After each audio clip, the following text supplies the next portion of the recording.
everybody. Hey, what the hell is that? Get that out of here. Good morning. Welcome to the last Steel Toe Morning Show of 2022. I'm Aaron. That's April. Good morning. And I'm very excited about the show we have for you today. Oh, so many things. Just, sometimes you don't know what kind of show you're going to have. And then the show starts and you look at the stuff you've got and you go, oh, man, wow, we've really got something going here. This is a good show.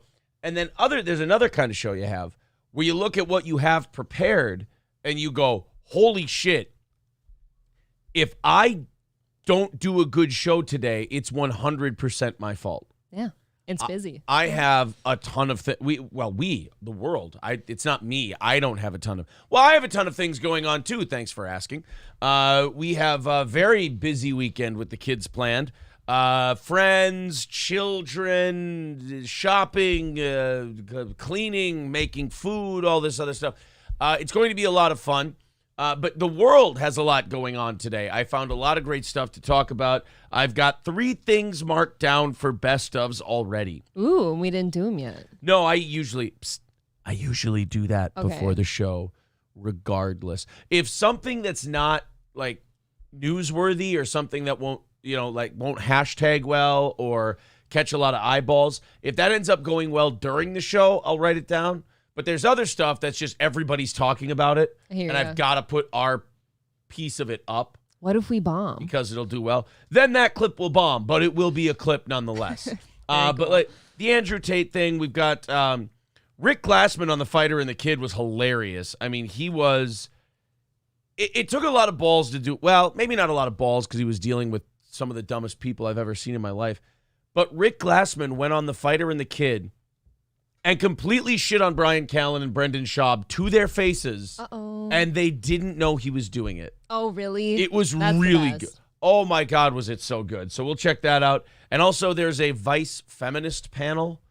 Vice had a feminism panel where they had a bunch of women on. And it was so textbook. It was so stereotypical. I loved it so much. I've got a couple clips to play you from it, but then I have the full 40-minute thing. And I have a feeling that once I show you the couple of clips that we have, you guys are going to want us to start playing the 40-minute thing. Okay. And just go, let's see how far into this we can get. Because it starts as like, we're going to have a discussion about women and feminism. And like a stereotype come to life, it just turns into all these women being catty and shitty and pissy and passive-aggressive to each other. And, like, giggling while the other ones, like, if they don't like the point another one's making, they just start openly laughing at them while they're making the point. Oh, that sounds perfect. It's so delicious. I watched 2 clips of it yesterday, and then I watched the first 2.5 minutes, and I went, I think the audience is going to want to watch this whole thing tomorrow. I'm in. It was the best. But, yes, we have the Andrew Tate thing coming up, the whole deal. Excuse me for one moment. Oh, no. I did prepare. I took NyQuil. I took Dayquil before the show today, so I'll probably have to clean this out once or twice, and then we'll be good to go. Excuse me for one moment.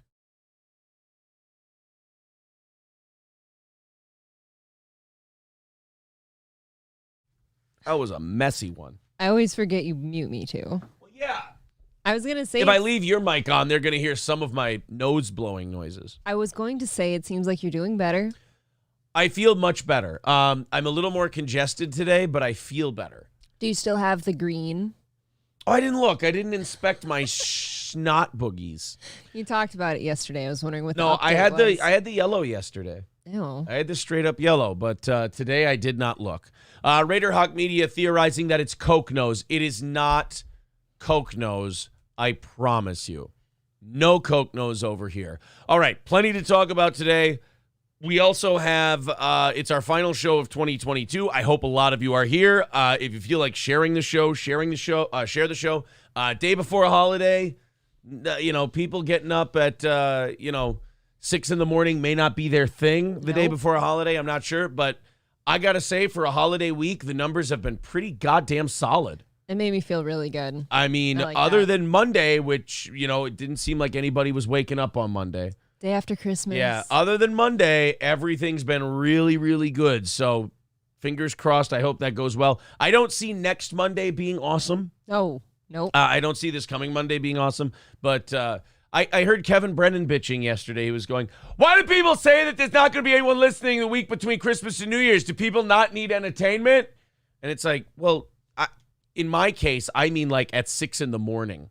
Yeah. People aren't going to wake up. Yes, Kevin, when you guys do your show at fucking 2, 3 o'clock, or like whatever random time you choose, plenty of people available then. 6 a.m, not really the thing. But you got to do a morning show. You got to create habits. Think about all the people. parents, too, that like have kids out of school. Fuck that. They cannot listen to this. You can put an earbud in. But that's no make it fun. work. It's no fun to listen with an earbud in and while you're doing other shit. You want to interact. Dude, I honestly, I do dishes more than ever now because you can put an earbud in. If I have something to watch, I'll just tell the kids, Dad's going to go do dishes. And I'll unload the dishwasher and I'll load the dishwasher, pop a headphone in.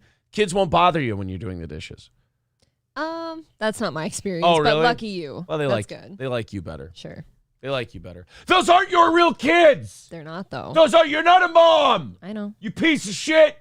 Look, it's okay. Don't hit them for not getting the coffee. I won't. Oh. But I thought all step-parents did that. No. Oh. I've never hit a kid. I'm sorry, I'm a hurt man. You need some help, bud. I'm a harmed individual. Would you like me to get you some help? I'm angry and I don't know why. Do you want me to hit you? I'm sexually confused. What can I do for you? Pretty sure I wanted to fuck my mom, but my stepdad kept hitting me for the coffee. Well, sorry. Gotta get him to stop hitting you so you can fuck your mom. Could you... You're a true strategist. I'm sorry I ever said anything bad about you. Okay. Could you imagine being like that all the time? No, it's exhausting. Oh, it would be... I'm exhausted just doing that. I'm exhausted listening to you. Oh, my God. He is... Again, you balance the line between he's an asshole retard that I want to make fun of and he's truly a tragic figure that I think I should leave alone. I think he's calmed down for now. No, no. Oh, really? We've driven him to drink. He's just drinking all the time. I was going to say I haven't heard from him. He's self-medicating. The problem is he's just drunk constantly now. You wait until after the new year. He'll be raging. He'll be fired up again. Well, because it's all projected failure. Yeah. It's not like the failure's going to get better. No, so, it doesn't sound like the shows are doing well. No. Gino Bisconti, I saw his pictures. He filled up his venue for his birthday show. Good. He didn't have to have the comedy club paper it to get to 30. That was, oh boy. And by the way, Ray DeVito, I love Ray DeVito. I asked to be on his show. Ray DeVito's adorable. He was on, not Fighter and the Kid, in Hot Misery Loves Company. Okay. And he, to Chad's face, goes, hey, Ray is like this innocent guy. He's not trying to shit talk anybody, but he's also like autistically like honest. Mm-hmm. And he goes, hey, Chad, I heard your birthday show didn't go very well and not many people showed up. And then? The subject got changed very quickly. Oh, did it? Yeah, the subject got turned to, we went to a gym once. Yeah, that's the thing. The thing about Chad is like he's back to when Steel Toe gets mentioned, he shifts the subject real quick. And then with Ray DeVito mentioning how badly his comedy show failed, it's just move on to the next thing. Florentine called me the other day. That has nothing to do with what we're talking about. Six String Man says nobody needs to drive Chad to drink. Only to drive to the liquor store while he steals a bottle of vodka. Oh, see, now, how is that helping them? It's mean. Raider Hawk Media says, dude, and now people are saying, no, and then. And then? It's a dude, where's my car reference. You dude, guys I know. watch way too many movies. Nobody should have a dude, where's my car reference. But I do. I rewatched that like a year ago without you. Did I say and then a lot? No, I do. Oh, God, Jesus, I was worried about that. And I said it because of that movie. Raider Hawk Media says and then I'm like, oh, shit, did I say and then too much? You made me very self-conscious. No, I just said it. Don't get confrontational with me. I hate you. Hey.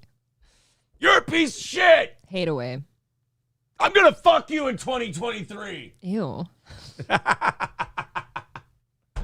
All right. We are, if you need to know, I'll put this up for you and we'll paste it to the top of the page. If you guys want to jump in and knock it out for next week, let's see if we can do that today. 300 away from next Friday. This could be the second week in a row we start with no goal for the entire week. We can start the fresh year goal-free. Oh, man. Well, we will, no matter what, because this is next Friday. Oh, no shit. Yeah, we're 300 away from next Friday. I'm retarded. There's Streamlabs. Don't beat yourself up. There's Streamlabs. There's PayPal. Super Chats count as well. Let's see if we can get those membership numbers up. For the first time since we came to YouTube, our membership numbers actually dropped by 4 people month to month. So if you feel like becoming a member, that's a great way to support the show. Citizen M says, Shuli is getting canceled. Calling it now. For what? What does Shuli do to get canceled? I do go on Dabblers Anonymous when I'm prepping the show every day. Okay. Something got in their cunts. Oh, my God. They're mad at Shuli because he just does a show based on the Dabblers Anonymous subreddit, and he uses their clips, and he does a show. And makes sense. No, here's what it is. Fucking people on Reddit get bored, and they just need somebody to go after. So what, are they mad they don't have credit or something like that? They can't be happy. It's not, and by the way, it's not the Dabblers Anonymous subreddit. It's every subreddit. It's Reddit in general. It's just a bunch of people incapable of joy. I feel like going on Reddit is like kicking a bee's nest. Yeah. Is that accurate? So they're sitting there, they're going, oh, yeah, he just uses our stuff. Well, you guys aren't doing a show. Like, you're not using it. And if you don't want your shit used, don't put it out there, right? Right. Man. Stop being so sensitive. This thing that we started so that people could publicly read this stuff, somebody's using it as show prep and then doing a show about it. Yeah, guys, I got bad news for you, you bunch of autists. Listen to me. I'm your pal. Shuli probably is mad at you. Me, I'm going to help you people. I shouldn't because, again, like April said, whack at a bee's nest, nothing's going to happen other than I'm going to get stung. Although David Allen Toe with a great point, bee's nest, more like kicking an overweight LARPer. All right, that's more like literal instead of metaphor, but I get it. I understand. You broke their fake sword. You went to Lair and you lied about killing the king. So you go, if Shuli takes clips from the Fighter and the Kid, Dabblers Anonymous subreddit, uses them to make a show, that's okay. I think so. That's like CNN getting mad at me because I used some of their news stories to do this show. Guys, stop being retards. Please. For 5 seconds, just calm the fuck down and enjoy yourself. That's my biggest problem with Reddit. The inability to experience joy. I get that one. And then to me also, don't you put that shit out there because you want people to read it? Like, don't you want people looking at it? Let me tell you what. They're putting it out there, and then a big question mark appears in their brain. They just put it out there. And then when something happens with it, they go, no, that's not how I wanted it to be used. Then the internet was the wrong place for it. Yes, have a conversation with a real person next to you. Yeah, show it to your buddy. Then it won't end up on somebody. I don't want this to end up on somebody's podcast. Well, then don't put it out there. Don't use one of the most commonly used Reddit strings for a show. Come on, stop using Reddit. Scotty Faye says it's Well, you know what I love about it? He said it's called recreational outrage. It's also people who, it's this contradiction that always happens with people who base their lives around Reddit or the internet. Mm-hmm. It's, I'm going to be this character. It's not being yourself. It's being the character you've always wanted to see yourself as in real life. Sure is. You know, your boss kicks you around, you don't say anything. Your chick kicks you around, you don't say anything. Although this is Reddit, chick might not be appropriate, may not be relatable. But people kick you around, and you have this vision of yourself as a superhero. Yep. And on Reddit, you get to be that thing. Don't sit there and say, I'm going to be the superhero guy. Then when some Jewish guy in Alabama uses stuff for his show, cry and whine about it and act like a bitch. All right, let's go to a guy I totally don't know who this is. Double Electric Inc. To accept, press.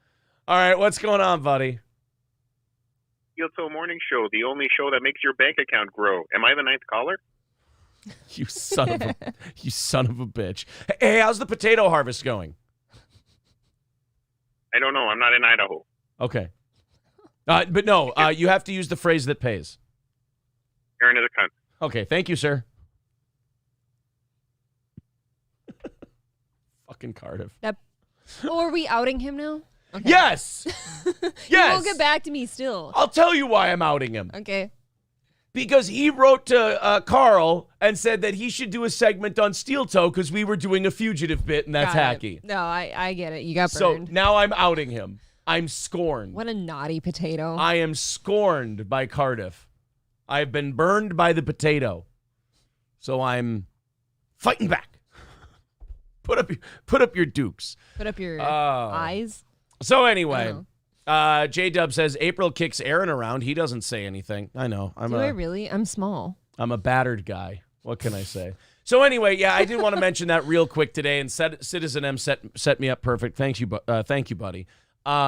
Just stop. Like, if you put stuff on Reddit, it's probably going to get used on shows. Yes. And if it gets used on shows, be happy. Now, there is a complaint they have. Look, if they're saying that he's using it and pretending he found it or it got given to him or something like that, that's different. But I've heard him thank the Dabblers Anonymous subreddit multiple times. Yes. And I'll also say, if you want a guy to thank you and cite you for using the stuff that's on there, yelling at him and calling him a piece of shit Jew and I hate his show and stuff like that, not a good way to go about getting credit for your stuff. Not usually. Not usually. All right, let's go ahead and get through what you guys have to say, and then I got to stop talking about this insider horse shit because I got a lot of stuff to get to today that you're really going to like. Okay. And I'm liking the accusations that are coming out in the chat right now. Phantom X says, this show has altered my sleep schedule in only 2 weeks. I don't know who is responsible, you two or Chrissy, for introducing me to you guys. I love the show. Well, thank you, bud. That's awesome. I appreciate that. Thank you. Six String Man says, Kevin Brennan charges $10 for a show with Chad. Who's the real crook here? You know what? That's a good point. There's a brilliant thing Kevin's doing, though, and it's using Chad in the way of, like, there's so many people watching that show now because they want to see if this is the show where he just completely falls off. Just loses it. I feel like that's happened, though. Like, can it get any worse than it has? I feel like it can. Oh, yeah. No. What? Oh, it can get way worse. I In don't fact, in see 2023, I do watch that show. I enjoy it. I was watching them yesterday. Chad can't go to he got invited to a Bucks game, allegedly, a Tampa Bay Bucks game. Okay. He got invited to a Bucks game on New Year's Day. He turned it down. He's not going. Because we all turned down those invites. No. The reason it's sad. This is a sad story. This isn't a funny Chad story. This is a sad Chad story. He got invited to go to the Tampa Bay Bucks game. He's not going because he's not drinking in 2023. I've heard this allegation. And Kevin which, by the way, as Bob and Kevin have both told him, it's not going to work. You're going to keep drinking. You're not going to have a sober 2023. It's not going. You can't drink yourself near. He's drinking himself to death right now. Yep. He looks puffy and bloated and just boozed out. He looks terrible. He looks like Elvis before he died. And then he says, I'm just going to go cold turkey on the first. He's not going to the Bucks game because there's booze there and he knows he'll drink. Well, dude, you can't just lock yourself inside your house and think you're going to stay away from booze. No. And it's not going to work. It's like everybody else who makes New Year's resolutions and goes like, I'm going to lose weight. Oh, I'm just going to hide from food. No, do it. I think we should stop with I don't like the New Year's resolutions either. It's like, no, if you want to just start doing something for yourself, why didn't you start yesterday? Yeah, or I don't know why you need a specific day. You can't go as hard as you can up until the new year and then think you're going to stop. Alcohol dependency doesn't work that way. You can't just go, I'm going to get my body as hooked on this thing as I can, and then as soon as it turns midnight, I'm done. Cold turkey does not work. You don't tell the booze. The booze tells you. The booze and the kunsha tell him what to do. All right, so Citizen M says, Aaron hates Shuli Egar. He's just doing this he's saving face for networking. I get it. I'm sorry. I like people who are good to me. I'm good to them. I like Shuli a lot. I do. And he's been awesome to our show. So I'm sorry, Citizen M. I like Citizen. The thing is, I like Citizen M and I like Shuli. Mm-hmm. Citizen M despises Shuli, and that's okay. I'm not one of those guys who, if you don't like someone I like, then I fucking hate you. You and I are fine, buddy. And I find it fun. Citizen M's hatreds are very funny to me because he's very open and specific, aggressive about them. I like how aggressive Citizen M's hatreds are. Did Greta finally set up her OnlyFans? No, I'll tell you what Greta Thunberg did. Greta Thunberg fucked up Andrew Tate. I saw that. Holy shit. We'll talk about that later Yikes. today. Bumbaclo says Salvo got busted on Keemstar's show last night. You got to start, Bumbaclo, you got to start sending me this stuff because, like, every day now you come to me with, like, oh, this happened and that happened. I haven't seen this. And the world doesn't care enough about Salvo pancakes to have, like, Kotaku or, the streaming channels, the places that cover streamers, write articles about them. So unless I see this shit, you got to send me links, buddy. Veldrain says, I'm watching from a hospital as a patient. Hopefully it's not a super liberal hospital. They try to save lives in hospitals, so they're probably not very lefty. Reckle fan says, Tate's released. It was for money laundering. I heard it was for sex trafficking. I also heard sex trafficking. But we'll see. We'll see. Carlos says, I give his return to drinking 30 minutes into the new year. Well, yeah, you see everybody else partying, you're going to join. Like, it's just how it works. Like, he hasn't had enough time to stay away from it yet. Exactly 6 million says Chad should start eating liver. Oh, and doing steroids. Yeah, I hear that's the key. You eat liver, but you also got to do some steroids. Steroids will puff you up, too. Brittany says Aaron will be the reason Chad books a flight to Canada. Dude, I've been the reason April and I have been the reason that he's drinking. I mean, remember, this bender that he's been on only started because we were fucking with him. And it was great fun. Yes. Come on. And now he's just on this bender. I hate and that. he's like, oh yeah, but I'm going to quit drinking. It's like, no. No, you're not. My least favorite part about shit like that is I went into this for fun. Just some funsies, and you had to ruin the fun. Bob Levy texted me yesterday, said he was very proud of you. Said he's glad you're back in the game. He said she's figured it out. She's learning. I'm really proud of her for having fun with this and making fun of the guy. And by the way, that's Chad's co-host saying, I'm really happy your chick is making fun of my co-host. I bet he doesn't like being known as that co-host, though. I don't know. It's up to other people to say, not me. Don't worry. He's got really good shows to be on. Don't worry. Gino will rant about it for an hour next week. If he lives after last night. Well, that's true. People are saying Salvo is allegedly bi. Again, I don't know any of this. Everyone's bi. Everyone's bi. Send me links or I don't care. Salvo is like this. I'm interested. I'm interested in a meltdown type of thing. I'm interested in allegations. I'm interested in the gossip. But like him as a person, it's like God took the scraps he didn't use to make Red Bar, and then he made a little Salvo pancakes and goes, let's see what happens with this guy. Although, did God make Red Bar? He's Jewish. I don't think so. Okay, I'm just checking. Chad has become less fun since Kevin started milking him. Well, yeah, Kevin's overexposed him, but look, Kevin needs to make a buck. Howard Stern was arrested last night for wig trafficking, says Not Just Jerry. I had no idea.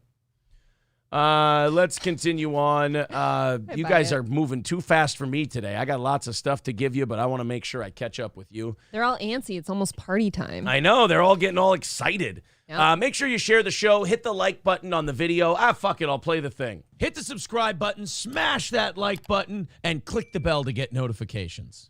Adam says God did make the Jews. He just regrets it. Oh, okay. I didn't know that. I didn't either. We're all learning together. This is one of those shows where the audience helps me as much as I help the audience. I like that. Good. I like that vibe we've got going. We've got Brittany says, Aaron told me I'm not bi. Thanks, Aaron. I guess I'm cured. Nobody's bi. People women like dick, but they also really enjoy touching soft skin, and women have soft skin. Women have soft skin. Right. Yes. Women aren't bisexual. They love dick, but they're like, oh, I hate rough skin. So do you think lesbians exist, or are they just playing? Lesbians exist. I think so. Some women just aren't interested in dick. They like the feeling of a soft clam. And that's their thing. They are soft, aren't they? Yeah, they just like, that's what I'm saying about bi people. Bi people are just people who have a fetish with touching soft skin, but they really like dick. So maybe if guys would moisturize a little more. Yeah. Exfoliate, maybe. If guys were known for having soft skin, there'd be no bisexuals. You know, I could see that. And if you're a guy and you're bisexual, if I may. And I got news for you. That means you're gay. That's true. I feel like if a guy's into other guys, the girl thing probably isn't. No, if you like dick in any way, you're gay. If you're a guy. Oh, okay. You're just a gay guy who occasionally likes pussy. Or do you just go for the pussy to keep up kayfabe? Well, that's true, I don't too. know. What is it, 1962? I guess where you grew up. It was 1970-something on the farm that I grew up in. Mm-hmm. Closeted homosexual days. We didn't like the gays. No. Looking back now, I can see me. Did that barley field get steamy? I wouldn't trade those days for nothing. It was 2000-something. I like that remix. We had 3 channels on our TV. I can't find a way to do anything racist that rhymes with TV. I know. Oh, well. It's okay. Let's go to... Okay, people are commenting now on my bisexual theories. And by the way, these are all theories. These are all works in progress. I reserve the right to change my mind at any time. It's your opinion. I'm with Grinch Girl. See... Grinch Girl says, I'm not bi, but drunk enough I will make out with a hot chick. Because you like the way girls... soft They're lips very and soft. skin. Exactly. It's the soft skin. No, you're right. I hadn't actually thought that hard about it previously, but that's the truth. Yeah, because I'm not into you. I don't want to date you. Yeah. Marquis says, I like dick and pussy, but I like pussy more. Still gay. Sorry. What? Well, wouldn't that mean he's bi then? Come on. Still gay. Aaron doesn't believe in bi. If you're a guy and you take dick, you're gay. I'm old school. What if he doesn't take it? What if he just gives it? I think we need to get back to some of these. If you're giving it, I feel like you still could be Is it bi. a man's asshole that you're giving it to? You don't know. And I got news for you. That means you're gay. Sorry. I don't make the rules. I just follow the word of the Lord. Here's where I'm kind of drawing my opinions. Yeah. So you said that if you like dick at all or men at all, like you're gay, right? If you're a dude, But I yes. think that's maybe only if you're taking it. If you're giving it, I feel like you could still be, swinging back and forth. You're saying if you're giving it, you're just like a guy in prison. No, I don't. You're flimsy. You're flimsy. I like to stick to my guns. Your convictions? I like to have convictions that I can change at any time.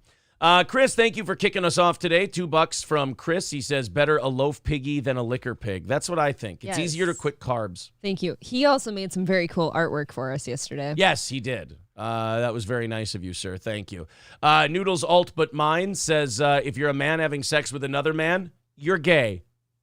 Yes. What if you didn't know it was a guy? What if you brought home a Blair White and you had no idea? It has a dick. That's right. It's got a dick. I suppose. Sorry. You can't hide that thing forever, right? Yeah, you can't just hide your dick. All right, let's go to the phones again. Call from Brittany. Oh, hi, Lesbo. What's going on? If I'm Elizabeth, then it's Tuesday for sure. No, I think I agree with you about the whole men being gay thing. I don't know if I really believe that men are bi. I'm not sure. Yeah, guys can't be guy. You or guys can't be guy. Guys can't be bi. You're gay. Why do you think this? Yeah, I don't know. I've had this discussion. I don't know. It's like what a lot of other men seem to think, and I think I agree with Aaron. I don't know. April, I have to disagree with you. If you're putting him in a guy, that's still pretty gay. Yeah, if you're Sorry. fucking a guy's butt, Fine. it smells like dude. Ah, okay, I retract. Yeah. Jesus. All right, we got her, Brittany. Thank you very much. Yuck. Don't say that. See, if you get graphic with it, then I'm going to roll instantly. Riding Dirty Llama says then girls can't be bi either. Exactly. No. Incorrect. Oh. Girls like soft skin. They like soft things. So that's Women different. are soft. There's something about a cock and penetration that dominates sexuality.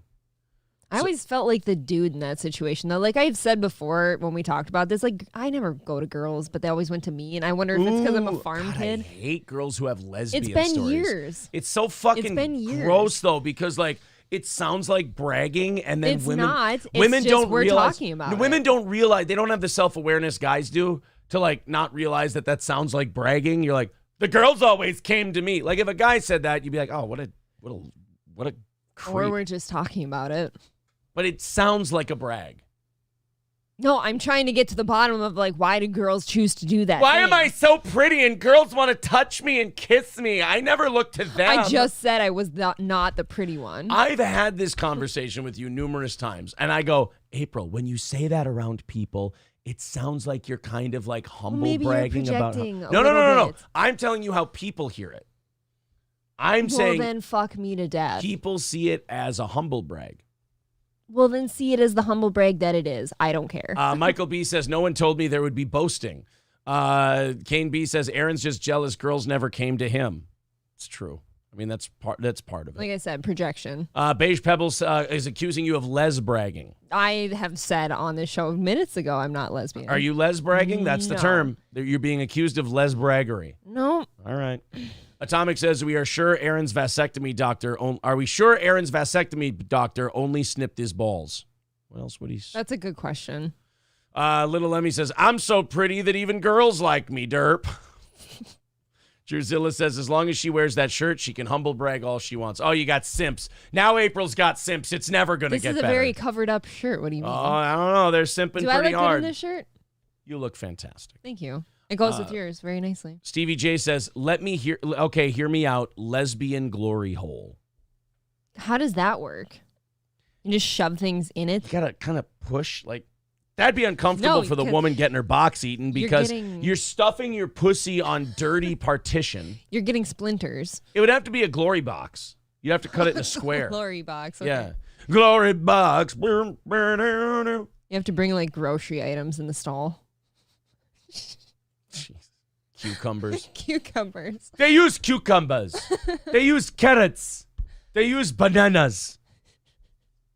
I miss that clip. We haven't seen it in That's so long. I love the what do you call it? The why are you gay interview. Why are you gay? Why are you gay? That's by the way, Here it is. rhetorical question. We bring in the studio this morning one of the gay rights activists. I love him. Mr. Should I call you Mr.? Pepe Julian Onzima. Thank you for coming in. Thank you for Good having morning. me. Morning to you. Why are you gay? Gets right to the bottom of it. That's what I love about this guy. Cuts right to the quick. No bullshit. No bullshit with this guy. He's a hard hitter. Why are you gay? Who says I'm gay? You are gay. You are a transgender. What shows that I'm gay? You are a transgender, and Yes, you're I a am. gay rights activist and an outspoken lesbian, homosexual. How can I describe you? Now we're looking at the raging debate. Don't cut it. You're a gay rights activist. Why should someone be gay? You're having a girlfriend. Yes. Do you perform the natural obligations? I'm not sexually active right now. What? So what are By you doing with choice. this lady? By choice. By choice. I've just not. I've chosen not to engage. Doesn't that make you gay? I love this guy. See the logic? He's just look. If you aren't getting pussy, you aren't smashing pussy. You're a homo. He's so you not? fun. I love him. What do you mean? Doesn't that make me gay? I am male and attracted to a female. So who is gay? I like that guy. You are gay. And then they bring the pastor in later, and he's like, they use carrots. They use cucumbers. They use bananas. And it's like, bro, you know way too much shit about gay people. Way too much. First-hand studies. Quit watching them. Jesus. All right, guys, we have a lot going on today. Some sad news to start off with. Pele died. At least- Can I tell you what the first thing I thought when I saw this story? Sure. By all means. Didn't know Pele was still alive. I didn't either. I had no idea. I looked at it and I'm like, oh, you know. Uh, At least he was old. Chris, you're not shadow banned. Calm down. We just have a very fast chat. So anyway, Pele died at 82 years old. I had no idea that Pele was still alive. I thought he died a long time ago, like when I was a kid. Long time ago. I can't think of the last time I thought of him, if ever. Yeah. You know? I mean, Pele was the first guy. If you don't remember Pele, he was the first guy that America tried to use to make soccer popular here. It didn't work. Then there's who'd they try after that? Was it just David Beckham after that? I think just David Beckham. So it was Pele. Then they brought Beckham over here. And they haven't brought like Messi or Ronaldo or anyone over here, have they? Look, I don't follow soccer. I don't either. I have no idea. Look, what we're trying to say is it didn't work. It's gay. The soccer thing didn't work here in America. People wonder, they're like, Why didn't soccer catch on in America? Because we have cooler sports than you guys do. Way cooler. Of course, soccer is big in the rest of the shit world because you guys don't have any money. You just roll up your old socks into a ball and you kick it around a dirt patch somewhere and you go, oh, this is fun. We have money here in America. We can buy shoulder pads and armor and we can go, all right, Helmets. fuck each other up. Throw that thing as far as you can. It's fun to throw shit to people. It is. You know? Oh my God, yes. That's what makes that's like 90% of American sports. Is just the idea that throwing shit to someone is fun. Baseball. Pitching. Holy shit, that guy threw it from way back there and he threw it to this other guy dressed in armor and he got run over by the other guy and he was out. That's amazing. People get hurt in our sports. Yeah. And then in soccer, people look at you wrong and, oh, my hammy. Oh, Yeah. God. Oh, fuck. Oh, he's force choking me. Oh, God, I'm being force choked. Oh, that's Sir. a yellow. It's at least a yellow card. Sir, that's your hand. Sorry. No, that's real, though. Oh, he stepped on my toe, my AC. Oh, my anterior cruciate ligament. Oh, Jesus Christ. Oh, God. I can't go on. Here's as popular as soccer will get in America. LeBron James has incorporated soccer tactics into his basketball playing Sure with the has. flopping. Oh, my God. That's about it. It's unwatchable, isn't it? When's Yeah. the last time you tried to watch an NBA game? Oh, wow. Right. Not last year's finals, but the year before when it was the Suns and the Bucks, Yep. because that Giannis guy is so fucking good. I remember that. I wanted to watch. I'm like, God damn, that guy's ridiculously good. But it's true. Anyone just barely touches. Oh. Yeah. God. Yeah, you don't get to play defense anymore. It's just the games are all like 125. I remember when I was a kid. I'm sounding old now. I remember when I was a lad. If a team got over 100 points, that was like, wow, great. They had a great night. Mm-hmm. It's amazing. But now it's like if you don't score 140. 120, you're a bitch.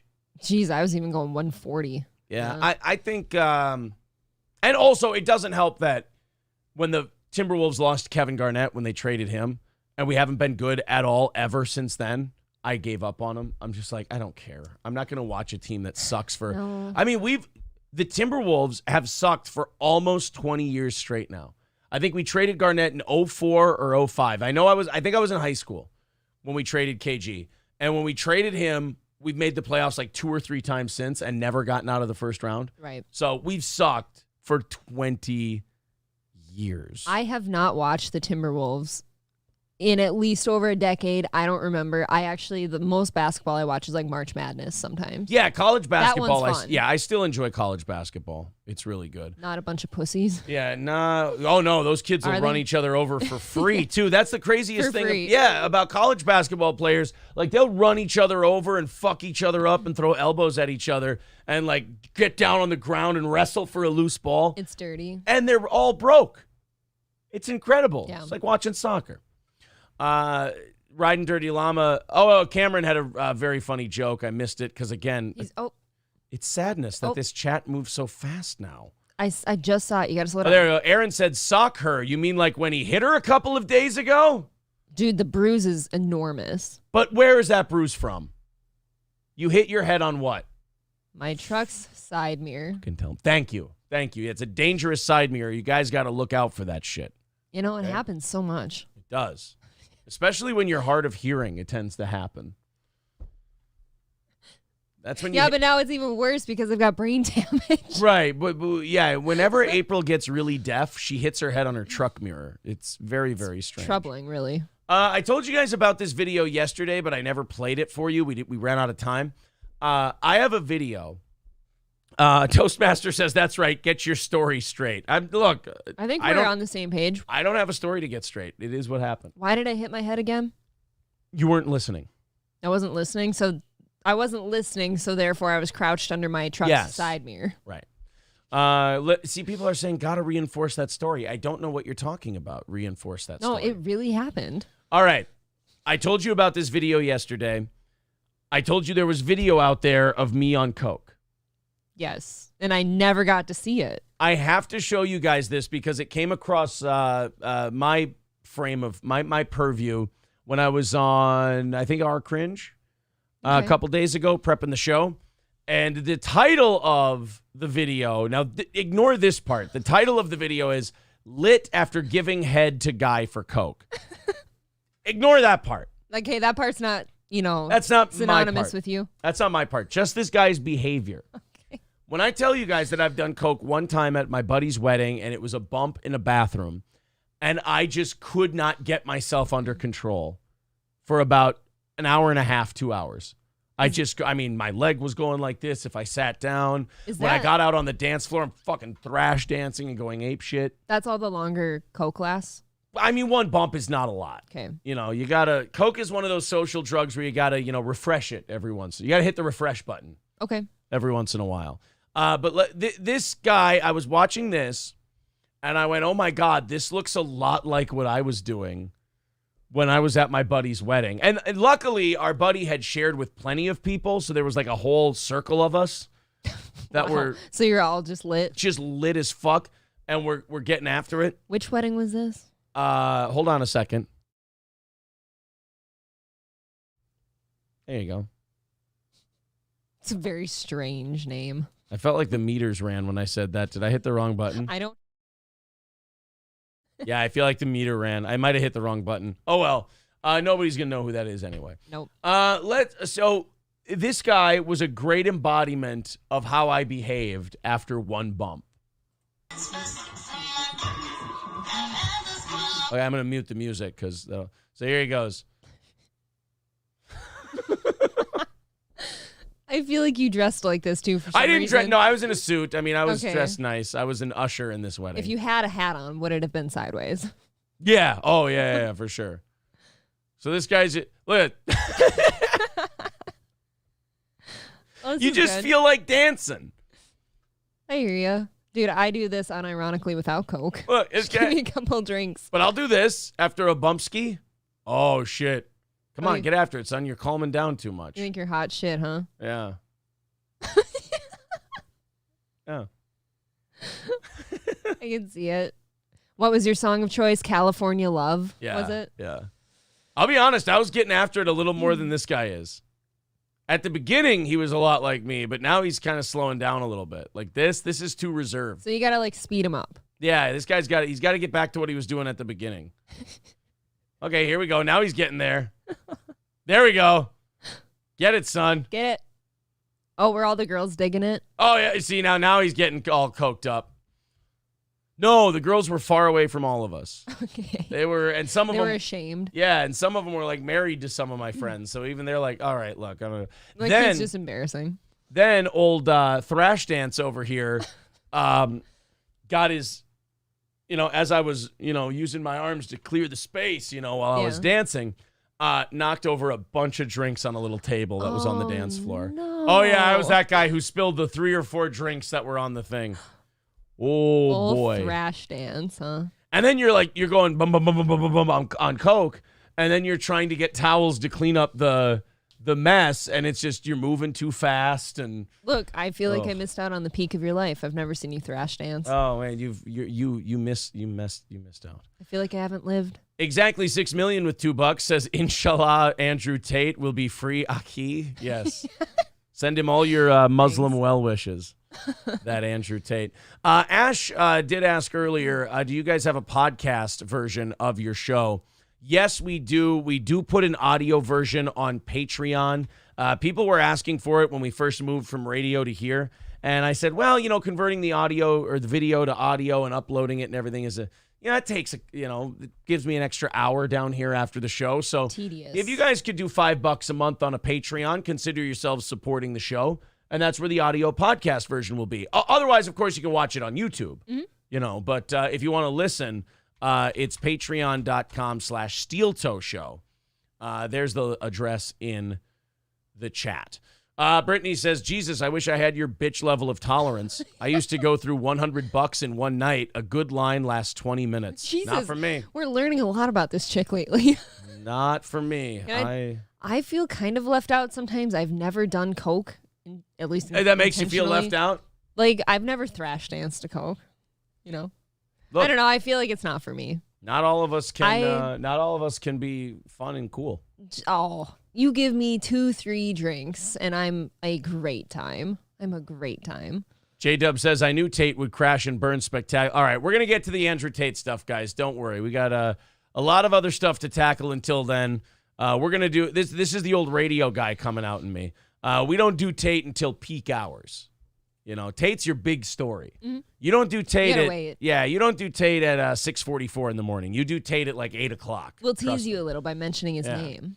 Dr. Silverwolf renewing his membership. Thank you. Those memberships, very important. He says, you guys are on Patreon? I thought that place was for furry porn. Not that I would know that. You know what? That's the wonderful thing about Patreon. It's for whatever you set your mind to. Much like OnlyFans. Oh. You can be a cook or a hoe. Yeah, that's right. You can be a cook or a hoe. Or both. Scarface says, you're not missing anything, April. It's fun for an hour, then you just become a jabbering, jaw-grinding, fiending spurg. I wondered that. Yeah. When you come down off of coke, what does that look like? What does that feel like? Really tired. Is it bad? It's sleepy. I feel like you're like firing on all cylinders and then it's just over. I got home, out. Just as soon as I hit a surface, out. All of my friends in college used to do Adderall like nightly or Molly. So ecstasy, is Molly ecstasy? I don't know, but they do. Adderall's more like meth. They would do either one of those, and I remember both of them. My friends would just end up grinding the shit out of their teeth all night long and just talking too fast and like stealing all my gum because if they didn't chew something, they were going to break their teeth. Lemmy says coming down off coke makes you feel like you want to sleep but have way too much energy. You don't have the energy to do anything. Okay. I passed out. I just went to bed. But I've been drinking all night, So too. I'm sure your lady was pleased. I didn't have a lady at that wedding. You could have. Ooh. You know what I mean? you might have found one, but coke. Yeah, it was all our friends, and they were all partnered off and everything. And nah. All right, let's go to our next thing here. This is funny. This is San Francisco. I think I have a couple San Francisco-based things today. I feel like that city you could walk around with a body cam. You could prep a show for a week. We should try it sometime. No, okay. We'll hire someone else to do it. I don't want to go. Fine. So this is the definition of a person who's never heard the term "go around." A person was riding a bicycle in San Francisco, and San Francisco is one of these towns, much like Minneapolis and many others, that on their streets they've dedicated bike lanes because these asshole cyclists think the road is for them. They think the road is theirs. They're like, we're just like a car. Okay, Fred Flintstone. And when you do anything to their bike lane, some of them just throw a massive temper tantrum. Instead of like, hey, asshole, maybe just go around this one. That's what I'm already getting agitated because I also don't like cyclists. Well, in this next story, a fire truck, which, could have some very important business to conduct, like saving a life or putting out a fire. Yeah. Decided it would be most convenient to park in a bike lane. Now, April, if you're a cyclist and you see a fire or a fire department vehicle or ambulance or whatever parked in your bike lane that you're biking on, what do? I just go around. You go around it, right? That would be the reasonable adult thing to do. You just go around, you continue on your little take a quick cycling look. ride. You don't get hit. Go. Yeah. This person decided that it would be more appropriate to stand there, pull out their phone, and throw a tantrum. Well, California, come on. Knows how to party. Ladies and gentlemen, I give you a San Francisco bike lane enthusiast. I am losing my goddamn mind. Here's an ambulance in the bike lane. There is a business they could park in. They could block the car lane. They could block the non-existent motorcycles park lane. I just passed a van that was in the bike lane and two other cars and an Amazon Prime in the bike lane. And She's losing her fucking mind. Ma'am, there's nobody around you. Go around. Go. I want to guide her. Like, no, this way. I want to push her. Wouldn't it be funny if someone came up behind her, like when you're pushing a kid when they're first learning how to ride on two wheels? Yeah. Like you just come around her and she's still losing her mind on the phone. She's still holding the phone, but like, here we go. And they just kind of guide her around all right, you're free, like setting a turtle loose in the ocean, I want some dad to go by pushing their kid on a bike, and I want the kid to look back and say, Daddy, what's wrong with that person? Oh, it's okay, buddy. You're not going to grow up that way. We're moving. Right, but yeah, exactly. Don't worry, we're moving to Napa. But my favorite part of this, though, is the entitlement of these fucking cyclists. She goes, why don't they just block the car lane? Because a car can't drive, or a bicycle can't drive by at 50 miles per hour and take out a whole back end of your vehicle. Right? I've been a cyclist before. I used to bike a lot in Litchfield because it's great exercise. We didn't have bike lanes. I just got the hell out of the way of whatever there was and went around things. But that's the selfishness of these cyclist assholes, is that all they can see is this guy's blocking me. Not that it's a fire department vehicle or an ambulance or anything. So that doesn't register with them, that they might have more important shit to do than them. But also, they're not mad that they're being rude to somebody. They're mad that they're being rude to them. Because their solution is park in the motorcycle lane, park in the car lane. This is textbook vapid San Francisco selfish behavior. It's selfish, and it also screams to me like how by the book do these people have to live their lives? Like, are they just engulfed in like rules? You know what I mean? Like they just can't bend it for a second? Because she could have been around this and long gone by now. Right, she's terrified. Yeah. I am not even half a mile away from home on a rainy day. What the fuck? What the fuck? You're literally going around. You're fine. This whole thing is, we're good. Like, you're already solving the problem that you're ranting about. It's like her life is over if she has to go around this thing. I'm a half mile from home. Well, then you could have been home by now if you just would have kept biking. When I see an ambulance or an emergency vehicle like that, like I'm usually like, oh shit, I mean, I hope everyone's okay. Yeah. Like, and then I go about my business. Well, yeah, like I hang around to see if they pull an old lady out that's dead, you know? You kind of want to see what happens. Right, you're like, I'm putting my money on dead old person. Are you not entertained? Yeah.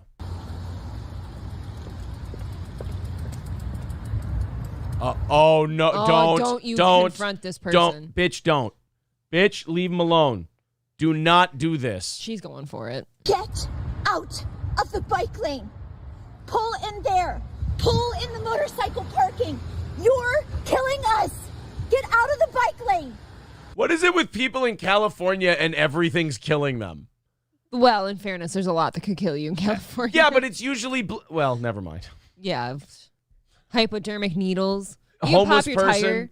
Yeah. I mean, we're talking about, like... And by the way, I love this ambulance driver. They're just, like, sitting there like, okay, yep.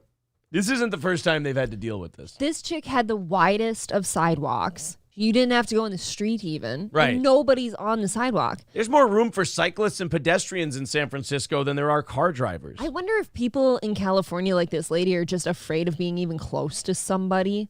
Like, look, now I've got to get close to you to get around you. She probably still wears a mask while she's biking. She definitely's got a mask on. You're on break or what? Get out. Don't move. Unbelievable. No, don't move. Don't give them what they want. She's past you now. I feel like Aaron Eckhart in The Dark Knight. You can't give in! You can't give in! Bet she gives in, though. Don't. Come on. Well, it's not like there are any bikes except for me. She gasses it and runs her over. God, I was just going to say, it'd be funny if she just taunted her with, like, kissing her tire or something. Yes.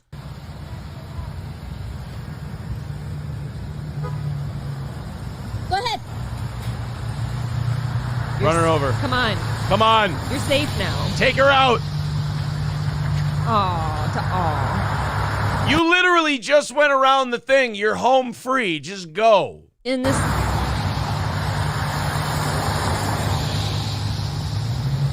Oh, man. No, see, now San Francisco wins. Oh. 1499195. Unbelievable. They're killing us. They're killing us. So was she grabbing that license plate so she can call that person in now? Well, yeah, she has to report an attempted murder. They moved for you and everything. That was the most deserted San Francisco street of all time. But they were killing them. I mean, don't you have to report that if someone's killing you? Someone call that a mercy killing. Well, look, I mean, putting down a rabid dog is, some would explain it as a kindness. Exactly. I think. Noodles with $2 says they all dress like superheroes on bicycles. Yeah, we should have gotten a shot of the person taking this video because I'm very curious. Yeah, but nobody wants to stick around to take her picture because she's insane. Rupert with $4.99 says, ma'am, this is a Wendy's. Yeah, you can't be going on that rant. Now, if you went to a Wendy's and you ordered a giant burger and said, you're killing us, I mean, that's a little more on the nose, I feel like. I feel like Wendy's is like one of the worst places you can eat at. It is very, it's it's a high calorie joint. Nutrition-wise, yeah. It's a high calorie. Go look at the like if you go look at the calorie counts, this surprises people when they do it. Go look at the calorie counts of fast food places. And I'm just talking about calorie counts at all. Don't give me like, oh, what about the fat? McDonald's is one of the best for you. Ironically, it is, yeah. If you get like a McDouble and a small fry, not that that's our order every time. You want a McDouble and a small fry today? I could go for one. I don't mind. On the way to pick up the churn? The churn. Yeah, the churn. You want to go pick up the churn and get... I want to go get our butter churn. Do you think that, well, is it evil to go and get McDonald's before you pick up the churn? No. I feel like you should pick up the churn and then go. Because then we're not putting like trash food in their bellies. That's true. We can take them home and they can have nice food. Healthy. We can eat garbage. Dude, I made the best supper last night. You did. Insufferable Bastards podcast, who, by the way, we're at war with, remember? I forget. I can't keep track of your wars. Well, maybe not Carlos Danger. We're at war with Mondo Vapo. Creepy. Mondo Vapo. We're watching him. And then, wait, no, we might be at war with Carlos Danger because remember, he tried to rat out Kevin Dumbfuck to get the heat off him. Or no, I liked that move.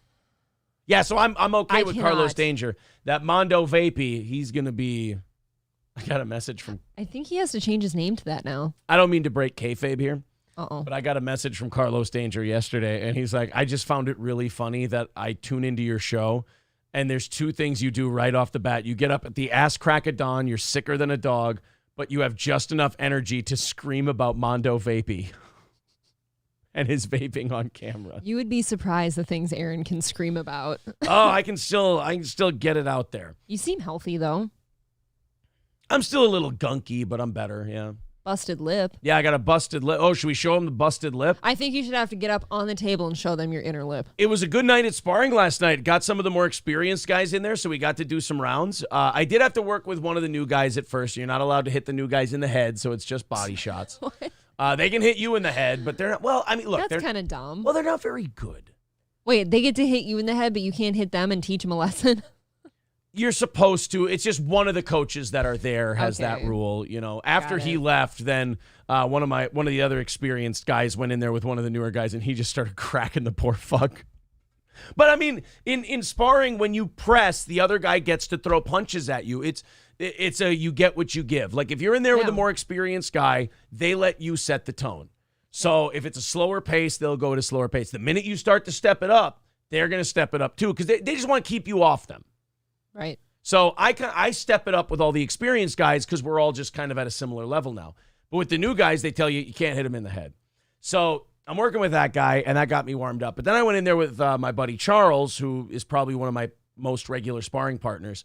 And we always get after it. It's a lot of fun. But he caught me with I came forward. I dropped the head and bent at the waist a little, and I caught an uppercut to the lip. And I gave myself this yesterday. Can we see it? Oh, my God, yeah. It's completely discolored. You know what's funny? Doesn't feel like anything. It just feels like a normal lip. It doesn't feel fat or anything? No, it feels like a normal lip. Can you do this real quick? Ugh, God. Yeah. Feels like a normal lip. That is a remarkably, it's quite a raspberry you've got there. Yeah, it was a fun night. I still got I'm about 6 or 7 pounds off where I should be, and I can definitely feel it as I go on. But like, the thing about sparring is, so like, I told April this. She goes, you get hurt when you go there. Every week. I go, yeah, you're getting punched and I'm hurting other people too. And you're getting hurt. Wow. And I said, yeah, but it's amazing because it's competitive. So it's fun. It's a competition. And you can feel yourself improving and getting better. That's good. And plus, us 30-somethings are all in there. And we're smacking around 20-year-olds. Like it's 20, 22-year-old guys like in college, prime of their physicality, and like, we're going to box. And it's all of us like 30, Charles probably about 34. I'm 36. Another guy's about 39, whatever. And we're all just going in there, we're smacking around 22-year-olds who think they're hot shit. It's pretty fun. The best part is us out-of-shape guys in our 30s know how to conserve energy and use our conditioning in the ring. And the 22-year-olds are all just gung-ho, and they're going to come after it in the first 30 seconds. So you do 3 rounds with these guys, and it's fun to just walk them down while they're sucking wind. And you're just kind of breathing in and out through your nose, and they're... And you're like, that's right, you fucking child. Ciao. cheering. All these cheering. Insufferable Bastards podcast says the person on the bicycle, Kevin Brennan. Oh, why are you parked there? There's no reason to even park there. It's not even a place to park. I would love to see a video like No, that. because they think they own the roads. They think the roads are theirs. They're not. You can park anywhere you want. It's like, it's like Neil. Neil thinks he can do whatever he wants. And Neil can't. Neil's gay. But Neil rides a bicycle. Neil thinks he can park wherever he wants to. Why do you and Neil hate each other so much? I don't hate Neil. I'm just saying Neil's a piece of shit. Oh, okay. Yeah. I don't hate Neil, but Neil sucks, You still like he's him. not good. Okay. He's kissed everybody's ass and he gets $1 million. He doesn't want to offend anybody. So I don't hate Neil. I can tell you don't hate Neil. I don't hate Gino either. I bet you don't He's hate just Gino. gay. Okay. And he's a piece of shit and he's not funny. Why And do you hate gay people, Kevin? I don't hate gay people. I just wish they were, they would go away. That's not like an anti-gay. It's a very confusing man. Druzilla says it's like Neil. Now the impression is legit. Yeah, if you can't do a Kevin Brennan voice, just shit on Neil Brennan, and then it'll center you as far as the impression goes. Yeah, the ambulance was in my way when I was trying to bike. And I'm sitting there, I'm yelling at the guy, and, as I'm yelling at the guy, I just go, "You're just like Neil." And he said, "Neil who?" And I go, Neil, "My brother, Neil Brennan. You're just like him. He doesn't give a shit either." Right, He Bob? done.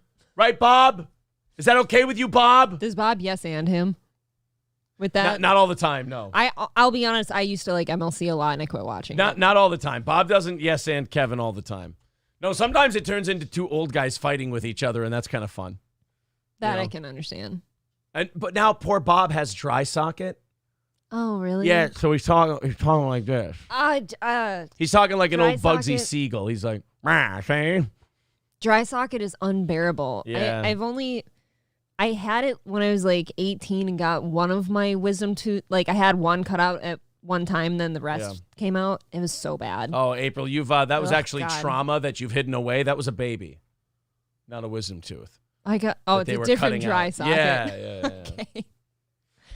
Gravy That's why it hurt so bad. Gravy Show says Kevin not knowing Elisa Giordano was Andy Dick's fiance when she was on his podcast was fucking hilarious. While he finds out while they're dude, that Elisa Giordano episode was fucking great. That was probably the best MLC aside from my episode in a long time. By the way, I just want to point out MLC episodes that are up. Aaron shitting on Chad episode, 7,800 views. Chad responding to Aaron episode, 5,000 views. W's all around, boys. Everyone's W's a buzz all about around. the toe. Everybody's a buzz about the toe guy. Exactly. All right, let's do some more things, shall we? Yes. It's a busy day. What are we? No, we're not 300 away from Friday's goal. We're 295 away from Friday's goal. There's the PayPal. There's the Streamlabs. If you feel like chipping in, maybe you want to become a VIP. Oh, God, if somebody became a VIP today, if they were waiting on it, that would be what? That would knock out like half the thing. Pretty cool. All right. Let's continue on here. The New Yorker wrote a great article. I talked about this the other day. Don't drink with me. Before you got down here. I know, we were only allowed to drink one at a time. Yeah. But how many big waves did you get? Ooh, is it a 12-pack of cans? A 12-pack of 12-ounce or 16-ounce cans? Oh, shit. What were they? I bet they're 12-ounce. I'm sorry. I don't know if they were out of pounders or what. Don't apologize. It's 7:03 and this is wrong. Oh, you want one? I would kind of like a beer. Fuck yeah. Oh, Jesus. She's an alcoholic, by the way. Like, I'm worried about her. Because she's like social, like she knows it's socially wrong to drink really early. So that's the only reason she holds off. But I'll catch her drinking at weird times. Like she'll have a beer when she takes a shower. And I'll be like, this is maybe something I got to take a look at. Like later on down the road. This might be a problem. But for some reason, I just feel like a beer early in the morning. Because, we've got a lot of good stuff on today's show. I kind of like to have a nice little beer while I talk about them. Why would you be worried about her? Are you paying her insurance? Mr. Frosty says, good old shower beer. 12-pack will last 6 days for Aaron, says Lab Glass. That's not completely inaccurate. Yeah, you got a white girl from Litchfield. Yeah, she's going to have a drinking problem, says Dr. Silverwolf. But no, April is not Irish. April is Swedish and German. There we go. God damn, you piece of trash. What? All right, there we go. Atomic Citizen says, Aaron, 3 words, power of attorney. Yeah, right? Ooh, somebody said shower beer. Those are awesome. Yeah, you drink. I was telling them you drink at weird times. Why is a shower beer a weird time? You just... you actually, do you remember when you were trying to win me over, you bought me like one of those silicone like shower beer holders? Did I really? I think so, yeah. What a simp. I never used it. Fucking simp. What? I don't need it. I just set it on the ledge or whatever. Fucking simp. Anyway, I was talking about this a couple days ago. The whole, like, there's people writing articles now saying, should we do masks forever? You know, should we just mask up forever? Maybe that's the way to go. Is this why you gave me a beer? Because I'd be mad. You might need it. So there's articles out there of people going like, should we wear masks all the time? And my whole thing about that is I don't understand why we even need to have the conversation, because if you want to wear masks all the time, you don't have to write an article about it. You can just put a mask on all the time. Yeah, I guess so. If that's your, choice. There's this weird thing with the mask people, and it's the same way with the vaccine people. It's like they need people to do the same thing as them, even though whether they do or not has no bearing on their life. They need people they've never met and will never meet to do the same thing they're doing, or somehow they feel, I don't know, unvindicated. Alone. I don't know. I think they just don't want to feel alone. Yeah, SC Motorsports says they need validation, or they just need to virtue signal via that article to show that they're still doing it. One of the two. Well, the New Yorker went a step further. Okay. In their article titled The Case for Wearing Masks Forever, they even said if you don't wear masks, you might be a white supremacist. Oh, really? Mm-hmm. Well, if that makes me a white supremacist, I ain't changing. Yeah. Oh, wow. Geez. Wow. Somebody's doubling down on their white supremacy. Get fucked with your masks. That's what I think. Thompson Full of Love. That can't be his name. Thompson Full of Love? That can't be a real... I'm Googling that. That's a good one. Oh. Thompson Full of Love. Oh, my God. Mindy Thompson Full of Love. This is a real person. She's written books, probably about racism. Can we show them what this person looks like? Writer and social psychiatrist who studies cities. She works on displacement, urban mental health, and collective consciousness. All right, so she's a bullshit artist. Let's go to the phones quickly. Fall in the Great.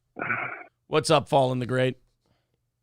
I'm having a really hard time with this one because, so now not wearing a mask makes you racist, but before, when I wore my mask around town, the big white pointy hood, I was a racist. I don't get it. I can understand where that would be confusing for you. It's, I think they're just talking about the medical masks this time. I think you misunderstood.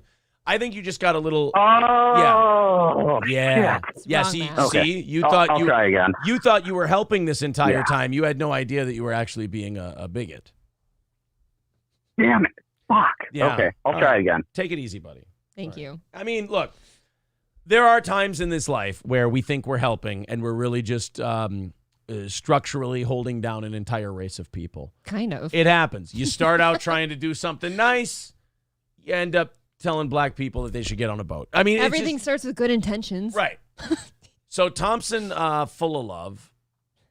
I'm starting to like Kay Fallen's calls a lot. A professor of urban policy and health at the New York school was livid about masks. Full of Love, who is black, has spent her career studying epidemics. Wow, what a joyful topic. If you're Full of Love believed the CDC was not doing enough to increase the fear. There needed to be more fear. So she helped start the People's CDC. The People's? Yes. What does that even mean? It means that imagine being this person. She thought that the CDC was not being invasive in our lives enough. Right. Okay. So she started a group that would be the People's CDC so she could get more involved in people's lives and tell more people what to do. Oh, see, because it's for you and me. Right.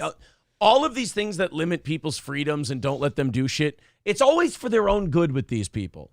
You know, they just don't know it yet. Yeah, I'm never, ever nervous about someone who knows me better than me and knows what needs to be done for me better than me. I love being treated like a 5-year-old by another grown person. It is especially someone who teaches like fucking social displacement theory and stuff. It's like, you made up a job.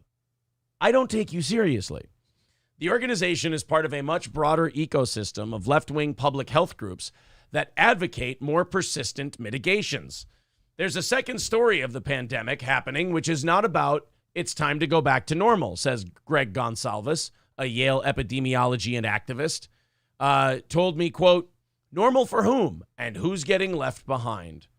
Nobody. Just wear a mask then. I never understood that. It's like, this is so dumb. It's like, oh, I wish everyone wore tank tops instead of long sleeves. No, just wear your fucking tank top. Right. I don't care. If you wear long sleeves, you're leaving me behind. No, make your own fashion statement. I Go just want to bananas. show off my body. And the rest of you, too. I want to wear masks. You're allowed to. Why isn't anybody else doing it? Because they're allowed to not do it. It's okay. You know, why am I being left behind? You're literally getting to do exactly what you said you wanted to do. I mean, there are times where I'd love to be left behind from this shit, though. Now, if you were to put on a mask and someone were to come up and hit you with a rubber hammer in the back of the head, yeah, that'd be fucked up. That'd be a weird world to live in. I don't like that. Yeah, if you were being targeted, if you were being hit with baseball bats every time you strapped a mask on, yeah, I'd say that we probably need to change that. First of all, kneecaps are more effective. Ouch. But second of all, probably shouldn't hit people for that. No, stop hitting. But nobody's hitting you for that. Nobody's stopping you from wearing the mask. Say what you want to say. You're mad that other people won't do exactly what you tell them to do. If you want somebody to boss around and tell what to do all the time, go have kids. Yeah, I was going to say have some kids. Yeah. Just go have some kids. There'll be a little pushback, but you'll always win. Right. You're bigger than them. And then there are masks. The People's CDC strongly supports mask mandates. And they called on federal, state, and local governments to put them back in place, arguing that the vaccine-only strategy promoted by the CDC is insufficient. Time to ban somebody for misinformation. They're shitting on the vaccine, April. Yep. It's not good. They said if you only go with the vaccine, it's not good. Okay, but did they also look at all the mask articles saying that the masks don't do anything? No, because it disagreed with them. Even the boxes that N95s come in say this does not prevent COVID transmission. Well, you can't put that it does. You'll get sued. The group has noted that resistance to masks is most common among white people. Yeah, it's kind of hard to avoid us. I'm sorry, but we're 2/3 of the fucking country, 3/4 if you count Latino Caucasians. Would you like us to try to look like somebody else? Because every time I try that in public, I get hit. Exactly. It's bad if I'm white. It's bad if I paint my face black and make my lips more noticeable. I'm a piece of shit. I can't win. Try to look like my Valentine card. Every time I try to put... People get upset. Every time I try to put tape on my eyes and move my eyes back, they get upset with me. You do look smarter, though. Well, thank you. I appreciate that. And shorter for some reason. It's the angle of the eyes. Yes. The group noted that resistance to masks is most common among white people. Lucky Tran. What's with the fucking names? Lucky Tran. We've got what? Full of Love and Lucky Tran. What, did Tran just get blown? Lucky Tran. I like Lucky Tran's hot dog stand. Oh, really? I like Lucky Tran has some great breakfast cereal. It's it's grains and mushu pork. Okay. It's you'd think it's fucked up and weird. It's not. It's a pretty good cereal. Okay. Mushu pork and grains. I'll and believe you. And some prawn pieces in there. I like the prawn noggins. Who organizes the coalition's media team, recently tweeted a YouGov survey supporting this and wrote that a lot of anti-mask sentiment is deeply embedded in white supremacy.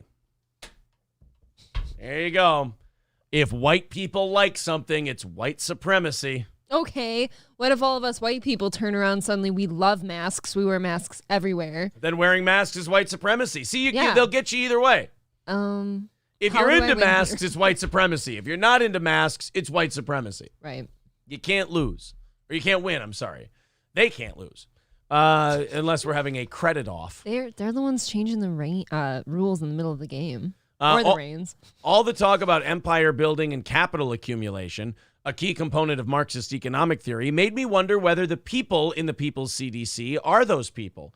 When I asked Wallace this on Zoom, he gruffly denied that the members are all communists. Oh, good. At least you're not all communists, just a good chunk of you. Some of you.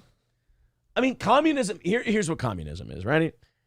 Communism is the losers in capitalism changing the rules so they can be the winners. That's all it is. Communism is you've been defeated, you couldn't make it on your own, so you went, I have an idea. You know all those guys that won the game? Let's just steal all their shit and break all the rules, start a new game where we win. Because why not? Because why not? Communism is the ultimate loser's cope. That's what it is. Like in the grand... Don't let China hear you say that. In the grand scheme of things, though, communism is a big loser's cope. It's just the losers coping then turn violent and take all... Name me one communist revolution that didn't have to be done by violence and killing. Well, it'll take me some time here, but...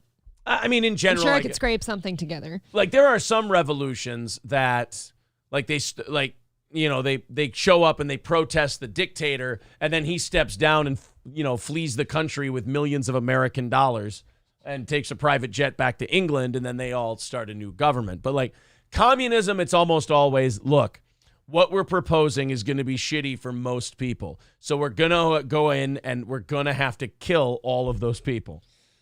Oof. There's no making an argument about our communism here that's going to convince people that it's a good idea. So we're just going to have to find those people and pull them out root and stem. That's the only way we're going to make this thing work. It's awful. Jacob says there's plenty of communism regimes that were established based on the fact that they didn't look what they had prior. Oh, like what they had prior. Didn't like. Right, that's what I mean. It's a loser's cope. Whatever system they were in, they lost, and then communism goes, hey, why don't we just take the shit from the people who won and just give it to ourselves? Oh, you know what? Sounds nice. The Taxes Theft says, hey, whites, could you all stop being white because supremacy? No, don't do that, because then you try to paint your face black and they get mad about that. That's what I just said. I've tried that before. People, look down on that. I'm still not allowed in the Target. Look, I escaped in a Target. I just told them it was a charcoal mask that I purchased there, and they excused it the one time. But I mean, I did go and take a banjo from the music department and started singing My Old Kentucky Home. Now, when I go to Fleet Farm with my blackface, they don't mind that. They carry you on their shoulders. Yeah, they parade me around. There's a person who comes to you and goes, hey, excuse me, ma'am, can I get you anything, Mr. Simholt? I buy them out of Carhartt, and they're happy. Could I get you some Carhartt and maybe some camouflage? Oh, yeah. Camouflage for my face. I really like your getup today, Mrs. April. Is there anything else I can get for you today? Maybe a servant. Just kidding.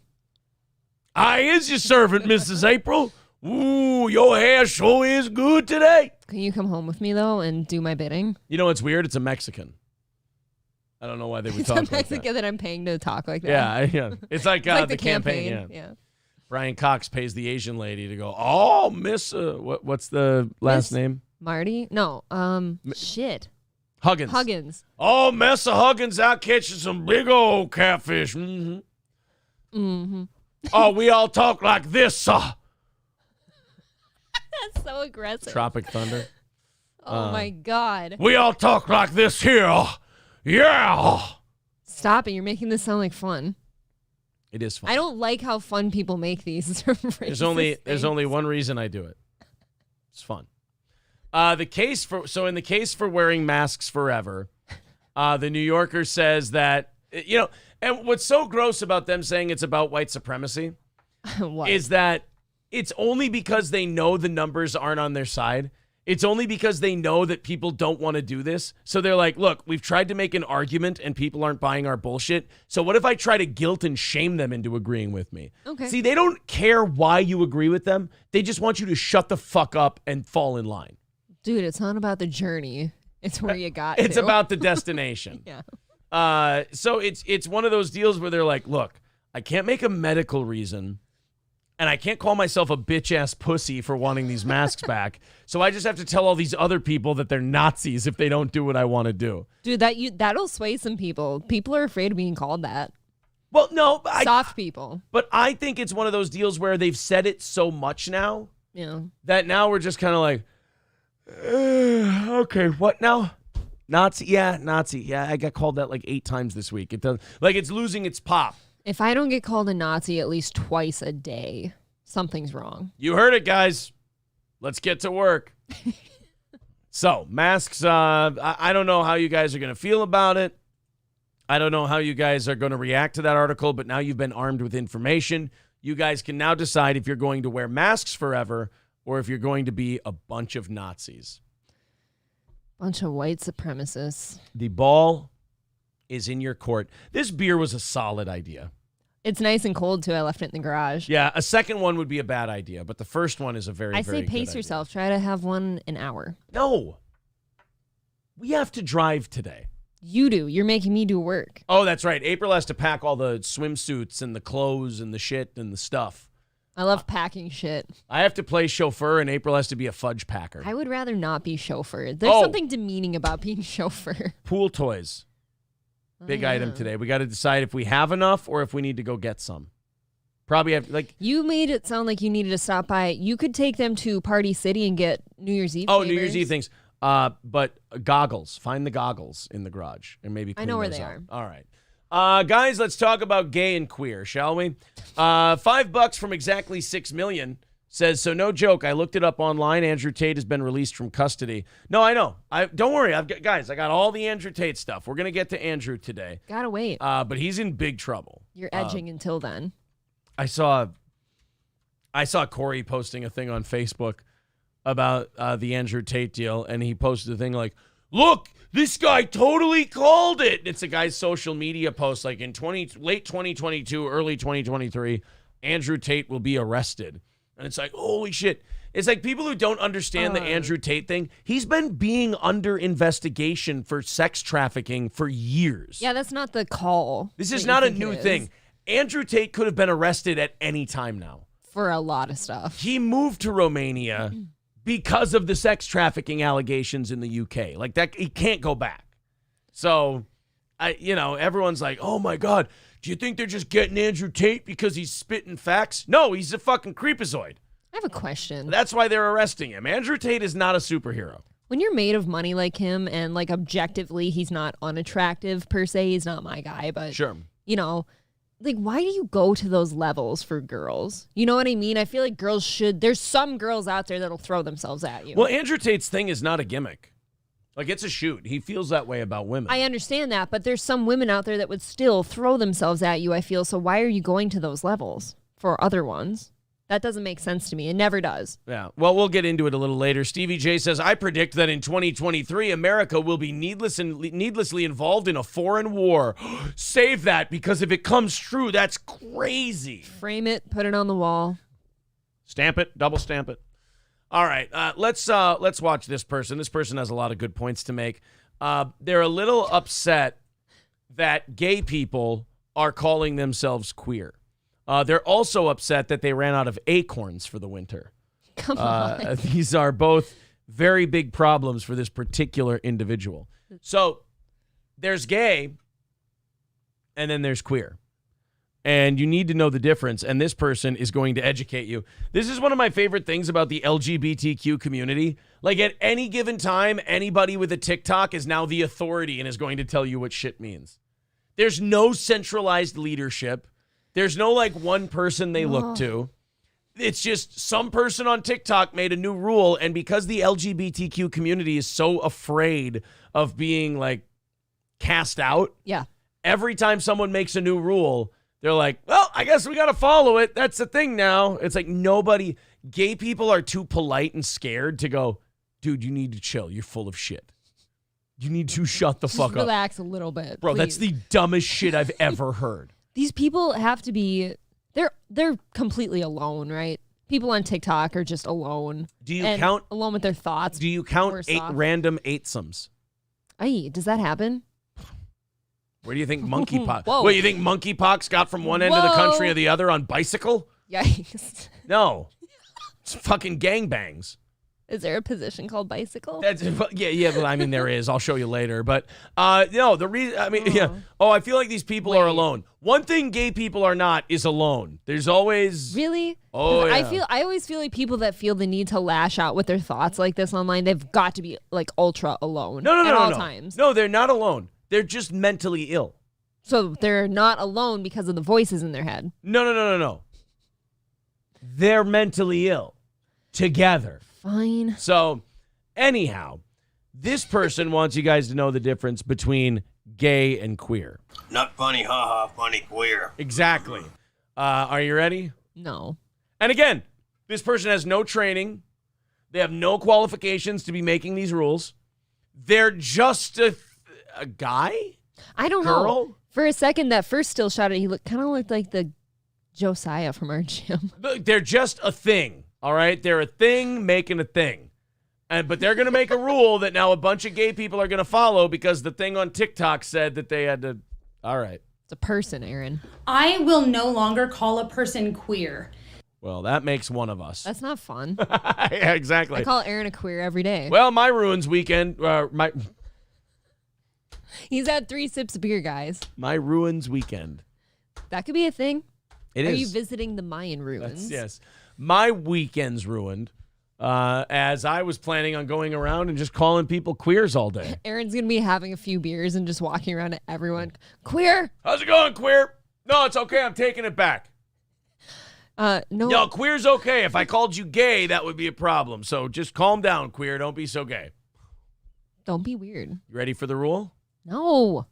I will no longer call a person queer if I don't see them participating in queer politic. You're queer politic. See, no, it's never enough.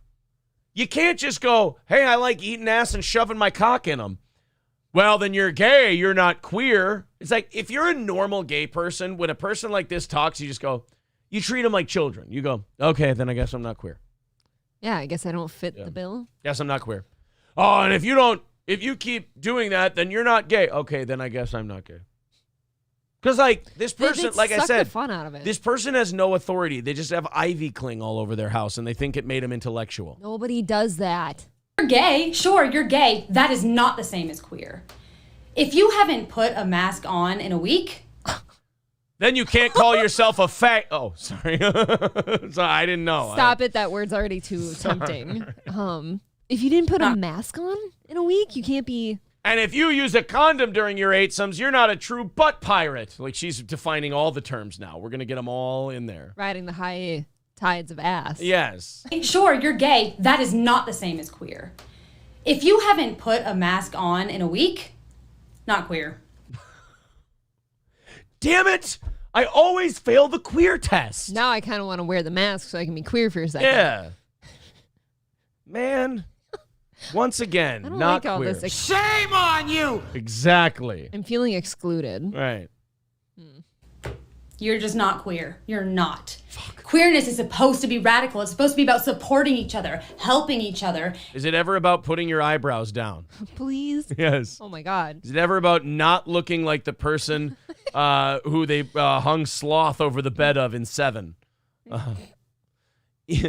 Even if they hadn't chewed off their tongue, which they did long ago, if I shined a flashlight in that thing's eyes, it would go into it would die from shock.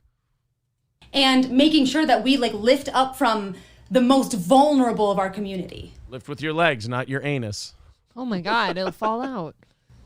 A lot of you gays are not acting like queers right now. So I'm not going to call you...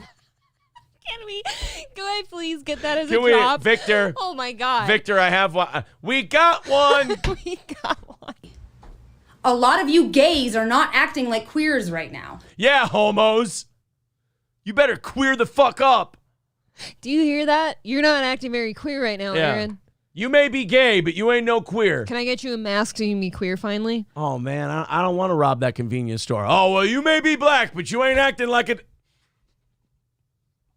If you don't vote for me, you ain't black. I want to see this speech in, black people talking to other black people. about what's black and what's doing the old Chris Rock bit. Sure, yeah. I just want to see the roles reversed. Oh, man. Most vulnerable of our community. A lot of you gays are not acting like queers right now. So Yeah, but you're acting like a cunt. She's remarkably cunty. Yes. I don't know. Which is pretty gay. Don't be a cunt. It's gay. Oh, you're so queer. Oh. Was that it? Yeah. I feel like I needed more from that. I do too. I really want to hear more. I didn't quite get there. I want to hear more of her thoughts on the issue because, she really just seems like she's got her shit together. Kind of blue-balled me. A lot of you gays are not being queer right now. Oh, well, I guess I'm not. Hey, honey, am I queer? I don't know. I voted for Bernie Sanders. Oh, yeah, that's pretty fucking queer. You're definitely a queer. Tiny. Robert Darth Mode says she has achieved max level of queer. Yeah, she's her XP meter on queer is full. Hold on, she wasn't wearing a mask. Well, How do I know she's put one on in the last week? Or I don't know what to call And why do you get a week? Why? What's the significance of the timeline of a week? Because now I don't know if you've heard this or not, but they've adjusted like the like COVID contingency rules. Oh, okay. Like you can that wasn't a word, right? No, I know. Oh, it's okay. Just like the whole putting a mask on in a week. Just like being gay rule. or queer, she totally made that shit up. You made a word I up. get to make words up now. You can get it in that week span is what I'm saying. Oh, it takes okay. a week. If you listen closely, says Granny, you can hear her butt plug with a tail fall out. Oh, see, I don't listen close enough. I keep thinking about mocking the person and making fun of them. I don't think about, Do they make tailed butt plugs? Is that a real thing? You know they do. Oh, my God. You know they do. How do you put pants on with that? When you're wearing tailed butt plugs, pants aren't important. That's all. I actually kind of like the word I made up. It sounds good. Oh, Robert says she's leveled up from queeb to queer. What's the next level? Is it gay F word? No, there's got to be Homo? one more. Homo. Homo's after Homo, queer? then gay F. It's like blue belts, brown belts, black belts. Your white belt is gay. I'm getting nervous about having so many kids around this weekend. There's too many fun words to use. Yeah, there's too many. I know. Well, some of them will be where we are, so you won't be able to say that one. So what? That'll help you a little bit. What are you talking about? You know what I'm talking about. I'm not sure, Fucking actually. whore. 290 away from next Friday's goal. There's PayPal. There's Streamlabs. You want to have some fun? You want to knock this thing out and keep us a week ahead? That's pretty cool. If not, I think we'll make it by the grace of God. I think next week we might be able to hit that. But there's PayPal. There's Streamlabs. We are a listener-supported show if you'd like to contribute. All right. So if you don't wear a mask, you're not queer. If you're not radical in your politics, you're not queer. Well, now let's figure out what makes you fatphobic. I told you I had good stuff today.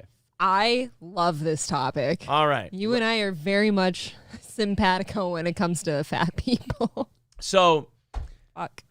Apparently, what's the way to stay away from being fat? Like, what's a way to make sure you don't get fat? Name some things. Eat healthy. Yep. Go to the gym. Go work out. Perfect. Okay. Out. Working out, going to the gym. It's because you want to keep yourself in good shape, right? Yes. Or you're a bigot. You're not scared me yet. If you go to the gym, you are fat phobic. That's probably true because you know what one of my biggest fears in life is? Being fat. Yeah. I think you'd agree. You can't really shame me with the fat phobic thing. Like, I'm already chunky. I'm a chub. Are you a chunker butt? I got about I want to be 210. Are you loafy? I got to 214 this year, but I want to be 210. You want 210? I feel like you'd be sickly. You think so? I don't know. How's 215 look? The fighting weight. I think I guess if you tightened, look, I'm with you already, so you don't have to freak out. But I feel like if you were like if you toned everything up, a 210 could look good. But if you're just like not toned in your 210, you look sickly. My trainer asked me yesterday, he said, your next fight, you think you could get to 202? And you could fight at the lower weight class? And I said, I've toyed with it before. I think I could. My last fight, I weighed in at 214. We've got to make a huge list of things you can't eat or drink then. Yeah, I know. Like, you got to stop with the combos, the meat and cheese trays, that's where you start getting into cookies. Like deprivation of fun things.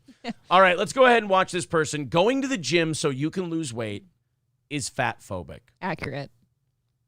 But it is. It I mean, is. yeah, It's the truth. but fatphobic, I don't see it as a bad thing. Yes, I'm afraid of getting fat. I'm very much seeing this as a positive. I'm in the low 220s right now. I'm like 222 probably this Me too. morning. Oh, that's very nice. And that's bad. Like that's 7 pounds higher than where I should be. That's now bad, 7 yeah. pounds is not worth going, oh my God, what am I going to do? Even though I do. 222, 7 pounds is not worth going, oh my God, I'm fucked. But it is kind of the point where you go, all right, we can't let this get out of hand because if it gets into the double digits, then we got problems, so on and so forth. I have the same problem. If I gain 7 pounds, that's a real big problem for me. Like, so where I like to be is like 118 to 122. But if I'm ever touching like 125, like that starts to be crisis mode for me. I'm scared. I'm sure a lot of people are empathizing with you right now, you fucking bitch. For me, if it's over 225, I'm like, fuck, dude, we gotta starve ourselves for a couple days. You and I are the same person, 100 pounds apart. Yeah, it makes total sense. So anyway, here's this woman telling us that if you go to the gym to lose, again, another person with no PhD, no degree, no qualification, no job, they're just making up bullshit rules, and they have the audacity to spread it around the internet as though it means something. Right. Like, all right, everyone, pay attention, please. I've made some new rules. And also, remember, this is what's going to happen if women ever take over the world. This is why we need to prevent this as much as possible. Because you folk do this. Okay. You just have this thing where when you get together in groups, one of you decides to stand up and you're going to be boss bitch. And without any discussion, without any, hey, does this make any fucking sense or am I just, winging it? They'll make stupid fucking rules that everyone has to follow, even though none of us asked for it. No, that's accurate. Do you ever listen to the girls here talk amongst themselves? No. One of them does that already. And it is absolutely... Which one? Yours. Yep. Can't be doing that. So, but like guys get together in a group. They go, hey guys, what should we do? You want to do this thing? And then everybody, it's like an episode of Star Trek The Next Generation. They go around the room and LaForge speaks and Worf speaks. And like everybody says we should do this, we should do that. And then it comes around and we're like, if enough of you want to do this thing, and then we go do that thing. That's why it takes guys 3 hours to go anywhere. But women, they can go somewhere in 10 minutes, but 9 of the bitches hate the one who said that they're going to this place. Yeah, that's also true. So here she goes. She's going to tell us, again, with no expertise on the subject whatsoever, what the new rules are about the gym. Excuse me. I'm beer hiccuping. What makes somebody fatphobic at the gym? Let's talk about it. Okay, of course she's eating a burrito. About it. Are you going to the gym so you can get a flat stomach, or are you going to the gym so you can build a stable core and have better posture? Ew, I hate her. I have an answer. Can I answer? Yeah. None of your fucking business. Right. Why does it matter to you why I'm at the gym? And by the way, if you want to have a nicer stomach and a more tone, guess what? Your core's going to get better. Like that's just going to happen. They're one and the same. Like my answer to that would have been both. Both. Yeah. Or I'm going to the gym so I don't have to feel bad about that burrito I'm eating later. Exactly. That fetus-sized burrito. So I don't have to have weird, like, stuck to the wall tits like you do. Could we support those things a little? You're not as hot as you think you are. Can I tell you something? Bras have gone by the wayside now. Like, people don't wear them, which I'm fine with to a degree. But, like, if you've got tits that need them, you should probably be wearing Otherwise, them. they're going to get worse. They're going to get worse. Gravity's not your friend. So this woman's going to eat a giant burrito and say, so excuse me, are you going to the gym to get a better core and better posture? Or are you just going to the gym to make your stomach look nicer? I'm going to the gym so you can go fuck yourself. How's that? He's surfing for dudes, actually. Oh, and by the way, in my case, neither. Just to punch things. Just to punch things. Yeah, like without repercussion. That's it. You just hit things. Are you motivated to go to the gym so that you can lose weight? Or are you focused on increasing muscle and bone density? Oh, hey, I have another answer to that. Ready? I'm going to answer all our questions. Yeah. None of your fucking business. Again. Okay. Do you only consider a workout good when you feel sore or tired the next day? Or do you look to feel energized and awake after working out? Oh, hey, I have an answer. Can I answer again? You go ahead. None of your fucking business. And first of all, that tired and sore thing, you know what that means? Muscles that you haven't used in a long time are being worked. Means they got torn and now they're going to rebuild into something awesome. Right, that's how you build strength. Are you prioritizing leg day because you want your butt to look super delicious? Or because you know strong glutes help protect your knees and your back. I'll take a delicious butt. Oh, would you like to answer a question? Yeah. Okay, go ahead. None of your business. Exactly. You really are trying to cut down on that F word, aren't you? I am. Yeah, that's honorable. Would you have said the F word there?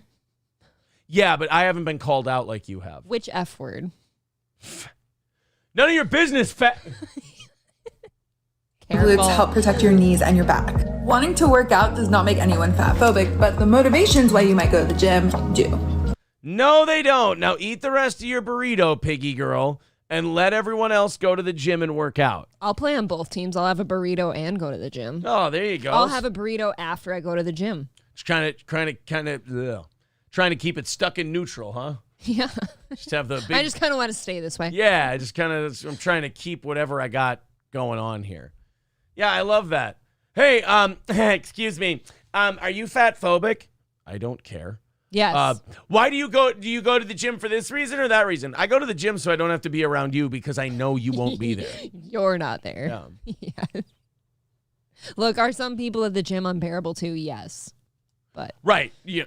I can't. Oh, you're so lucky. You're not up there for most of that. Right. I'm upstairs lifting while he's punching, and there's just grunters. Just Yeah. these big guys that wear clothes that are too small for them grunting when they lift. I'm like, oh, dude, still for me, the gay guy who wears his fucking underwear. The gay guy who wears his little fucking underwear in the sauna, and then sits in there for way too long, and like the entire sauna is drenched when he's done because he's pouring water on himself. There's that guy, and then I hate to say it, but I had to report a guy, a very polite guy, but he was from Kenya, and I don't think he understands our doings over here. He just always feels the need to take everything off and then just go in a towel, and he always finds, that's another reason Bro, you can't get your nut butter in the sauna. That's another reason I quit going on Thursday nights, like after hunting and stuff when you're there, because he shows up Thursday nights. Oh, does he? Scott told me he had to talk to that guy because I mentioned it to him. I'm like, I'll be sitting in the sauna and he'll go to specifically the locker in front of the sauna, take everything off. So I look up from my phone and there's just dick there. And then he just puts a towel on and comes in and starts talking to me. And I'm like, good Kenya dick? He's not even being flirty or anything. I just think that's how he thinks it is. This is like it's so uncomfortable. It's so weird because like guys have an idea of women and it's just not accurate. Women have this idea, or guys have this idea of women, like if there's a big Kenya dick, when they look up in the sauna, women are like, oh yeah, I get to see some dick. When in reality, women are like, oh God, penises, put it away. Like what is it? Unexpected penises. Not pleasant? Are not pleasant. You don't like it? It's a little, If you looked up and you saw my penis from the sauna, would it even make you go, I wasn't ready to see your penis right now? It's cute, but I wasn't expecting it. I like being told I have a cute penis. Well, he's shy at the gym in public, How is he when he's not in the gym in public? Oh, he's just, big old rager. April calls him the Canadian crippler. Because she doesn't move right after. Why Canadian? They killed him. I don't know. You call it that. I don't know. I'm not into Canadians. I don't know why you call it that. Oh. April's always walking funny. I'm like, come on. It wasn't. Jesus. I took it easy on you. My point was, sometimes there's it's not unexpected. What is the other word? Like when something just shows up and you didn't expect it. Unexpected. I don't know. You literally There's just kind said of Kenya dick out there, and I didn't need that. And of course, today. you're a bigot, so you don't want to see Kenya dick. I get it. You want to see. I didn't say that. You want to see German. You want to see some sauerkraut and sausage is what you want to see. I hear you. I get it. I'll give you the old sauerkraut and schnitzel. Unwarranted? They're trying to get unwarranted dick. Unwarranted dick. Unsolicited? And unsolicited. Uninvited? That's a good one. People are coming up with words for these are all very good. I let it happen the first couple times because it's not my locker room per se, but it is a communal sauna. So I'm like, maybe it's my fault that I was sitting here. Dude, the gay dude in his underwear who rinses himself though while he's in there, that guy fucking drives me nuts. And maybe it's not cool. Maybe it's a little underlying homophobia that makes it even worse for me. I don't know, but don't rinse yourself off in a public sauna, you fucking. You're not supposed to do that. Our gym owner is actually really pissed about that because then you're if you just sit there dripping, that's one thing, Right. and it's not that much. But when you're literally pouring off all the disgusting shit you've got on your skin Now Scott has to take out the floor of that sauna and dry it out and clean it and bleach it because it's gross. Okay? Yeah. He bitches to me about that, like on the regular now. Scott likes to bitch. Scott likes it when anyone listens to him vent. Scott needs someone to vent to from time to time. I think so. Thank you to Decent Big Balls for the $10 super chat. We are $280 away from next Friday's goal. Next Friday's goal. We are $280 from. There's the Streamlabs and PayPal links in the chat. Remember, if you'd like to become a Steel Toe VIP, becoming a Steel Toe VIP is easy. $250 in 1 week gets you all 3 of our Steel Toe t-shirts. It gets you your Steel Toe hoodie. By the way, all of these mailed for free right to your door. 2 5.5-inch vinyl stickers.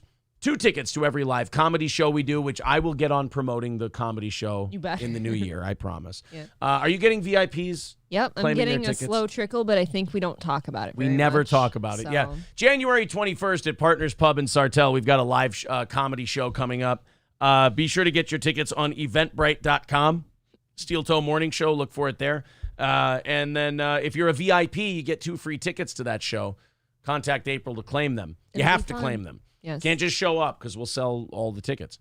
But you get a Steel Toe VIP, $250 in 1 week, all 3 t-shirts, the hoodie, the vinyl stickers, 2 tickets to every live comedy show we do, free entry into a $100 drawing every single month, and when new merch comes out, you get to claim a free copy for yourself. That is the Steel Toe VIP program.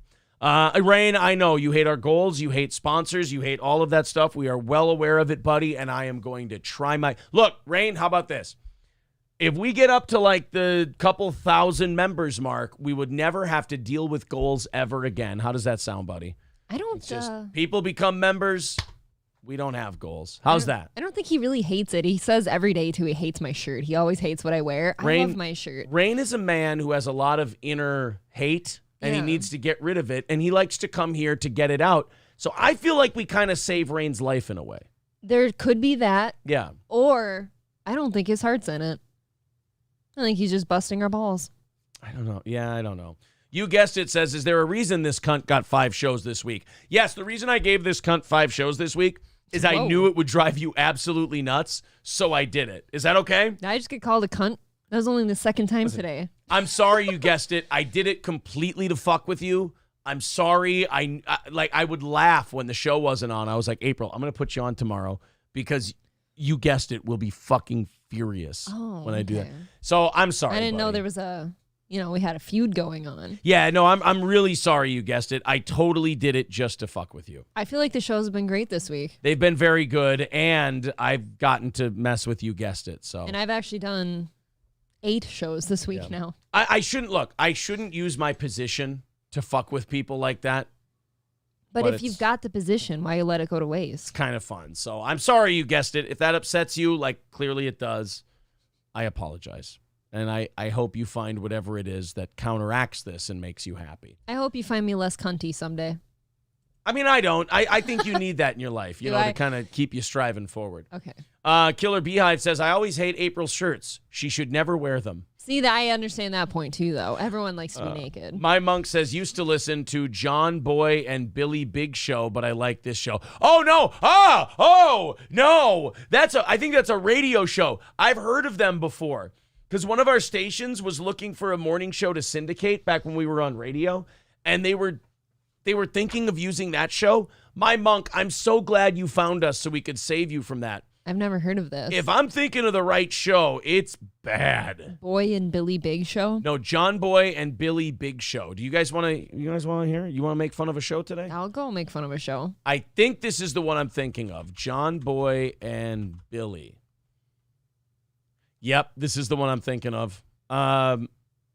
Ew. Married Man, Prison Letter. Oh, they've made a CD. Ask Ike Reads Letters. Mad Max on sexual harassment. Carl Childers gets a colonoscopy. Oh, so they do Cactus. Are they together? That picture makes them gay? look together. Like not funny, haha, funny queer. Yeah, that one. Oh no. We'll play some John Boy and Billy for you. How about Married Man? Okay. Oh no, do they do skits? No, you can't do skits. You have to do a show. Oh God, we'll do a playlist. John Boy and Billy single-handedly destroy Highway 55 at Wordy Word. This is 2014. I don't want 2014. Give me something newer. What if that was their heyday? Here, 1 year ago, Married Man. Oh, no. So are they like the Grease Man? I strapped on my gun. Married man drives around in a minivan.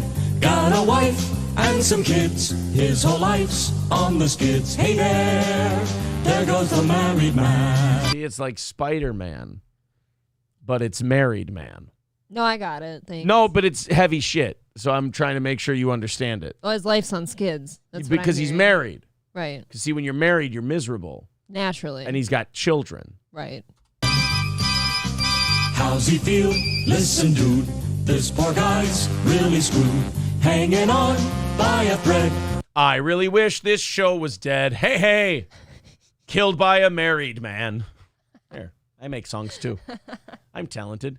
Quart of milk, loaf of bread. Hey there goes the married man. What year is it? 1950? The man's going out for a loaf of bread and a quart of milk? Men don't grocery shop. Slap your woman and tell her to go get it. Exactly. Where did the men go? No grocery shopping for men. I have a really unmanly thing I need to admit. I was in a Winona Judd mood yesterday. I was down here prepping the show. I had to turn on some Winona Judd. I don't like how your bottom lip quivered when you said that. Yeah, sorry. What the hell? It's the one beer. It's getting to me. No, I had to listen to I Saw the Light. Yeah, I knew it. Yeah, that's your go-to. It's a fun Winona Judd song. I think, especially when I'm with the kids, I think I prefer Why Not Me. Why Not Me is a good one. She'll sing it with me. That's the Judds, though. And I always do wonder, why not me? Yeah, I hear you. That's a common thread of humanity. Actually, our oldest loves the Judds. Yeah. I think that's cool. Like, I grew up enjoying the Judds because my mom showed them to me, so. But remember, I'm not her actual mom. Yes. Right now, I'm on a Weird Al Yankovic kick, too. I'm so sick of that, honestly. You know what ruined it for me? The movie was so damn good that the real music annoys me now. Except the Pretty Fly for a Rabbi. That's pretty based. Got a big gas grill, buys his clothes at the Gap, and he's just about had enough of this crap. See, he's fed up. I hope look, I'll say that the John Boy and Billy show is good if this sketch ends with this guy Benoiting his entire family. Mm-hmm. Then I'll say, you know what? Good job, guys. Mad respect. Married man, friendly neighborhood married man. Life for him has no zing. Wife won't let him do a thing. She says it's about time he grew up. You listened to this before you found this show. You know what I think when I hear shit like this and like listeners go, oh, I used to listen to X, Y, or Z. You're sheltered? No, you know what I think? I go, I'm trying way too hard. We've had that talk before. Like, you put so much effort into prepping this show. I'm sitting here losing sleep because I'm like, I don't have enough good shit for tomorrow. I got to find that one story that's really going to pop things off. I can use it as a clip. I've got funny things to say about it. Mm-hmm. And then these guys crank out this horse shit, and I guarantee they spent hours making this shitty song. I promise. Is there going to be a sketch here, by the way, or is it just going to be a 4.5? Don't ever do a 4.5 minute parody song. It's going to suck. I feel like it's been too long already. Wherever there's a screw up, you'll find the married man. As our story opens, married man is making a stop at his friendly neighborhood convenience store when he runs into his old pal. I hope he's killed by a black store break-inner. I can't. I wasn't sure how we could I fucked up my joke. What do they call those? A black robber. There you go. One beer, guys. Just black? One beer. It has to be a black guy. I just want him to know fear before he's dead. Oh, my God. Why? I hate married man. I didn't know we could get worse than the Johnny Rock show. It's worse. Well, hold on. Let's give it time. We can check the Johnny Rock show after this. Okay. College buddy. Hey, married man, how's it hanging? How's what hanging? I mean, how's it going? Oh, fine. How are you? Hey, didn't expect to see you out running around on Mother's Day Sunday. Oh, just picking up a few things. Let's see here. Fuses, friction tape. Oh, a chapstick. I need that. Wife sent you out to get tampons, huh? Yeah, where are those anyway? Right over there. Are you laughing because you think this is funny? This is exhausting. Get it? His wife sent him out to get tampons. Girls, go get your own shit. You used to listen to this. I mean, thank God. Look, if you would have found our show and then said, oh, I go back and forth between you two now, I would have banished you from this program. But at least you said, hey, this is all I knew before I found your show. All right, that's fair. I guess if they trapped you in a room and made you listen to this every day, Right. I get it. If you were being ritualistically sodomized to this program and they made you listen to this, like the Pulp Fiction, if that was, then I understand. But if you had a choice and you turned this on, fuck. Did you see my sodomy hand motion I made? By the You made a sodomy hand motion? I was like keeping the back down and doing it. Oh, well, it's covered up by the video. It just came out of nowhere. By the way, I'd like to just point out, sodomy. Saw to you. Saw to you. There between the cat food and the disposable diapers. Thanks, buddy.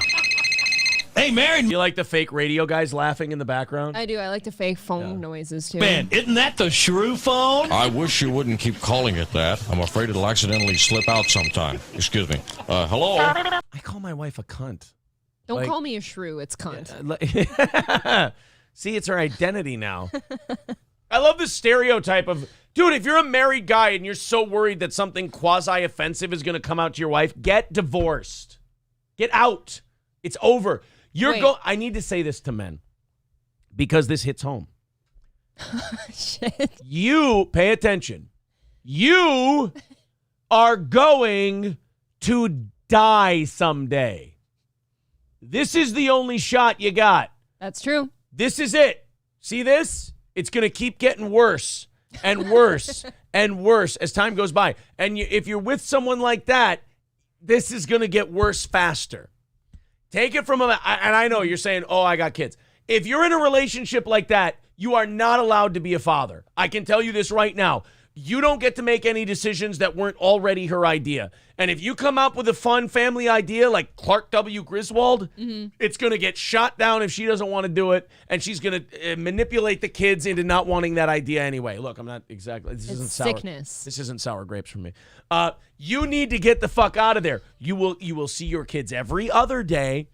Their day here, your day here. Their day here, your day here. Their day. You'll get to help them with homework. You'll get to plan your own vacations. You'll get to take them to do fun shit. You won't shelter them from the world. You'll get to be a father. Yes. It'll be wonderful. And you'll be able to find someone you love. And your kids will grow up in a house where people love each other and care about each other and don't live in one floor and the other one lives in the other. Anyway, look.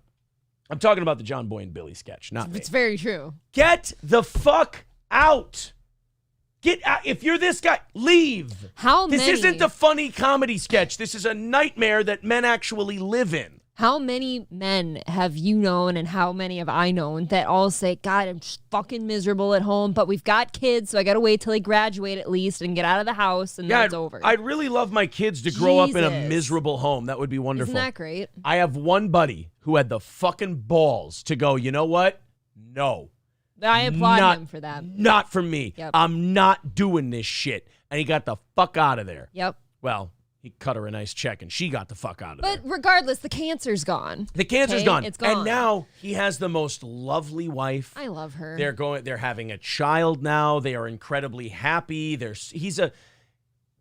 Much like me, my buddy is a social guy. He likes being around people. And his last one, it wasn't allowed. He couldn't. You're going to die fucking miserable. Die on fire, baby. Die with the one engine blown out and the fuselage torn to shit and bring her in for the strip is where I'm landing. But the word is crash. Don't be John Boy and Billy. Don't stick with shit that makes you unhappy. That's kind of the point here, right? Fucking Gen Xers. Yeah. Yes, honey, I'm there now. Yes, they have them. No, I don't see the Super Maxi, just the regular Maxi. Oh my God, this is I gay. don't think these have the wings. Stop laughing. There's nothing funny going on here. Do you know people what? have these conversations? No. Let me explain to you how radio guys work. So you know when we're doing a bit on this show and I'll be playing something and I'll just X out of it and I'll go, guys, I can feel you getting bored. I'm tapping out of this because I can feel my audience getting bored. Yes. You can be honest. You can be there's two kinds of broadcasters. You can be honest and you can stop the bleeding and move on to something that might be funny. Or you can try to brainwash your audience and trick them into thinking something's funny by over-the-top nervous laughing at shit that you know isn't going well. Mm-hmm. Whenever you hear radio guys, or like Tom Segura when his producers were cackling in the background, that's nervous laughter because what's going on isn't funny. They're trying to pump it up so the audience will believe in it. No, your audience is smart. I hate to say that about you guys, but your audience is smart. Get out of this shit. Go to something more fun, like me melting down. Me going on a rant is very funny. Why? Because my audience is in a good mood, and they're watching me convulse and yell like a lunatic. And now you're all excited. And now I'm excited and having fun. And now, you have to give your audience some credit. Like, they can see through this shit. This is why, like, Carlos Danger from Insufferable Bastards podcast is a really smart guy. He gets it. He understands. He's not like Chad, where he's like, I got made fun of. I'll fuck his mom. Calm down, psycho. We're joking.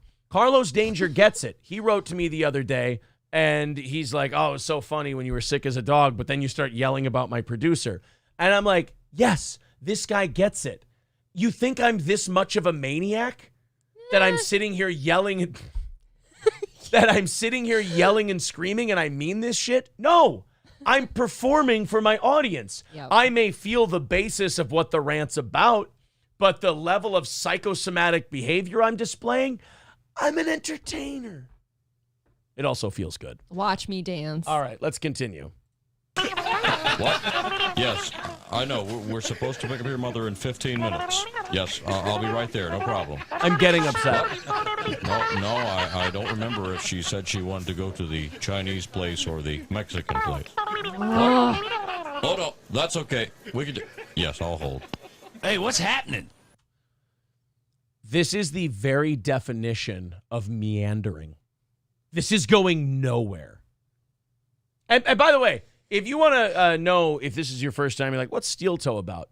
A listener told us in a fleeting offhanded comment that this was the show he listened to before us. And I went, that sounds like a piece of shit show. Let's go and listen. And sure enough, piece of shit show. There can't be a world where somebody listened to this. Like, how many views does this have? This is why this is a radio show. This is why radio is dying, by the way. Because 20, 30 years ago, you didn't have a choice. You had to listen to John Boy and Billy. Mm-hmm. Then the internet came along and everybody and their mother has a show and you can find one that's perfect for you. There's not going to be shows outside of Joe Rogan that have like 5, 10, 15 million listeners anymore. There's going to be thousands of shows and they all have like 20, 30, 40,000 listeners. Why? Because it's perfect for somebody. Instead of, hey, this show is good enough and I'll use it to pass the time. Now there's so many shows out there. You can find the one that's exactly what you've always been looking for. Yes. And it's not John Boy and Billy. Never. That's why, to give him his credit 100%, and I am a fan, that's why Mike David made Red Bar the cult classic that he did, because that kind of show is not acceptable and not entertaining to a large audience. It's not. But to like 2,000 to 5,000 people, it is the thing they have been looking for their entire lives. Much like that DuckTales parody he made. Much like the DuckTales parody. Two people in this world really love that song. That's my favorite song. It's a great song. All right, let's finish up John Boy. I don't think I'm going to get to the end of this. We just got that three-way calling feature on our phone. Yeah? She's getting her mother on the phone. Hello? Yes, I'm still here. Okay. She's putting her on. Hello? Hello? Why are you laughing? Why is there laugh? Again, this is nervous. They know this isn't working, and they're trying to trick their audience into thinking it's funny. I don't know people who joke around like this in private. No. Okay? Mother Fletcher. I'm fine. How are you? Oh, that's a shame. Well, try not to scratch it. Yes, honey, I can hear her fine. What? Well, actually, Mother Fletcher, the Chinese and the Mexican are both really in the same price range. No, offhand, I don't know if they use MSG at the Chinese place. Why isn't there anyone in there hitting all of these guys with a fucking brick? Why isn't anybody physically assaulting these people? This feels like Dollar Store Everybody Loves Raymond. Like, I hate this shit. I hate it so much. Dollar Store Everybody Loves Raymond. You're right. It's hurting me. Oh, that is perfect. Yeah, I know. I nailed that one. That's for sure. Yes, I know. It makes you go to sleep. What's that? the Mexican sometimes gives you gas? No. Okay, stop. Farting and poo! Farting and poo! Farting and poo! Laugh, queers! I can't do this show anymore. Farting and poo! It's over. Andrew Tate's next. Oh, thank God you're going to bring me back. We're doing Andrew Tate next. Wouldn't want that either. Yes, it is kind of a difficult choice. Listen, I'm on the mobile phone right now. Let me hang up and you two can talk it over. No, I don't think it'll break the connection. Let's just give it a try. How would that be? Yes, honey, I'm going to the checkout right now. You have to I'll end be home in this. 5 minutes. Okay. What's that, Mother Fletcher? Yes, I'm right beside the candy counter. One of those Reese's peanut butter eggs?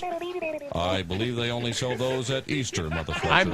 I'm mad. Cut it. Yes, No. I guess there could There's be 30 one or two. seconds. Don't you do this to me. There's 50 seconds left. I can fucking do This is this. testing our marriage. Just kidding. It's worth it. End it. No, all right, I'll check on fuck. it for you. Could you two hold on for just a second? Hey, college buddy, Yeah. do you want a gun? Sure. In fact, I got it in the truck right now. Please shoot yourself. Please shoot yourself. Please shoot yourself. Like you said, Please. you call it if we end everything over this bit. But you know what? This shitty, hacky radio show, they're not going to have the fucking balls to kill off their main character. They don't have the balls for this man to do what needs to be done and put a new 45-sized hole in his head. I will literally turn my opinion around on I this will. bit. If John they've got Boy- the fucking cojones to John kill Boy and Billy, themselves. I will see as a 5 instead of a professionally. 0 out of 10. Yes. If they end this with this guy blowing his head up. If this are Bud Dwyer's at the end, I will give them credit. Hypothetically. Still not funny, No. but at least they ended But at it least right. they had a little gumption. And I'll give them a 10 out of 10 if they actually do it to the people in studio. Go out, get it, bring it in, and then shoot me. Oh, they didn't do it. Will married man finally snap? Will there be any more peanut butter eggs? Will the clerk speak English? Tune in again next time when we'll hear the little woman say... Well, there you go. I just lost like 15 minutes of my life. That's the John Boy and Billy show. And My Monk 91 was the guy who wrote that. So Do you see what you've done? My Monk 91 is the guy who started that by saying, hey, I used to listen to John Boy and Billy, but now I listen to you guys. First of all, you should congratulate yourself. You should buy yourself a car today or some kind of expensive gift because you've done yourself a favor. Get yourself a boat. We haven't done it for you. You did it for yourself. That was a strong move you made, ditching that dog shit program, which I'm sure was comfortable for you, and coming to this dog shit program that it's least honest about their dog shit. I feel like you can definitely leave that show in this year, right? Like you can just move on. I'm I agree with Killer Beehive, April. We'll come out of this stronger. I hope so. Stronger Yeah. together. I think, hashtag stronger together. Let's all hold hands. Oh, Turd Ferguson says went from 522 to 504 during that dog shit sketch. I hope not. I hope you guys were staying around just to make fun of it with us. April's Parents Hobby Farm says, I used to listen to Steel Toe. Now I listen to Johnny Rock. That's why he's here, naturally. Have they put up any new Johnny Rock? I know the ratings are we've coming gotta out check soon. on him now. Yeah, the ratings are coming out pretty soon. So God, anytime I forget my headphones at home at the gym and I get to hear a little snippet, just a God, little it just bit. pumps me up. Where is It's so hard to find their fucking channel because they've got such a stupid name. It's like their call letters and their Did they just remove their channel? Oh. Rockin' 101. It's us. It The comes first up thing that comes up with is us us. talking about Rockin' 101. Oh, there There we it go. is. WHMH Rockin' 101. What a terrible. Oh, with that Hummer that doesn't work. Hey guys, 77 subscribers. Huh? I'm in. 10 days Are ago you was one their of them? last thing. Clip of the week, Kevin Nealon a month ago. Yeah, they've got nothing new. They have James Murray from what is that? Impractical Jokers. Wow. God, I bet that killed. Jesus Christ. All right, so we can't listen to any Johnny Rock because it's just they don't put Are they live right now? anything in there. No, I'm sure radio stations aren't live this week. They're giving everybody the week off. Because their jobs are so hard. All right, I guess I promised Andrew Tate. Let's do Andrew Tate. It was George Santos. I was wrong, but let's do the Andrew Tate thing. Andrew Tate has been arrested and released on human trafficking allegations by the Romanian police. Now, this is nothing new. This is not like, I mean, it's holy shit that he actually got arrested and his house was raided. That's pretty interesting. But he's been accused of this for years. Like, this has been a long-standing thing. There are even allegations that he moved to Romania to get away from these kind of charges in the UK. Mm-hmm. Now, my thing is, why would you move to a place because you were under investigation for this thing and then start doing the same thing somewhere else? Because you just can't get enough. That's why. I guess. But like I said, he's worth how much money? I feel like you don't need to do this. Yeah, $250 million in Romania. He won't go to jail. I don't think so. I feel like Romania is one of those countries that if you're wealthy enough, you can pay whoever you need to pay and you'll get out of it. You could be paying like of age women for sex too. Like, I don't understand why you go. Well, He goes. I'm not even sure what the trafficking allegations are. I'm not that up to speed. Okay. On the laws that Tate may or may not have broken. All I know is that I guess and this is conjecture. I don't know if this is true. It was one of the pizza boxes, like when he was feuding with Greta Thunberg yesterday. What a weird thing to say. Right, I know. Apparently, he tweeted out something, and there was a picture of him, and there were pizza boxes in the picture. And there was a QR code on the pizza box, and they were able to figure out the address they delivered those pizzas to. Oh. And when they found the address, that was Andrew Tate's address, and then they went in and arrested him and raided his house. I don't know if that's true or if that's just Greta Thunberg spiking the football. But Greta Thunberg won. I guess so, huh? Like, she is the winner, and she spiked the football a little bit this morning. Unlikely winner. She tweeted, "This is what happens when you don't recycle your pizza boxes." Has over 200,000 retweets. Oh my God. People really liked that one. Woo. Like, even if you don't like Greta Thunberg, and I'm not a fan. Not really. That's pretty fucking good. That is funny. Like that. Good for her. That's like the biggest win she's had. Yeah, she's doing like the environmentalist thing, and she's also shitting on Andrew Tate. Yeah. This is what happens when you don't recycle your pizza boxes. And also, you can tell like the fans of ours in the chat that like don't give a shit about politics. And then the people who take politics too seriously. Guys, this is a great opportunity for us to tell you our mantra on this show. I may have my political beliefs, but it doesn't mean shit on a comedy show. It doesn't matter on a comedy show. And you don't need to worry about it either.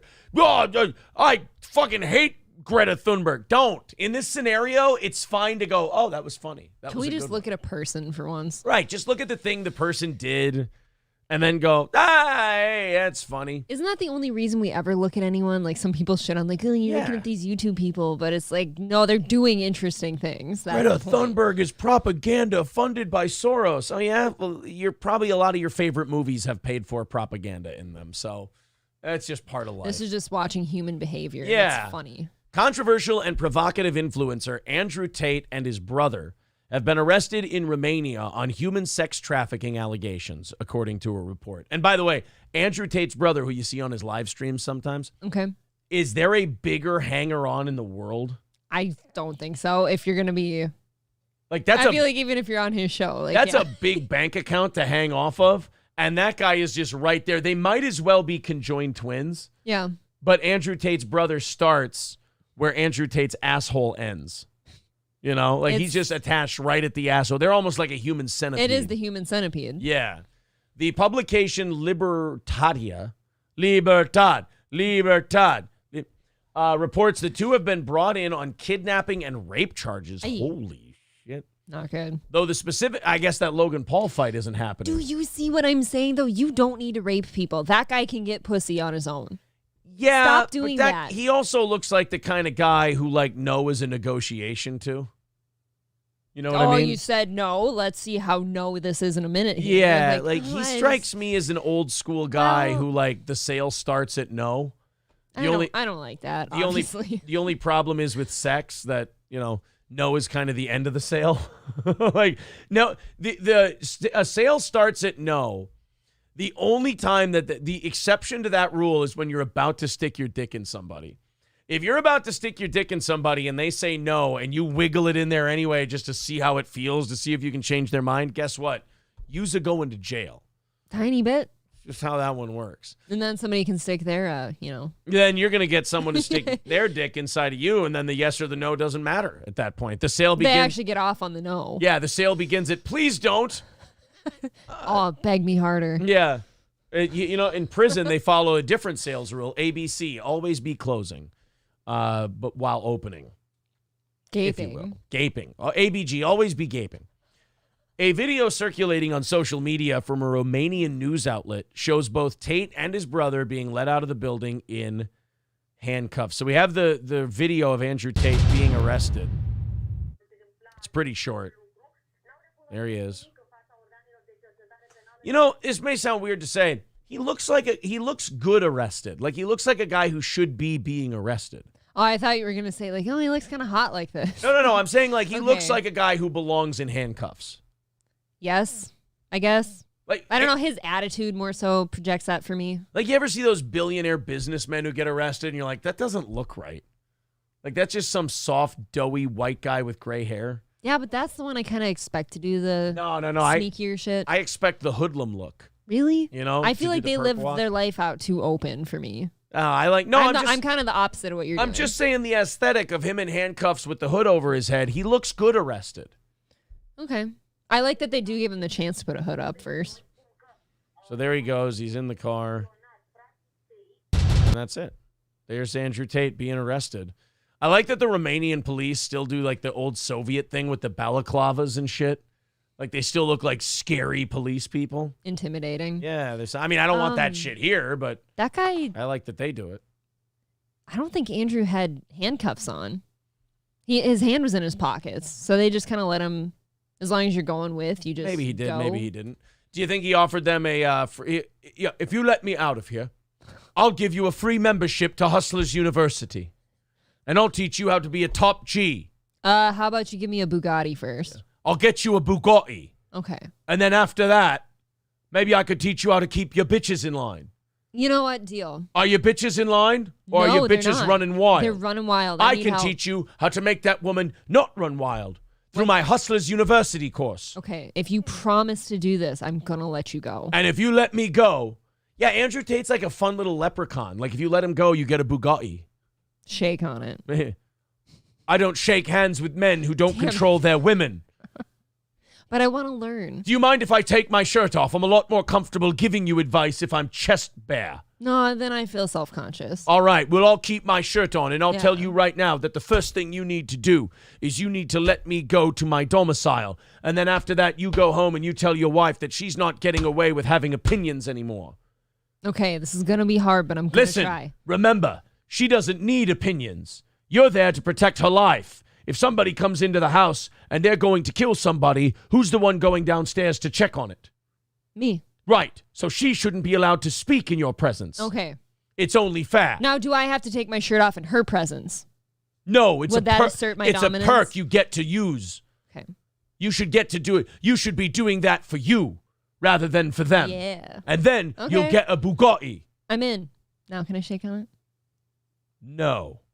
I want the damn car. I'm not shaking your pathetic hand until you get your woman in line, and then first you get the chicks. So I need some Then more you calluses. give them a black eye. Then they stop talking. Then you get a Bugatti.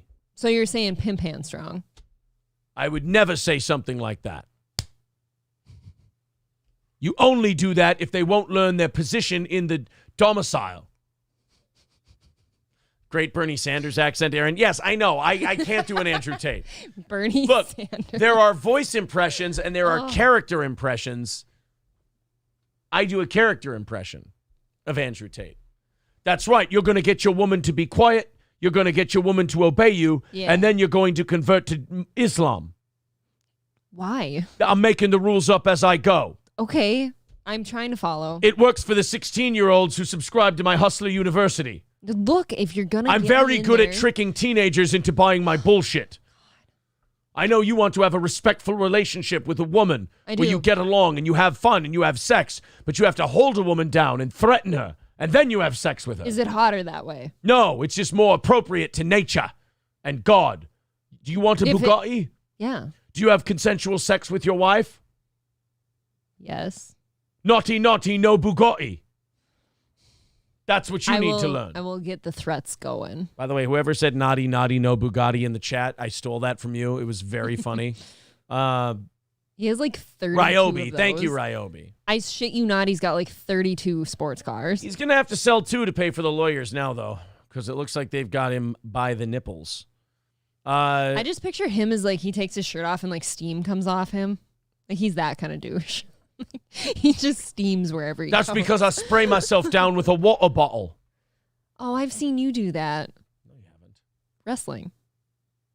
Remember? No. They hit you with that on the hair so you look a little like warmed up and sweaty when you go to the ring. Do you remember Kyle Powers, though? Yeah, he had it all over. In Howard Lake, there's this guy, and he's pretty good at wrestling. I like watching him, but he had his little like Speedo deal on, and he's got the long hair, and he's just fucking spraying himself down. So like in boxing, a guy goes to the ring, he's been warming up in the locker room, and he's dripping with sweat. That's supposed to be with that. It's supposed to look like you're fucking ready. Why not just warm up then? Because wrestlers are fucking lazy. They're like the baseball players of combat sports. He just gets to walk around in a Speedo with his junk hanging out and then just spraying himself down. Look, I've had 4 matches and I've barely stretched before any of them. And like the guys in the locker room, same shit. Like we're just sitting there bullshitting, talking about our matches, and then they tell stories about other matches they've done, and then hit yourself with the water bottle a few times and go out and do your match. I just thought that was very funny. Like I'm watching this grown-ass man spray himself down with water mist. Yeah.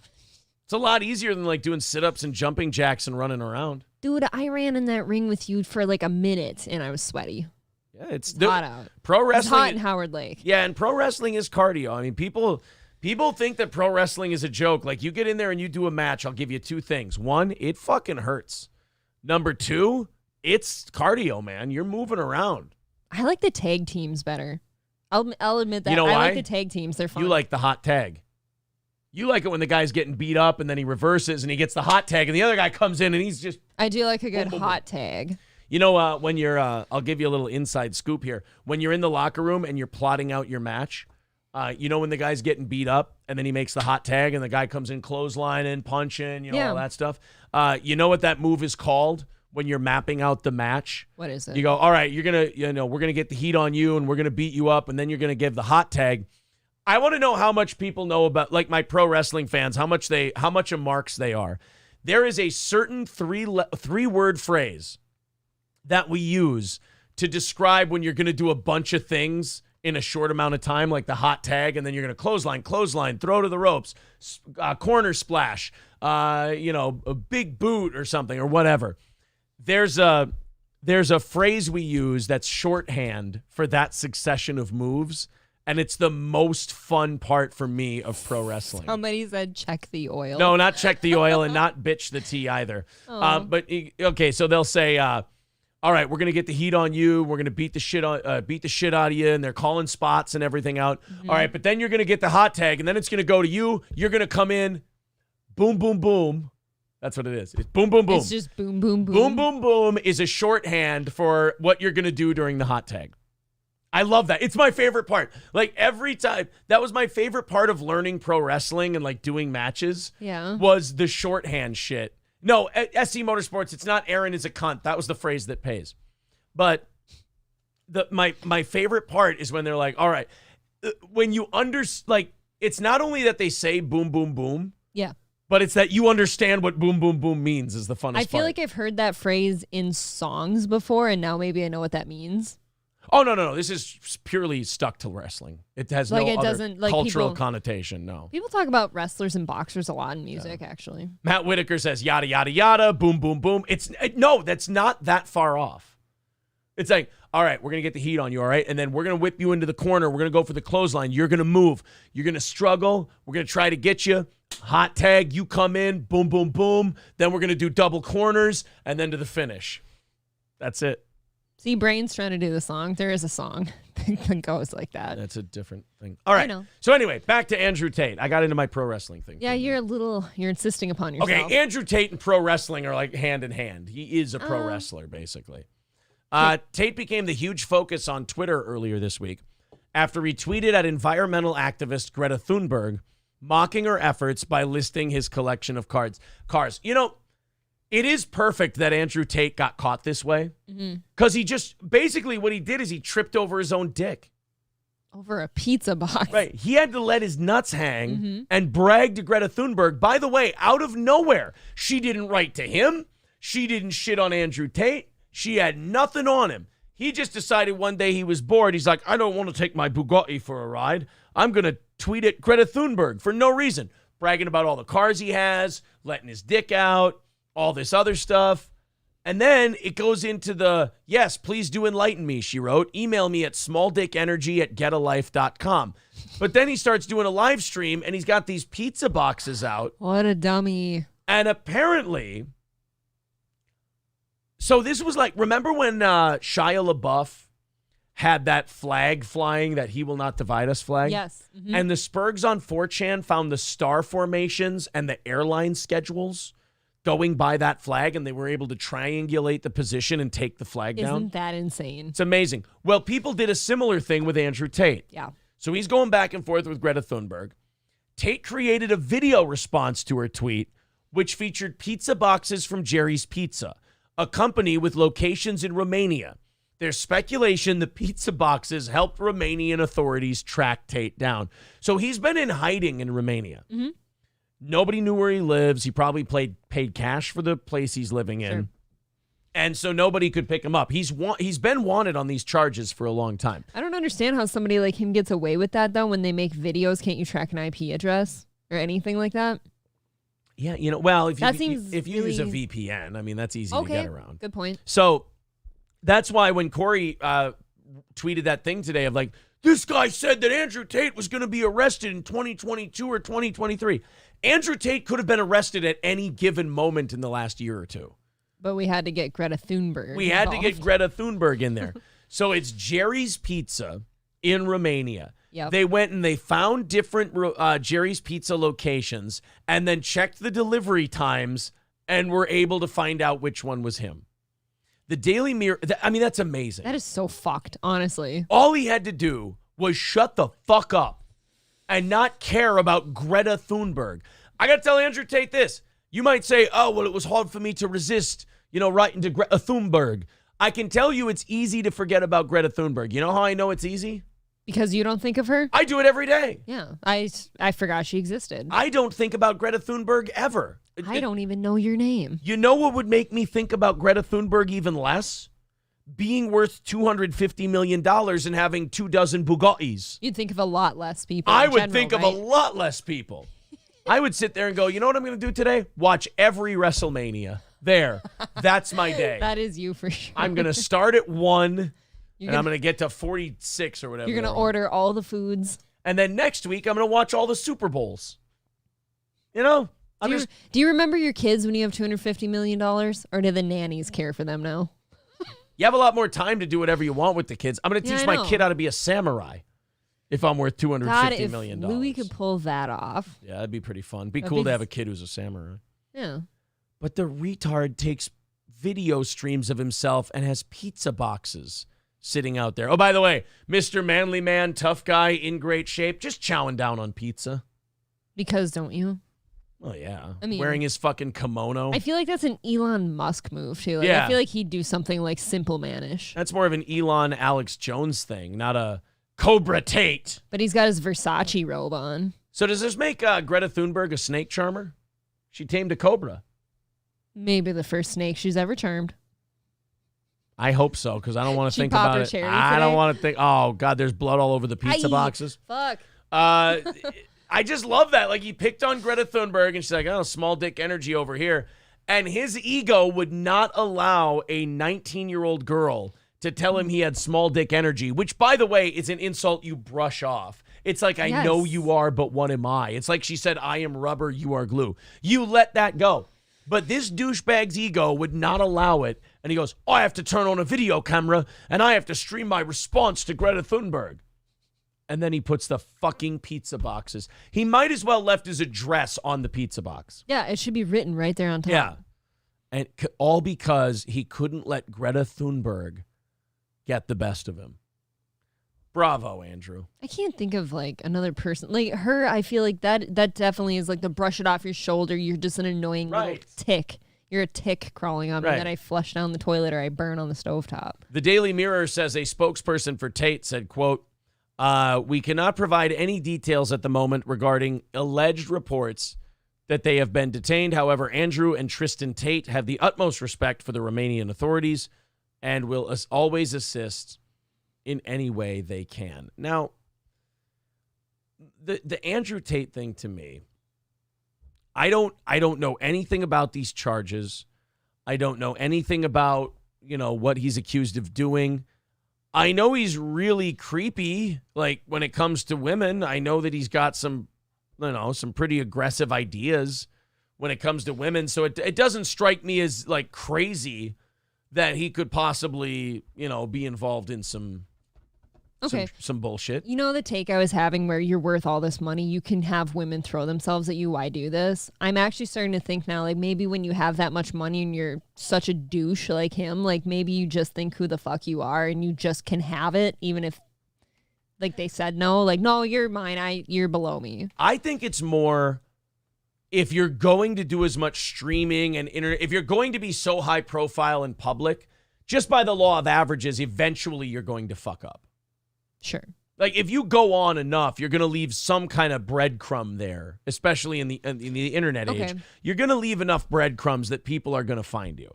Or in this case, pizza crust. Like you can't go into hiding. And then constantly broadcast yourself.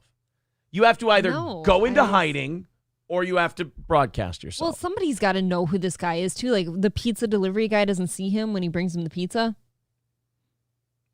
I'm all sorts of confused. Like, does he have somebody answer the door for him at all times? Lemmy says, or maybe people really don't like Andrew Tate and are looking for any excuse to spin words to make him look like the bad guy. I've heard people accuse that he like runs a sex cult. I don't know if that's accurate or true, but he does strike me as a cult of personality guy where something like that could be possible. Like I could see him being such an egotist that he has a harem of women. That's the direction I was heading with my take. Yeah. So I don't know. I know he's out now. He's facing charges and all that other stuff. I guess we'll see.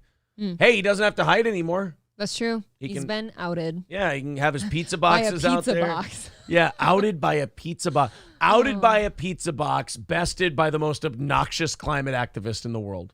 That is a big ol' L. Bravo, Mr. Tate. Ouch. King Cold says they're totally cool with him getting framed because they don't like him. But here's what I don't get. I get that people who like Andrew Tate are like, oh, he's being framed. Please tell me why Andrew Tate would need to be framed for anything. He does it himself. He's not an important guy. He's not like in the grand scheme of things, he's not a guy who's like upsetting the New World Order. He's not Donald Trump or anything like that.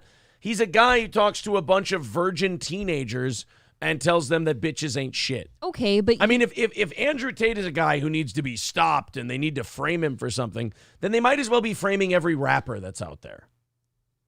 I mean, he's not. I could tell you why that doesn't happen, but it might not look because they get themselves friendly. In trouble. You work on the internet, right? You look at this shit every day. You absolutely know that like things that Andrew Tate says and stuff about how like women should be in a relationship or in the home or anything. You know that's frowned upon. We just did a story about it yesterday about the trad wife thing. They're not going to frame him for a crime to get like Andrew Tate is not a voice worth silencing. I hear you, but he's also worth a lot of money. And when people like psycho mental cases on the internet don't like something, they really go all in. That has nothing to do though with the charges that he's I'm talking about if it's been charges. Framed? People on the internet are going to frame a multimillionaire of sex crimes and no, they're not capable. I don't think that sounds that crazy. So a bunch of guys on 4chan are just going to get a guy framed for... No, there has to be evidence. There has to be something there. Right. You can't just blurt that out and then, I guess we're going to go arrest If you're going to frame Andrew somebody, Tate. it starts with a group of people who don't like the guy. Okay, but April, that wouldn't be people on the internet. That would have to be authorities. That would have to be politicians, police people, things like that. Why? I always ask people this. I understand you like a guy. I understand you think he's cool and you think he's great. What's happened more throughout history?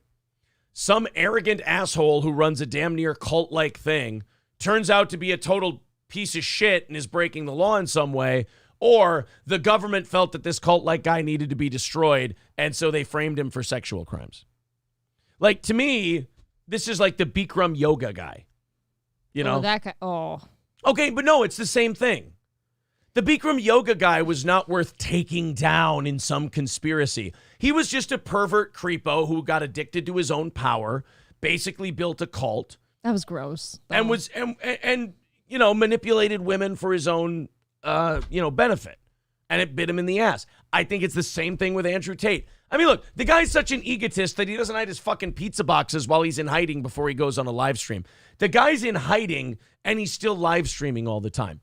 Is this a guy who was worth framing, or is this a giant narcissist who just wanted more? Well, and of more course, and I would more? pick that one, of course. I agree with Unquenchable Fire. He's an idiot. Yes. I think once you get to that level, like where he's worth that much and all he cares about is his cars and his abs, like I don't think there's a whole lot of sense going on upstairs. Zen Rhino says it's funny people think Greta owned him. Well, she did. That's how dumb he is. He's so dumb that Greta Thunberg got the better of him. Like, I'm sure the last thing that went through his mind, other than that bullet, was how the hell Greta Thunberg ever got the best of him. Shades Cal is right. Roger Rabbit was framed. That's accurate. I mean, but that's a cartoon bunny. That's to be taken way more seriously than Andrew Tate. Anton Slavic says, what's wrong with building a cult to manipulate women into sex? Well, I mean, good question. And by the way, that's an important one. I would even say Greta Thunberg didn't own Andrew Tate. Andrew Tate, he played himself.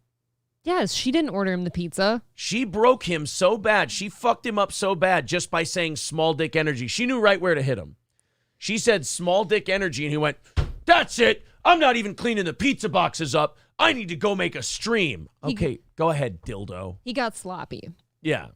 But I do think this guy's up to something. I do. I 100% believe that Andrew Tate's up to something. I don't have any evidence. I would never bring it before a court. Sure. But this guy's up to something. There's something off about this guy. He's not okay. There's something. This guy's a creep, for sure. I don't like them, and I don't think anybody should be listening to him, let alone giving him money, but I don't think she owned him. She caused him to own himself. I mean, I think that's fair. He picked on her. She said one thing back, and he went nuts. She touched a nerve. Yeah. I think it's hilarious. You bested by a little girl. David Stoner says, Andrew got busted for bringing hookers from one country to another. In Europe, they can bust you for that. Julian Assange got a rape charge for busting in a hooker with no condom. Oh, God. Well, you're not allowed to nut in somebody against their will. No. I mean, that is against the law. If we had proof that she said that wasn't okay, I mean, you're in big trouble. Right. If you're shooting goo into someone and they told you no, that's against the law, against the rules. If you're blowing goo. Zen Rhino with an interesting point. He doesn't think she's smart enough to come up with a phrase like big small dick energy. One of her handlers gave her that phrase. I mean, maybe. I don't know. Citizen M says, Greta steel-toed Tate like Zumach. I mean, true. We kind of made Chad show himself to the world, and now everyone thinks he's insane. I guess. On a smaller level. Let's continue on here. Need Trump says, I would mind being in the same room with Greta. After I'm done talking to her about climate change, she would be in the corner sucking her thumb. Oh, I'm a tough guy. I can argue with a 19-year-old about climate change and make him cry. I could make Greta Van Susteren. I could make Greta Thunberg cry in 6 seconds. That's a sport for you, actually. You want to make women cry. It's a game show.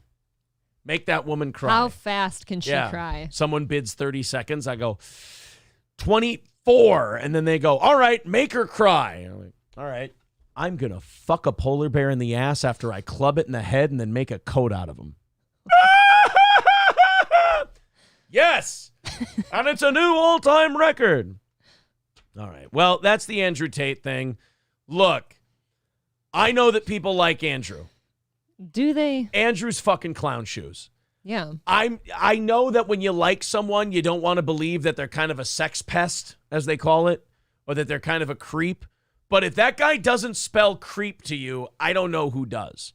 And as far as him getting arrested, look, he's done some fucked up shit with women.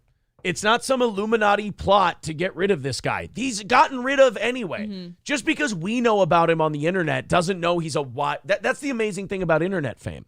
You can be super famous to like a few million people, and then nobody knows who the fuck you are. Right. You know? It's very niche. Like Jimmy Fallon, for some reason, may not be as popular as, like, may not have as many viewers as, say, an Andrew Tate or whatever. But if you ask people who Jimmy Fallon is, people who'd never watched Jimmy Fallon go, oh, yeah, he's the guy Saturday Night Live, The Tonight Show, the whole deal. Show us. You ask a lot of people over the age of maybe 30 or 40, hey, who's Andrew Tate? They go, I have no idea who the fuck you're talking about. Like, you got to be pretty dialed into shit to know who he is. Yeah, I guess. And I don't know, he just says some wild shit, though.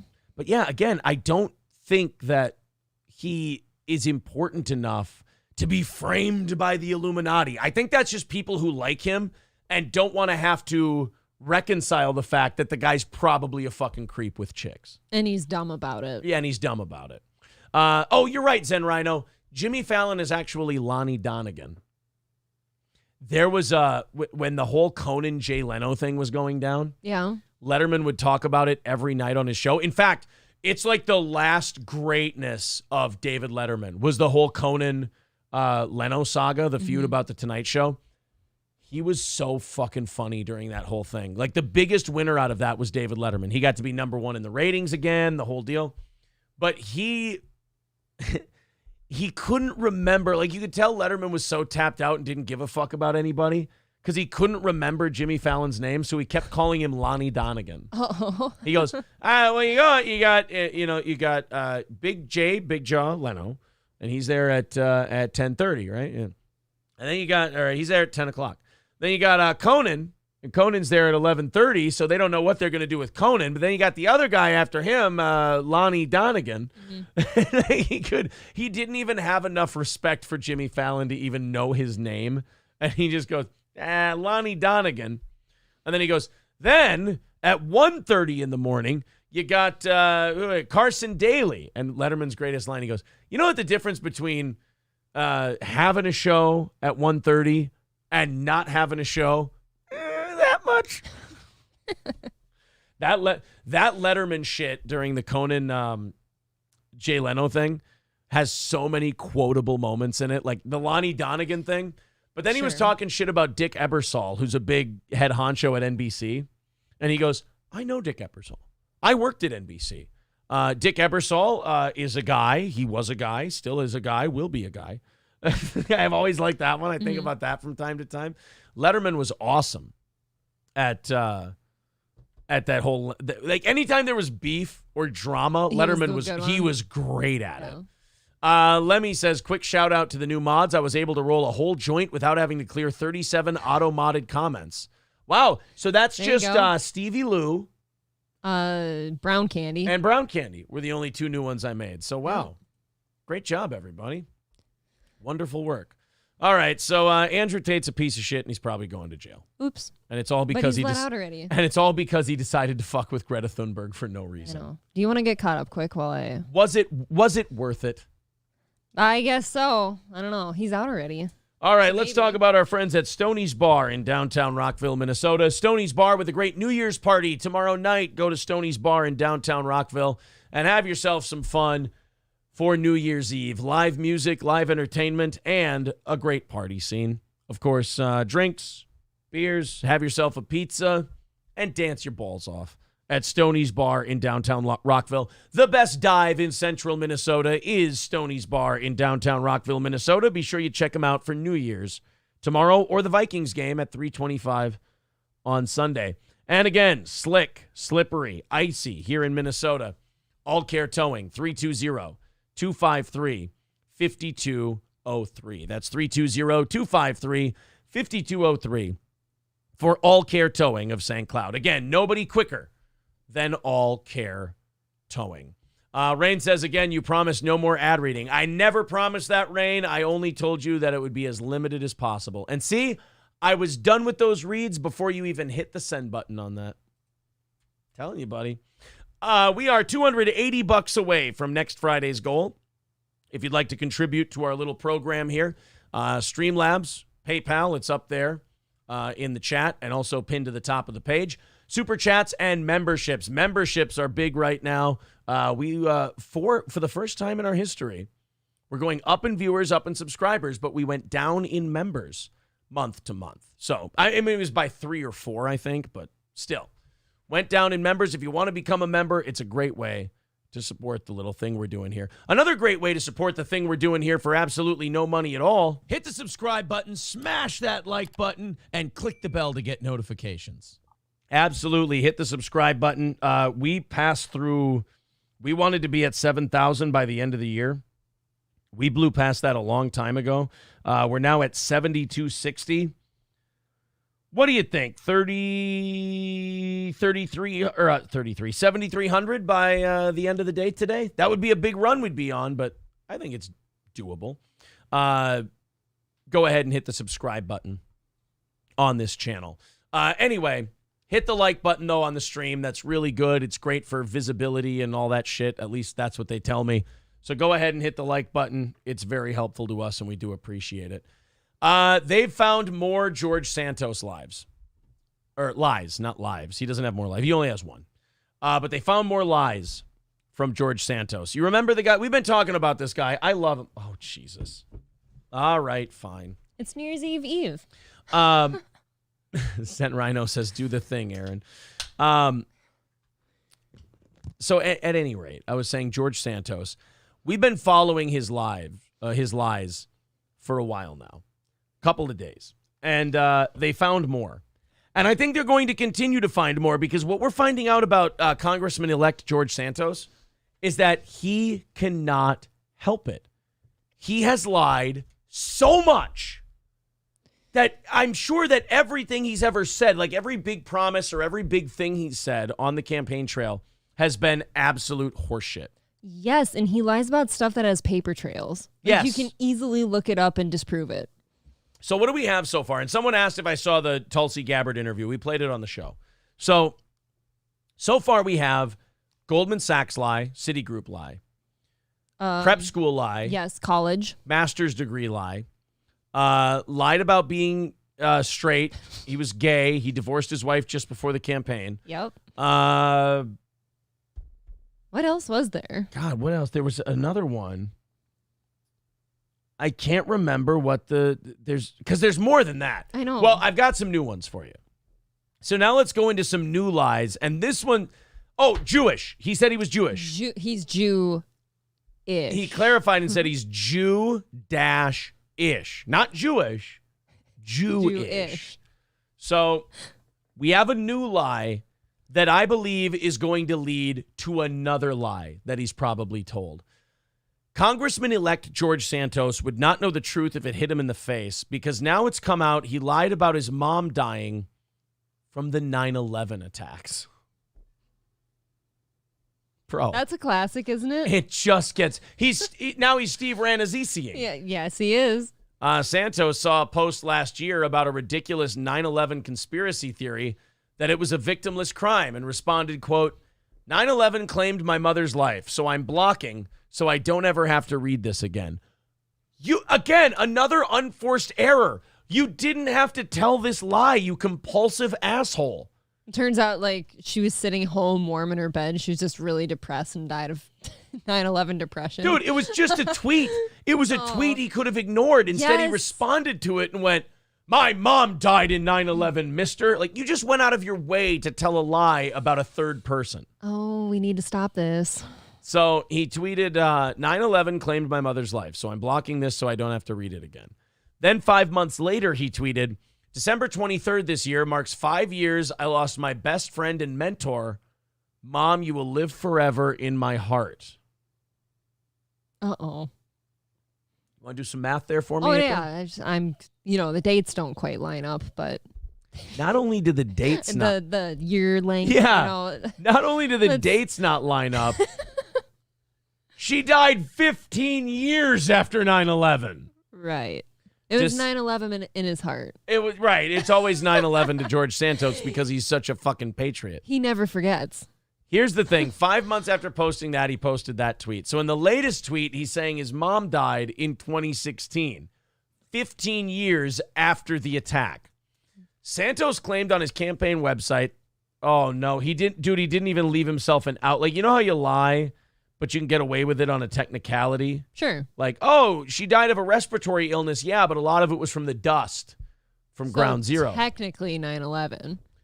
Nope. He goes, his mom was in the South Tower on September 11th, adding she survived but passed away a few years later from cancer. She died 15 years after 9/11. I don't know what he considers a few, but a few is typically 3 to 5 for anybody. Yeah, 3 for me is a few. Right. 5 is a bunch. 7's a while. This is the latest string of fundamental deceptions by Santos, including lying that he went to NYU and Baruch for college, yet they have no record of him. Ditto, he claims he worked for Citigroup and Goldman Sachs. And, of course, there's the lie that he was Jewish, and he explained it by saying he was Jew-ish. So, like, Jew adjacent? He's Jew adjacent, but he was raised Catholic, he says. Got it. This guy's getting sworn in next month. Is he, though? This guy's only a couple... Well, yeah, that's a good point. And will he make it? This guy's only a couple weeks away from being a congressman. And here's the thing. If he just ignores this, he can still get sworn in. It's not like you can face charges for anything he said. No, it's not crimes. Yeah. He's just lying. It's not like you can like take the guy. You can't remove him for what he's done. He would have to remove himself. The pressure would have to be so great that he goes, nope, I'm going to step down. Or he can just, the next 2 years, just be a congressman and enjoy all the benefits of being a congressman. And everyone can think he's a piece of shit, but he can serve his 2 years and then go, all right, I'm done. Right. He's getting the stuff he wants. And it depends on how red that district is. They might just vote R because he's the guy. Right. Like, to me, there's no way nobody's heard of this by now, but what if they didn't hear it and it's just the R? You know? Yeah. That's it. Omega Dread says you could send him to Hustler College. Yeah, then he wouldn't lie so much. He would just treat women like sex slaves. Aren't we, though? He would, well, you know, I mean, those of you who know it, there's no problem. You know, some of you, you know, you need to be coaxed into the idea, I suppose. I understand. It's just the not only the amount of lies, but the shit he's lying about. Again, like you said, fact checkable. Right. Hey, my mom died a few years later from cancer from 9/11. Oh, really? Because it says here your mother died in 2016. Right. Let's check the death certificate. Oh, let's look up where you went to school. Right. That stuff's all very easy to find. Let's call Goldman Sachs. Not like Goldman Sachs would keep stringent records of who's ever worked there. Not at all. Or Citigroup. Or Citigroup. Yeah, it's not like you worked at like Bernie and Don's Diner in Waseca, you know. What? You worked at Goldman Sachs. Works at Charlie's Cafe in Freeport. Yeah, I worked at Charlie's Cafe in Freeport. Oh, I don't remember that feller. Well, you're 90, so you probably wouldn't. But Goldman Sachs, they can just type it into a database and they'll be able to tell you. Yes, they're absolutely huge. It's my favorite bank. All right, so it's prediction time. Is that guy getting sworn in? You literally asked me this yesterday, and I'm leaning towards no. You don't think he's going to make it? But then again, as soon as I say that, like you said, depending on how red that district is, he might just get in there anyways. Like, I don't know. Again, all he has to do is just put his head down and go. Like, he doesn't have to. Put the horse blinders on. Right, just put the horse blinders on and go, I don't care, I don't care, I don't care, I don't care, I don't care. Nobody's going to want to work with him. Swim through the bullshit. Hey, did you file that bill? Yeah, totally. Marge, could you please file that bill for me? You fucking liar, dude. You lie about everything. Kevin Vassar says, really appreciate you guys being so consistent through the holidays. You gained a new, somewhat regular listener, if that. Been listening around 6 weeks. Well, thanks, buddy. Thank you. I appreciate it. That's cool. Thanks for the subscribing and whatnot. Binary Recoil says, can't believe his mom died in Vietnam. It was in 2016. Wow, what a badass. Yeah. Technically she did die in Vietnam then. It's just that it was on vacation. Someone said, my mom died 2 years before I was born. What? Wow, dude, you're badass. You're hardcore. He won't run in 2024, says K-Max. Santos told New York Republican officials that he does not plan to run for re-election. That might be the only way that he was allowed to keep his seat, and the Republican Party didn't like pressure him to get the fuck out of there. He's like, look, I'll go in there, and I promise I won't run for re-election. And you know he's not going to, because if there's one guy you can trust, it's George Santos. Who is Jewish. Who's Jewish, yeah. I love that. The Republicans are like, hey, we want you out of here. Hey, I got a deal for you. All right, what? I won't run again in 2024. All right, I'll take that compromise. Thanks. He walks out the door, and then the Republicans look at each other and go, oh, shit, wait a minute. Oh, you lying sack of shit, get back here. And he's just taking off down the street like he just stole a haircut. Yeah. Oh, he got us again. Yes, I get to be congressman. He clicks his heels up in the air. He's all gay about it. Because he's gay, yes. Veldrain says, I'm George Santos. Have you seen my Bugatti? Yes, we have, George. It's the first hatchback Bugatti I've ever seen. He's painted it and then put fuel Bugatti efficient.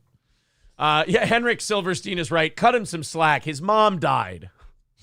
That's right. She just died. That can be hard on people, okay? My mom just died. Oh, that's too bad. Yeah, in 2016. It was really terrible. She died on 9/11. Wait, what? Yeah, 9/11, 2016. Your mom died in December. Well, it was from all the smoke on 9/11. Yeah, but I remember it as this day. To me, it was my 9/11. It's the equivalent of like, oh, I identify as this today. Yeah, Carlos is right. This guy might even be too much of a shit for Congress. He is just kind of unraveling. I know. When you're too big of a liar to stay in Congress, that's pretty impressive. It is almost. What if he's like really honest about everything else? Like he tells us about all the like Illuminati type dealings of the government, but we don't believe him because he's a lying asshole. That'd be good. He's like, yeah, all these corporations, they all hang out with the Democrats and the Republicans. They all introduce to them how the legislation should be phrased. And they all show them how they should vote. And then they threaten all of their families if they don't vote that way. I mean, we're an oligarchy. We're completely run by corporate interests working against the little guy. Bro, didn't you say you were a Jew? They're like, oh, man, you guys got to believe me. On. And all the other senators and congressmen are going, shit. No, this guy? I'm completely serious. Come on, you're going to believe him? I'm going to write a book. The gay non-Jew? Guys. The gay non-Jew should definitely be an author at this point. We're totally cool. We don't... Oh, sorry about this Monsanto sticker on my back. Somebody's playing a joke on me. It's probably that Santos. Kenneth says, petty liars always tell the right truths, but no one would ever believe them. Exactly. Sure. How are you supposed to believe George Santos from now on? I promise this bill will not raise your taxes. Oh, fuck, we're getting our taxes raised. God damn it, Santos. We've been taught how to think. Okay. He's going to hook up with Ayanna Presley. It's going to save his career. Jeez. Yeah, he just lies about getting pussy during... he's like, hey, man, how was your time in Congress? Oh, man, I fucked every member of the squad. You know, I bent over Amy Klobuchar. I don't know why he's only banging Democrats. Jody Ernst and I got it on. It was great. I get to fuck Jody Ernst. Why? Why do you know these people? $5 from Lip Ripper says, I don't see what the big deal is. A compulsive liar in Congress should fit right in. I was thinking that for a little bit, but he's so bad at it. I hear you, buddy, but at least be good at lying. And number two, wait till you get there to start your bullshit. Don't lie for 20 years leading up to it.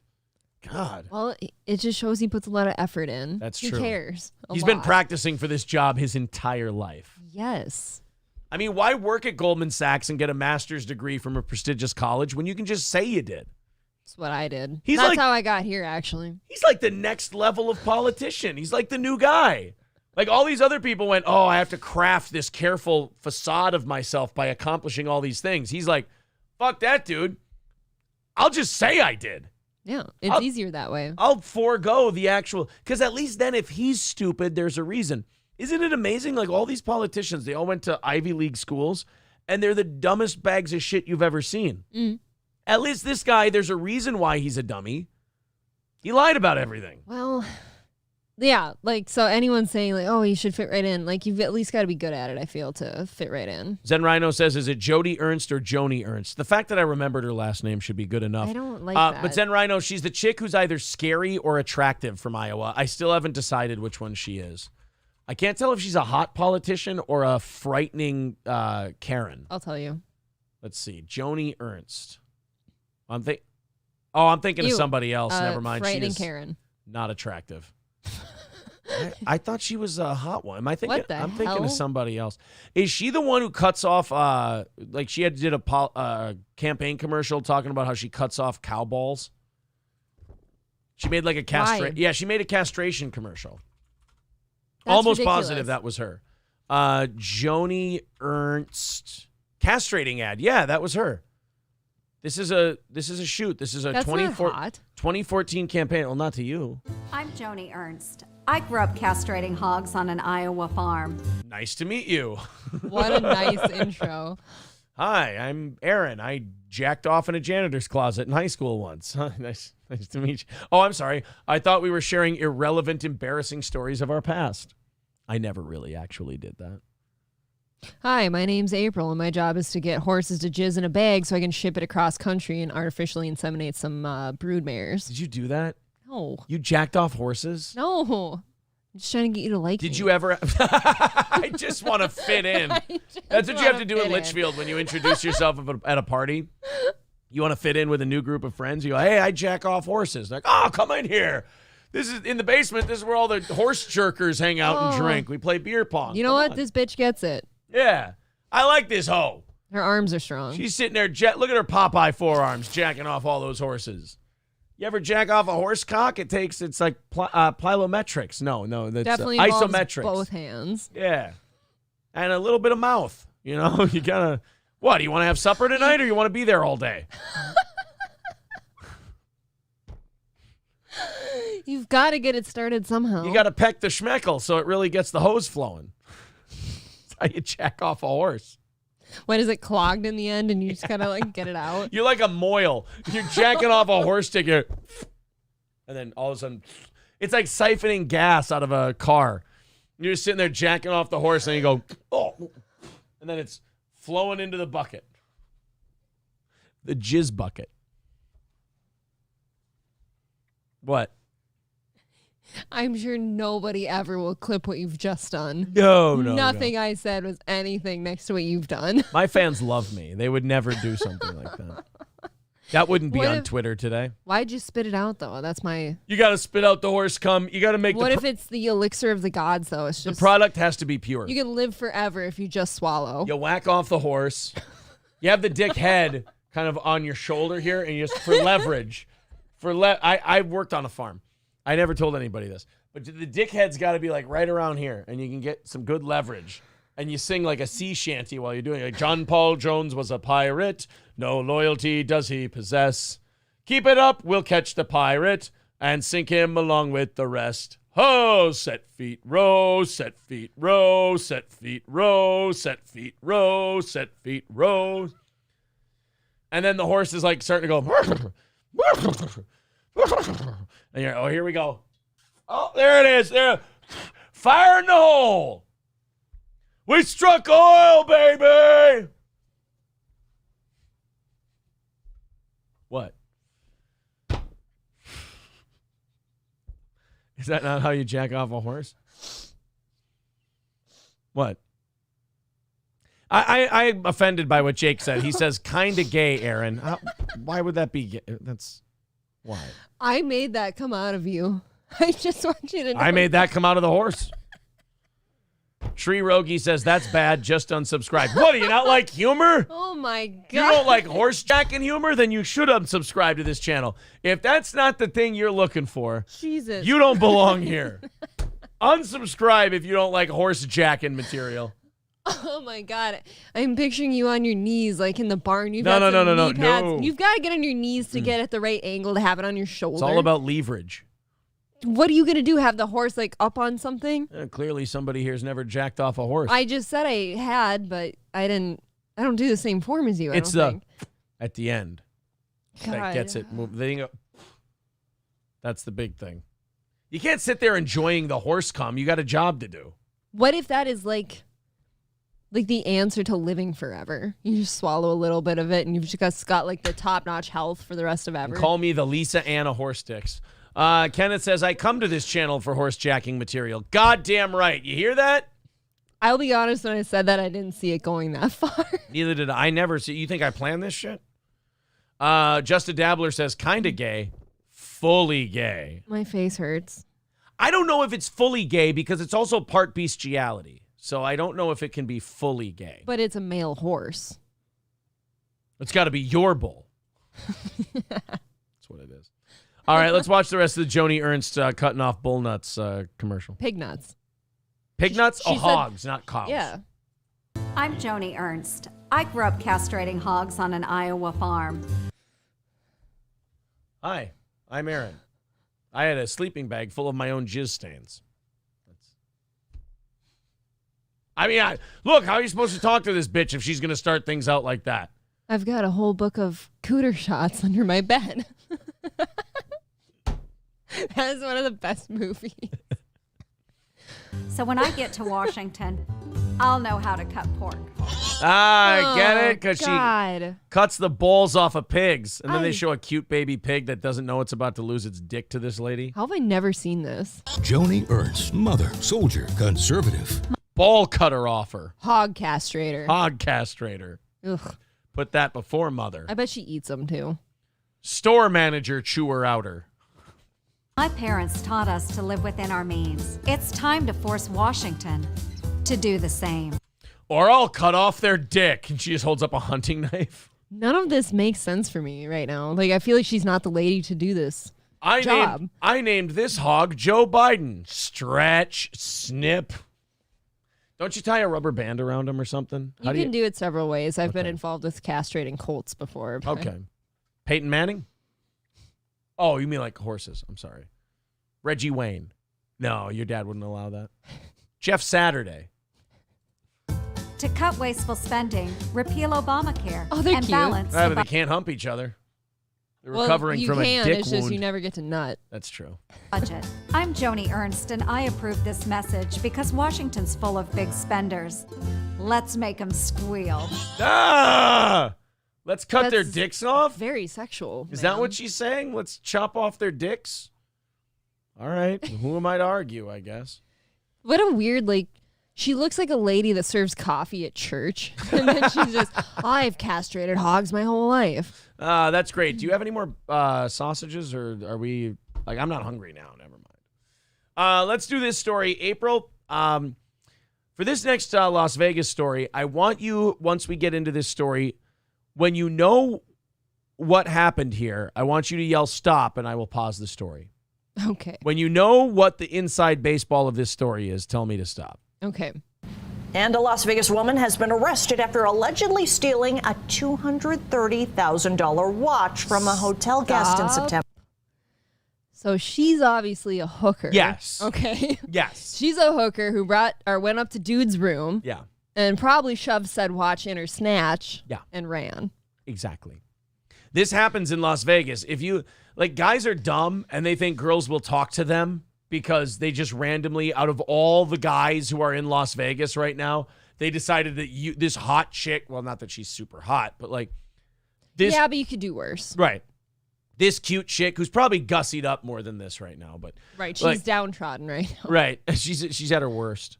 And if you the can't watch love her scratched here, on her way out. Yeah. Or its way out.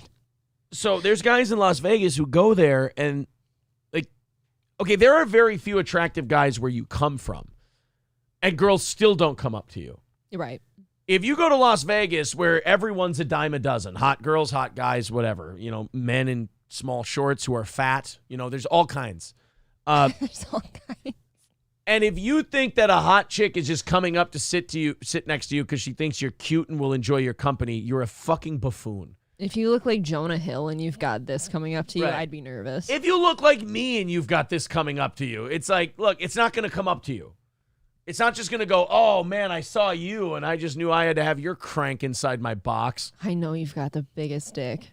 I just have to have you right now. I can just tell the way you split those sevens with no hesitation that you really eat box. Oh. So this guy invites this woman up to his room because he's a dipshit, and she ends up stealing all his shit. There's part of me that wants the authorities to not catch this while she's been arrested, but I don't want her prosecuted.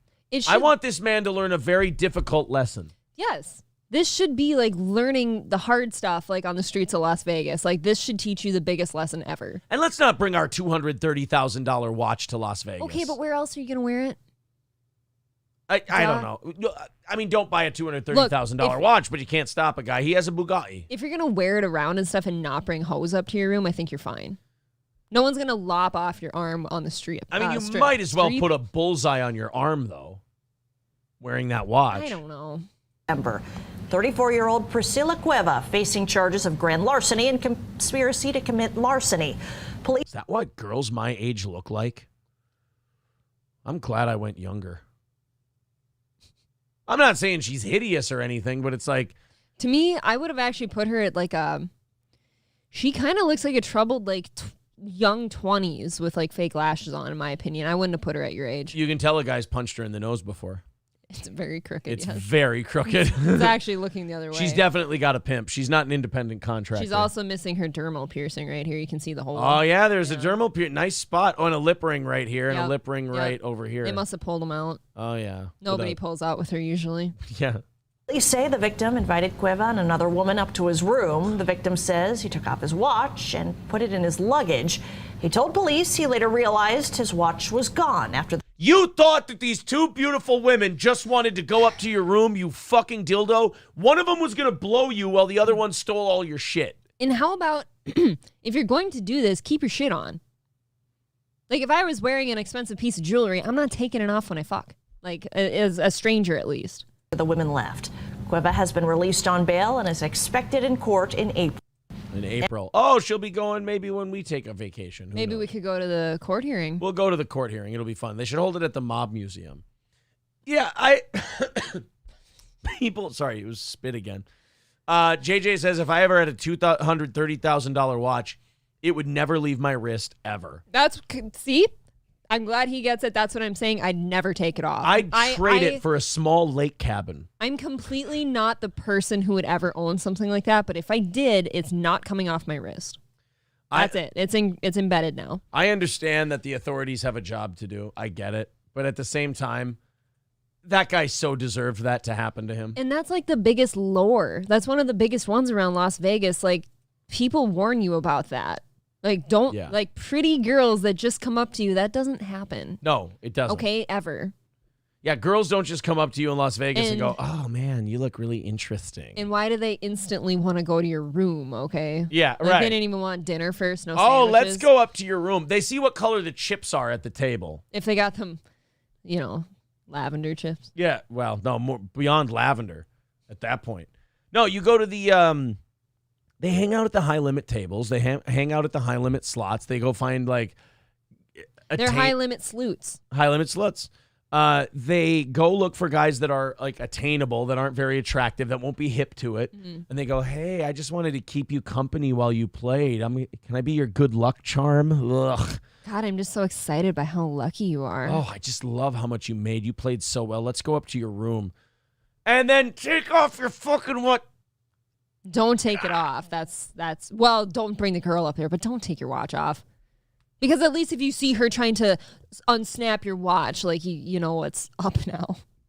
What did Kevin Spacey say in 21? Peelers are stealers. Period. All right. We have this Vice thing that I really want to do. It's like third in line in this set of stories here. And this is going to be really long form. So I don't know. Oh, God, it's already 9:12. Really? Holy shit. I've got a few. We can do the Steven Tyler thing. We can do the Penguin thing. Okay. And then we'll do this. I think our audience will love this. There was a feminist panel on Vice that had a 40-minute conversation. I'll play 2 clips for you guys. And then after I play the 2 clips, you can tell me if you want to start. I'm not saying we play the whole 40-minute thing and comment on it. But you can tell me if you want to start the Vice women's panel. It is such a perfect... You would think that a guy did this to discredit women. Okay. Because it breaks down into all the stereotypes. Women being catty and making sounds while the other one's talking. women hating women. It's funny because it starts as like a feminist forum of like what's going to bring women forward, and it devolves into bitches hating bitches. And you're just like, I mean, it sounds like a birthday present right now. Right. It's one of those times where guys sit back and go, see, it wasn't our fault. We told you bitches would do this. They're like, guys, can you come in and help? Nope. No thanks. Not at all.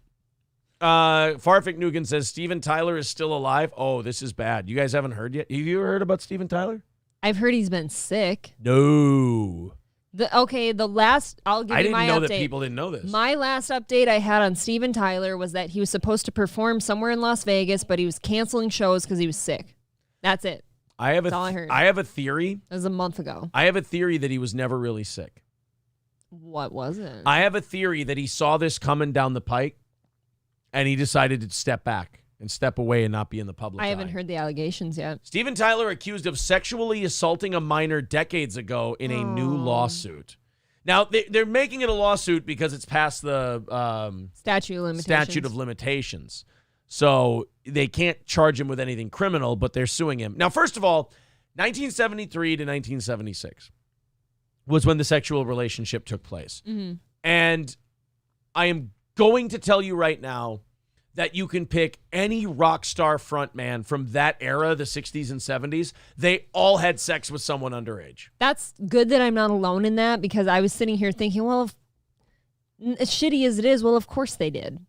It doesn't seem surprising. You don't think there were 16-year-old girls in the 60s and 70s going to Rolling Stones and Aerosmith concerts with their tits out who were trying to sneak onto their bus? Yeah, exactly. Or trying to get backstage. 100%.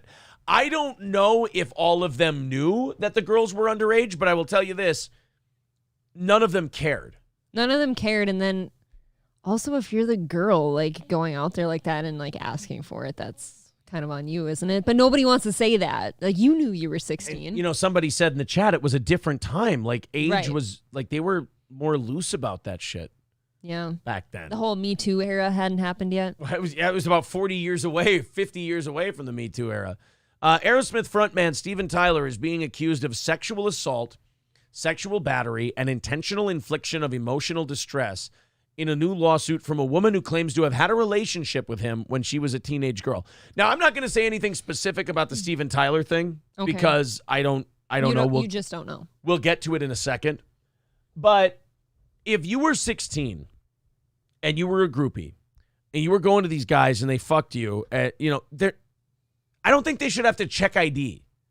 And if you went and you threw I'm going to use an old-timer term, ready? Mm-hmm. If you go and you throw that hoochie coochie at all these rock stars and age is not discussed, nothing, and you got a great set of tits on you and everything else, and they fuck you and you're fine with it, I don't know if we should be able to come back 50 years later and claim, oh, I was abused. Okay, that was the spicy comment I was going for. You know that you're 16. They don't. And if you're still putting yourself out there in that regard, I don't think you get to go back and be mad at them later. Now, like I said, I don't think that's what happened here.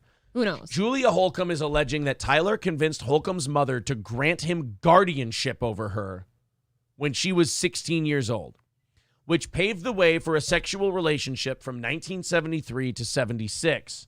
Tyler, who was born in 1948, would have been in his mid-20s at the time. Holcomb reportedly doesn't name Tyler in the suit, instead referring to the defendants as Defendant Doe 1 and Does 2 through 50. Wow. 50? The Post has reached out to Tyler's representative for comment. Tyler, 74, suffered a drug relapse and voluntarily checked into rehab in May. Really? Wait, so I didn't hear about the Vegas cancellation until about a month ago. That's not May. So something else, This story just came out yesterday. That's very interesting. Holcomb alleges in the suit that she was powerless to resist Tyler's power, fame, and substantial financial ability. Okay, hold on. Time out. It's one thing to say, now look, if he knew you were 16 and then he adopted you and then fucked you, that's weird. Okay? It's weird, yeah. But don't play he was too famous and he was too this and he was too that and I was powerless to resist. You went to the guy.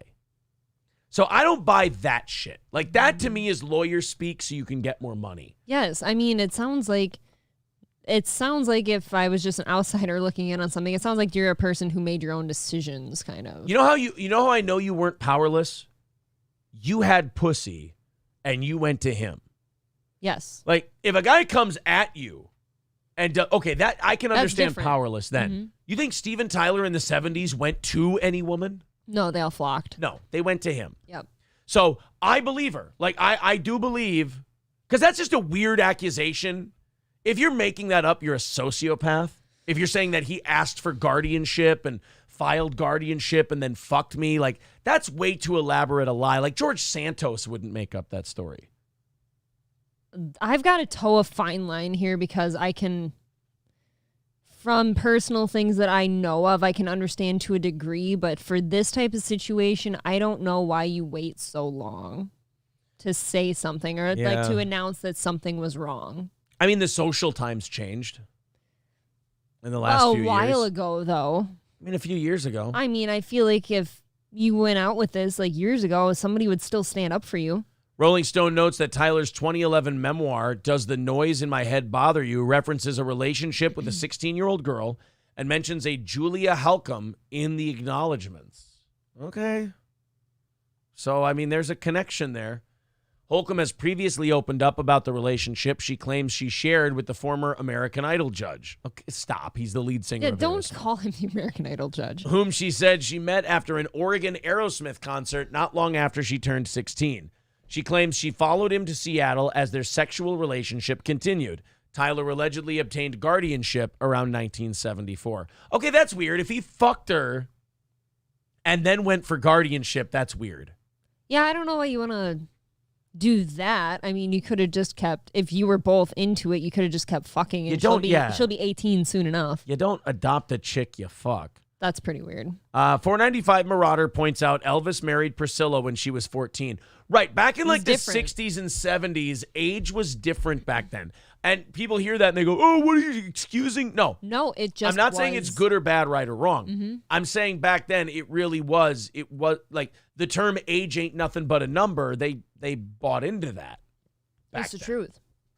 Holcomb, who in recent years has become an anti-abortion activist, previously alleged she became pregnant in 1975 after Tyler threw her birth control off the balcony of a hotel room. While he played shows around the country, the couple's apartment reportedly caught fire when Holcomb was 5 months pregnant. Well, see, he's just a romantic. He wanted to reproduce with her. He did the guardianship papers so he could travel across state lines when he was on tour. Oh, dude, can't you get pussy from fucking every town you're in? Do you have to have this specific That's what one? I always say about rich, famous people. You can get the pussy. Somebody will throw it at you. Somebody will. There's got to be somebody. God, as a single guy, I would have been a way better celebrity than these people. Don't you just kind of wish you could do it for them sometimes? Right. Like, no, I'll show you the right way. Dude, I just would have fucked that one. Yes. You wouldn't have had time to establish a relationship with all these women. You're moving around too much. Because you'd be fucking them. You know what I will say? I will say, if I was a celebrity, and this is really gay because I don't like them, I would wrap it up every time. I think you have to, just in case. I hate them. I really don't like them, but condoms are the worst. Whore. You really do just really have whorish tendencies. Look, I've used them before, like college and shit. You don't know. Okay, but how many times did you use them the whole way through? Exactly. Plenty of times, actually. No, if I'm being serious, I'm not a complete retard. Like, I don't want, there's a reason I've never had an accident. He had mentioned that he wanted guardianship so he could travel across state lines when he was on tour. I told him my mother would not sign me over to him. I asked him how he had got her to do it. He said, I told her I needed them for you to enroll in school. What a creep. Like, I believe her 100%. This stuff is, it really is too specific. You know? And then he mentioned somebody with the same name, just with a few letters switched around in his book. Here, you're wondering why she didn't come forward with this sooner? I'll give them this. They don't want to hurt the celebrity guy. They don't want to hurt the famous guy. There's women who are like seriously abused by dudes, and they're not famous. They're nobodies. And they're like, look, I really want someone to be held accountable for this, but I don't want to ruin so-and-so's life. Even though that person's a scumbag. I hear you on that. I know of somebody I know of a girl who was raped once, and the two guys that were involved definitely were like, you tell anyone about this, you're going to ruin my life. I'm going to put you through the mud. You're a liar and all this shit. And then that girl does end up being like, well, fuck, I don't need all that either. So let's just pretend this never happened. Or just like, even if some girl is just like, in this situation, she's like, well, Steven Tyler wasn't mean to me and he wasn't particularly terrible and awful. So I don't want to, fuck up his shit. I don't want to hurt his career. I don't want to wreck his reputation. And then one day just something snaps and you're just like, no, you know what? Because remember, like, I know this is funny, but like, we see now like how much shit in our experience, like Chad Zumach is suppressing and how much he projects that onto other people. So that shit can hit you when you're 50 years old, shit that happened when you were 10. Yeah, I understand that. So like with her, one day in the last year, this could have just hit her. I could see it with a celebrity too, how when that celebrity is like in their heyday and like super famous at the time, if you came out with that, people might just say that you're looking for clout or money and they don't believe you and stuff like that. Unsavory Character says, I hate that I have to Google every single person you mention on the show or in the chat. Steven Tyler? Steven Tyler is super well known. You do not have to Google Steven Tyler, sir. He's literally one of the 5 most famous rock stars in the world. Ever. Who's the most famous rock star in the world? Paul McCartney? Or Mick Jagger? Mick Jagger's pretty up there. Mick Jagger's the most famous rock star in the world. Followed by probably McCartney. Okay, I'll go with that. No, I bet you Steven Tyler's more famous than Ozzy Osbourne. I was going to throw Ozzy in there, but I think Steven Tyler's before that. Like, if you go... No, I wouldn't even put Axl Rose in the top 10. Axl Rose would be top 10, I bet. You think so? Yeah. James Hetfield or Axl Rose? Who's more famous around the world? Oh, Guns N' Roses is big around the world. Axl Rose. Yeah. Farron says Dave Grohl. I'd put him in there, but bottom of the top 10. Bono. Oh, God, Bono. Bono's huge. Bono might be the most famous. No, McCartney and Jagger, I think, are probably the 2 biggest. Somebody says Fred Durst. Yes, of course. And you know why? Because he did it my way. My way. It's my way or the highway. You're so cute. Oh. We've started our weekend early. You know what I've heard about Fred Durst? What'd you hear? He packs a chainsaw. What? He'll skin your ass raw. Get out of town. Yeah. Are you proud? And if things keep going this way, he just might break your fucking face tonight. Hendrix. He's what dead. Do you think? He's fucking dead. Still famous? No, but he's dead. No, he got to be alive. Okay, so you didn't announce that first. And I don't consider Garth Brooks a rock star. We're not doing Rock and Roll Hall of Fame rock star. I mean like rock band rock star. Shaggy 2 Dope. You know what? Shaggy 2 Dope and Violent J may be 2 of the most recognizable musicians in the world. Well, in the country. They never really went worldwide, but... Worldwide. Like, if you show someone James Hetfield and you show someone Shaggy 2 Dope and Violent J, would you get as many people going, oh, that's the Insane Clown Posse, as James Hetfield from Metallica? I don't know. I'm not sure. an Insane Clown Posse person. I don't know. I want to ask you something, and I want to get everybody's opinion on this. Who's the most famous member of Metallica? Is it Lars or is it James? I think James. But I mean, I enjoy the band and I think they're all... I think for people my age, it's Lars because we grew up with him suing Napster and all that shit. Okay. And like filing all those lawsuits. I think Lars is the most famous member of Metallica to me. Because again, he's the guy who was out front and doing all the public like, your fans are downloading our music. Fuck these people. I'll take all their money. You know, not for good reason, but... I hear you. Yeah, I think more people in the chat say James than Lars. I would have said James. I think people my age would say Lars. I think people younger and older would say James. I don't know. Like, I've been to a Metallica concert and I found myself looking at James, like, oh, God, that's James Hetfield. Yes, my opinion is more in line with Beige Pebbles. Lars, but for douchiness. I don't like Lars Ulrich. You know what? Fair. Lars is the speaker for the band. James has stayed pretty quiet over the years. Yeah, James Hetfield has a more recognizable look. But Lars is Gay is a great song. All right, so most recognizable rock stars. We got to go McCartney and Jagger 1 and 2, or is Bono creep in there? I hate saying that. I feel like Jagger's 1. Jagger's got to be 1. Just because of how long he's been there, Yeah. too. Like, so many people from so many generations. Like, if you take Bono and show an 80-year-old Bono, they might not pick it up right away.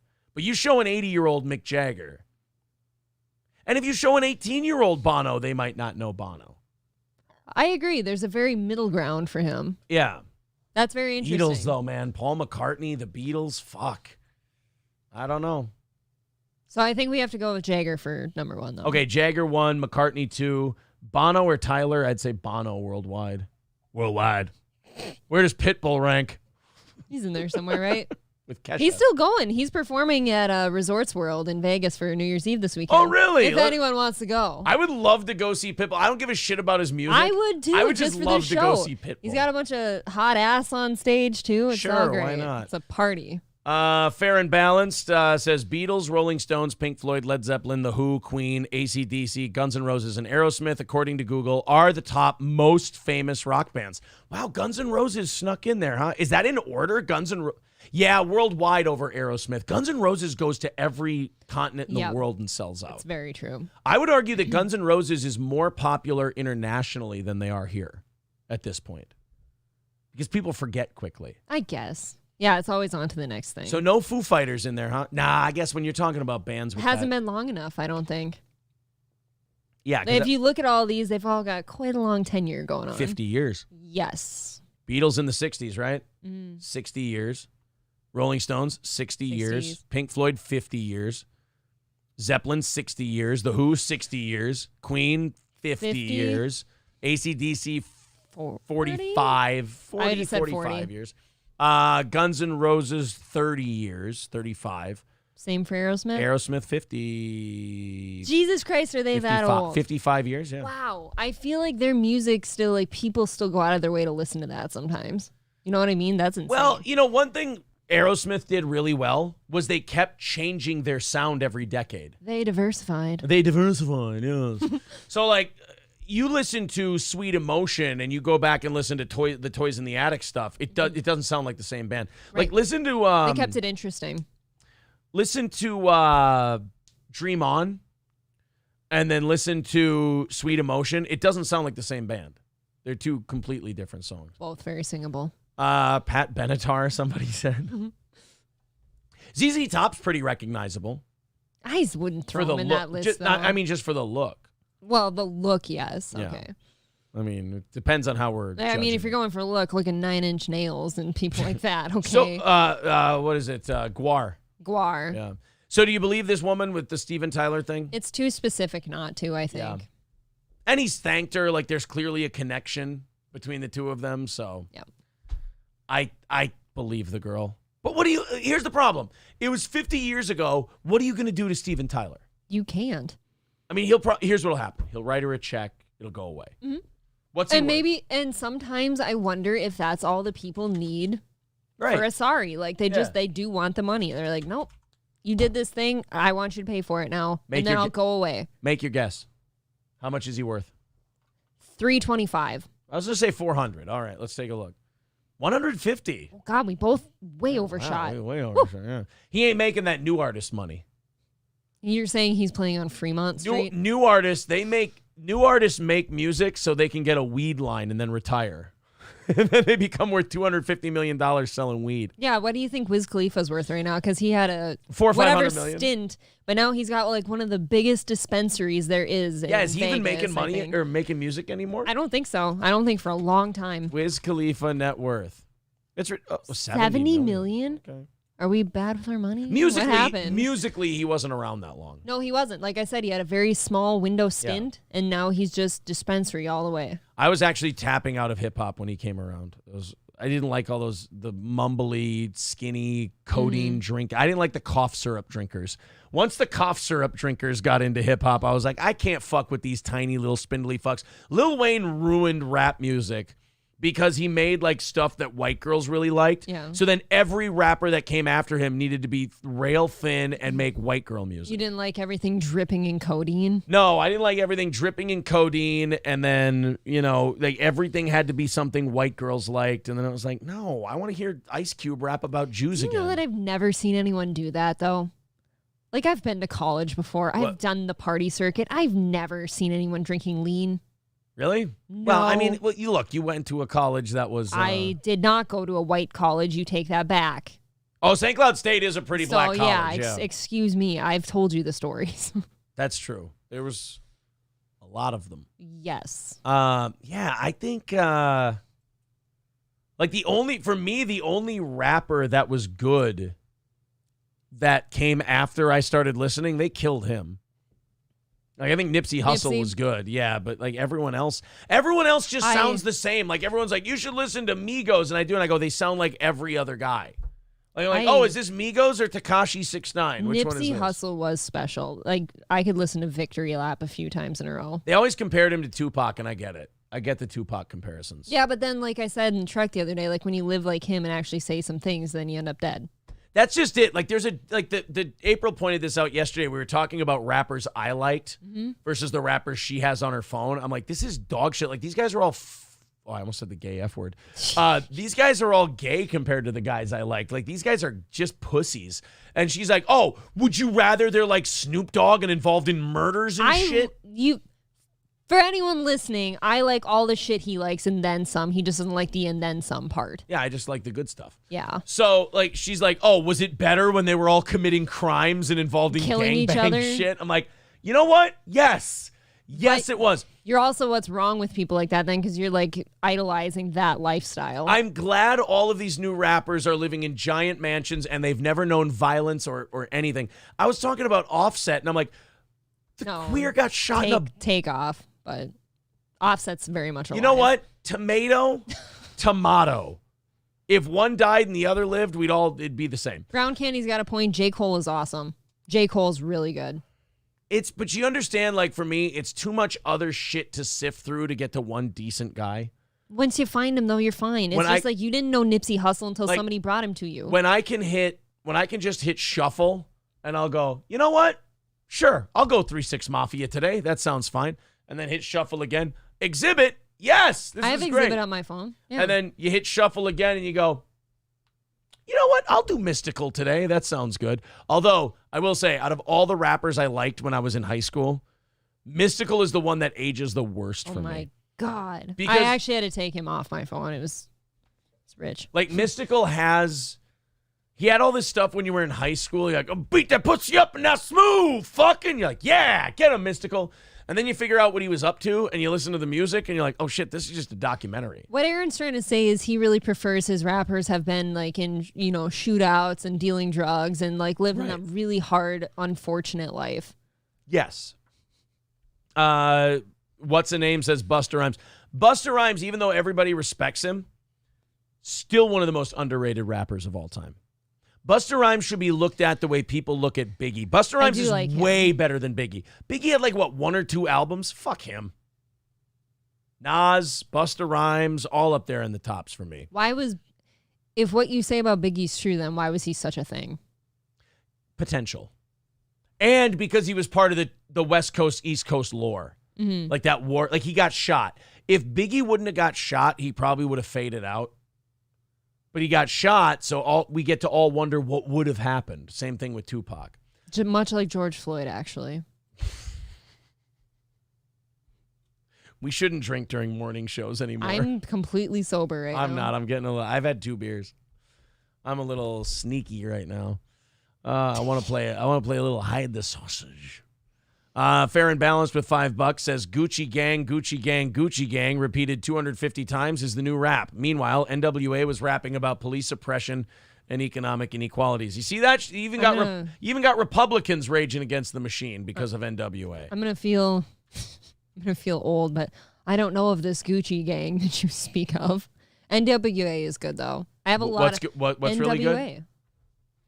I've got a lot of Ice Cube on my phone. I like Ice Cube a lot. I love Ice Cube. I didn't like Ice Cube a lot when I was growing up. I developed an appreciation for Ice Cube later in life. I If you told me Ice Cube when I was in high school, I would have been like, I love the barbershop movies. will listen to No Vaseline on repeat. Only because he's shitting on Jews. I love that song. I really do.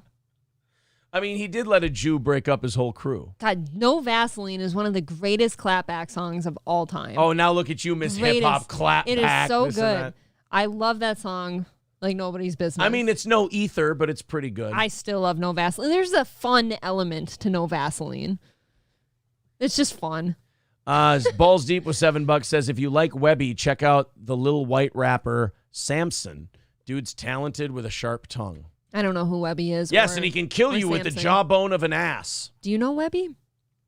No, I don't give What's a a fuck. Webby? I don't give a fuck about any of them. Farron says, look up Gucci Gang song, pathetic but catchy. Oh, we can't listen to it on here. You can look up lyrics. Get popped, as You it can look were. up lyrics, I guess. All right.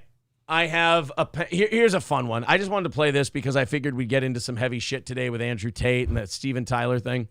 Check this shit out. You guys want to hear? This will stress the women in our audience out. So 7% of our audience will be stressed out by this. And the other 93% will be, go, fucker! Go! Go, goddammit! Am I going to like this? You're going to be very Being anxious. a woman? You're going to be anxious about this. Okay. This is a group of penguins just running around on the ice where they live, you know? As you do. And this guy's just fucking off and like, hey, it's a great time. He's being gay and shit. Watch what happens when you run around on your own. That one front there is really hard. Yeah, that one front. He's just fucking around. I don't see a problem. He's being a leader. Right? He's being a leader. Uh-oh. No! Where you at? Where you at right now? Oh, no! He's going to get eaten by seals. Are you anxious right now? Oh. Ready? You got to jump. I got split. But he knows. Run. Oh, thank God. And then the guy slides on his belly. He's just like, fucking made it, dude. Fucking made it. He's getting laid tonight. Oh, look at that. No, he's just shoving his dick in someone's mouth. He's just like, hey, you saw what I did back there. Open up. He's just running. Oh, man, that He's is. shoving his little wiener in somebody's beak. As soon as he sees the other penguins, he gets back and they're like, you cool, bro? And as he's shaking, he's like, totally meant to do that. He's just sweating in, where is this? Antarctica. Most likely. He's sweating in Antarctica. That was a close one. Look at him. He just slides in like, yeah, I'm the shit. I'm all right.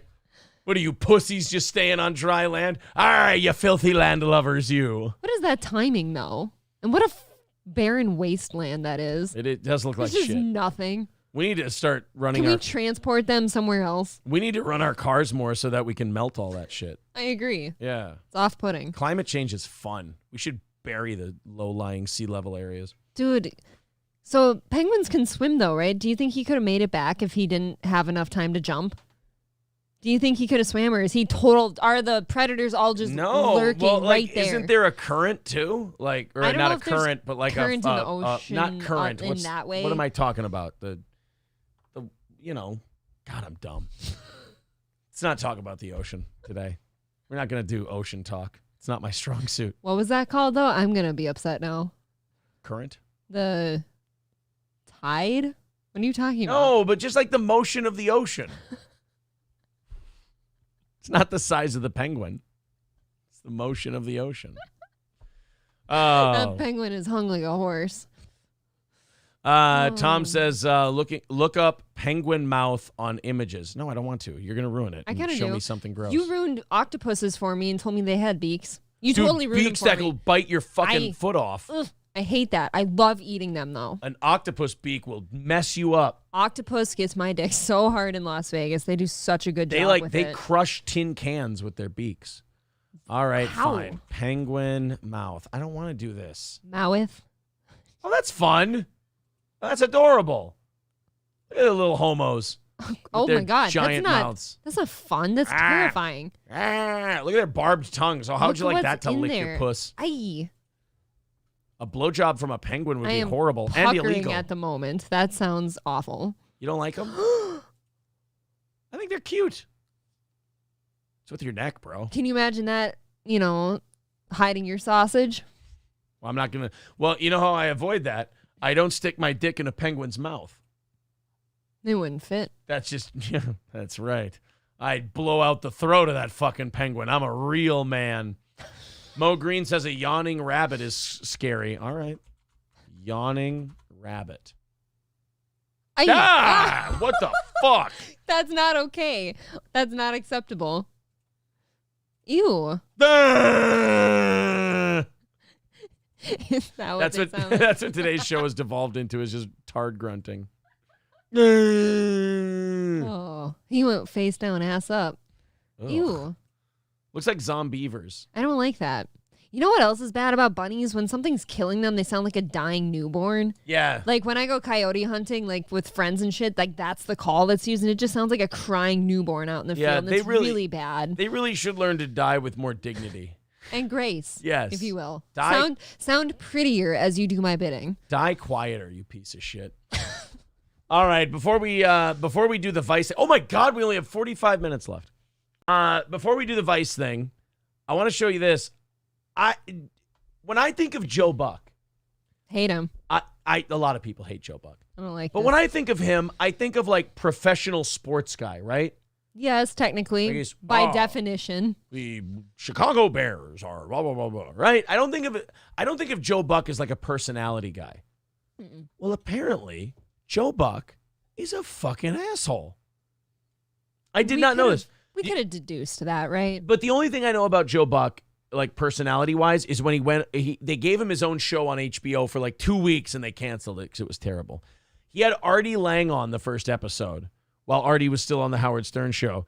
And Artie came in and was hilarious, but he kind of just shit on the whole concept of the show. Yeah. It wasn't funny because Joe Buck hosted a funny show. It was funny because Artie kept making fun of Joe Buck. So like Joe would go, he had Paul Rudd on as a guest.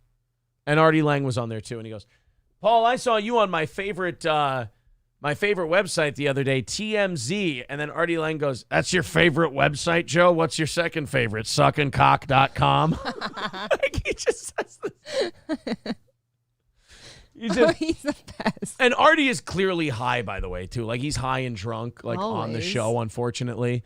But he was really funny. Well, we saw him on Anthony's show. Even when he was high, he was fucking hysterical. He's always funny. Yes. It was great. Just couldn't stay alive, you know? Doesn't that suck? I guess he's at his mom's place now because, like, he can't move out. Like, he has money still. Maybe he should replace the Your Mom's House podcast. You do better. Yeah, but the problem is when Artie gets in the public eye, he starts doing heroin again. So he has to basically hermetically seal himself off from the world. That's how you liked your women, though. Like... But I'm not trying Everyone to fuck knows Artie about the Lang. great Aaron Imholt and Demi Lovato lore. I'm not trying to fuck Artie Lang, though. So, like, he basically has to sit on his money the rest of his life and stay away because otherwise he'll go back to using.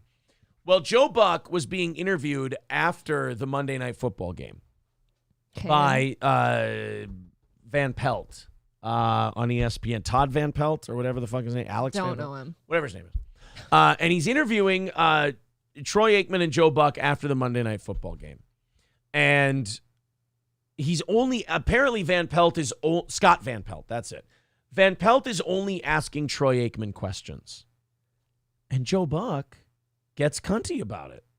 Let's check this out. Again, this is Joe Buck and Troy Aikman on Monday Night Football. Two people I don't like. I like him a lot. I like the money. You know what? I have to restart now. I like Troy Aikman. What? I do. I hated him as a player. I feel like I've told you in confidence before, I do not like either of these two, and you agreed with me. I don't like Joe Buck. I really don't like either of these two. With them together, I don't like them. I believe I've always liked Troy Aikman. Unless I'm thinking of somebody else. I hate Mark Sanchez. I've been had. Oh, sorry. We'll drop papers after the show. I didn't know Troy Aikman was going to be a cause This of actually just divorced us. God damn it. All right, well, here we go. This is Joe Buck getting a little pissy. Okay. I like him a lot. I like him a lot. I liked him when he was coming. I like that other guy you referenced as well. That's it. I get one question. That's all. Yeah, you know, I decided tonight, Joe, that I wanted to talk to Troy more than you. I know, but I have to awkwardly stand here while he answers All right, questions. you want me to block? A foot shorter than another you. one. Come on. Yeah, but it was warmer tonight. It was warmer tonight, wasn't it? Huh? Warmer? It sure was. Yep, inside. Inside. Yeah, that's good. Thank you. That was my second question. Yeah. So I started wondering when I watched this, like halfway through at this point, I went, So are they like doing a bit? Are they fucking around with each other? Yeah, I don't think so. But then also I sense the uncomfortability at the weather question, and I'm like, oh, no, Joe Buck's being a dick. That's heavy, yeah. Have a good It was Christmas, warmer Joe? inside. Was it a nice Christmas? I had a good Christmas. Yeah, little boys had a nice Christmas. I appreciate it. One got a drum set, one got a guitar. That's why I'm happy I'm in Indianapolis tonight. Yeah, but funny. My kids are noisy little bastards with their new instruments, so I'm here. Never get your kids anything noisy. But like, so Buck was a dick about not getting enough questions, and Van Pelt, trying to stay professional, also went, oh yeah, fuck face? Well, here, how about this? I'll ask you about weather and Christmas, See you that? little bitch. Yeah, this is so not neither it. of these two are backing off, but neither of these two are also like totally going at each other. Mm-hmm. So they have to do this kind of girly, passive-aggressive shit-talking thing. You got that private jet money, buddy. You'll be home by 11. 11 local. Yeah, but don't tell Michelle that. I'm gonna milk this for another couple of days. All right. That's exactly right. This is really getting awkward, and I'm gonna segue out of it. Boys, Happy New Year. It's your show. It's your show. Yeah, Thought you wanted ratings. That's fine. That's why I talked to Troy. Did Scott Van Pelt fuck Joe Buck's wife? I don't know, dude. What did Scott Van Pelt do to Joe Buck? That's the interview we got. There's a chance. Oh, we're so getting popped by ESPN, by the way. I never thought about that. Oh, really? Yeah. That's why I talked to Troy, Joe. That's why I talked to Troy. All right. And that's that's brutal. the end of the clip. You know damn well that wasn't a bit. That was brutal. That was not a bit. For some reason, see, this is why I wish all these like ESPN guys had like honest podcasts instead of like these shows that are scripted out like that. I want to know what the fucking story is there. That is interesting. Somebody should be deep diving. I want to know what the story. I want Scott Van Pelt to have like an after the show podcast where he gets to talk about whatever he wants, and then Scott Van Pelt tells the story. Well, the reason that was awkward is because, see, Joe Buck was at a party once and he got shit-faced and hit on my wife. So I fucking hate Joe Buck's guts and I don't ever want to talk to him again. He's a piece of shit. And then like, ooh, I like that kind of shit. You know, people go, Aaron, what do you like, drama? Yes, just like everybody else in this world. I love hearing about other people's shit. You all want the juice. It's interesting. I want the juice. Why does Scott Van Pelt hate Joe Buck? And why does Joe Buck kind of hate? I don't think Joe Buck hates Scott Van Pelt. I think Joe Buck sees Scott Van Pelt as down here. He doesn't think about Scott Van Pelt. He feels that Scott Van Pelt owes the celebrity that is Joe Buck questions. That's kind of how I was seeing it, too. And that's how I felt Scott kind of responded to him was, you're not going to fucking big-time me, douchebag. What'd you get your kids for Christmas? Shit for brains. I thought it was very funny, too, that at the same time, Joe Buck is like a foot shorter than Troy Aikman and just looks small and insignificant. Right. And I'm sorry, but if I want to know about a football game, I'm asking the Hall of Fame quarterback. Yeah. Even though his brains are mush. Like, I still want to talk to the Hall of Fame quarterback versus the guy who has his job because his dad was really good at calling the World Series. And he was. Jack Buck was awesome. You won't know this. This is a really unfair question for me to ask you. There's a Minnesota connection to this. Name one of Jack Buck's most famous calls of all time. Joe's dad. You know I Jack won't know Buck. this. It has to do with the Minnesota Twins and the World Series. I want to see if somebody can quote it. I know we got a lot of... If you're a Minnesota listener, don't quote it. It's not fair. Let's see if somebody from outside Minnesota will get this one. Jack Buck had a legendary call. See, I think Curtis Versus, is he from here? Curtis is from here, does not live here anymore. Okay, well, he got it. It's he's a Minnesota guy. Kirby Puckett, the Twins were down to the Atlanta Braves, and it was the bottom of the ninth.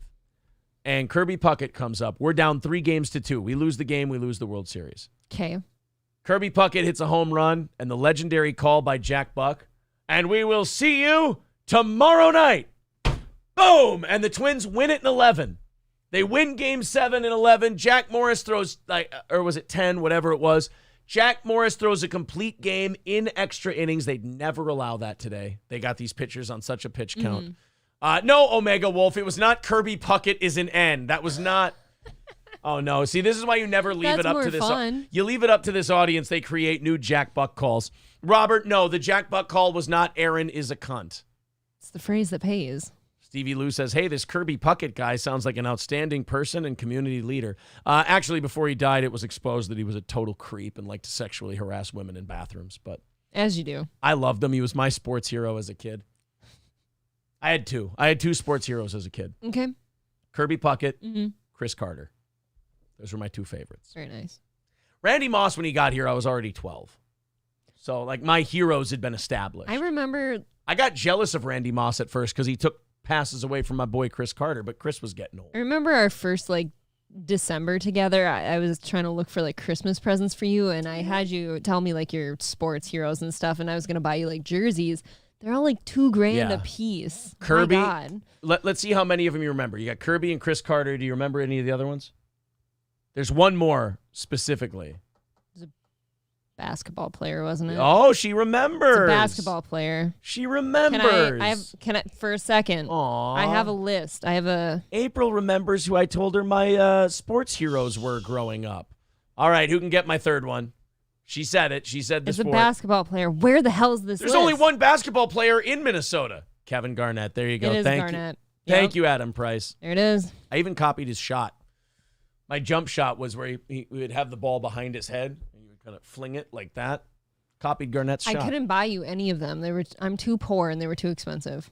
Fair and Balance with $10 says, as someone who works in TV, I feel for Joe, but Troy did play the game. Sportscasters that didn't play pro sports sometimes piss me off. Most of the time, they were the guys that got cut from the team first.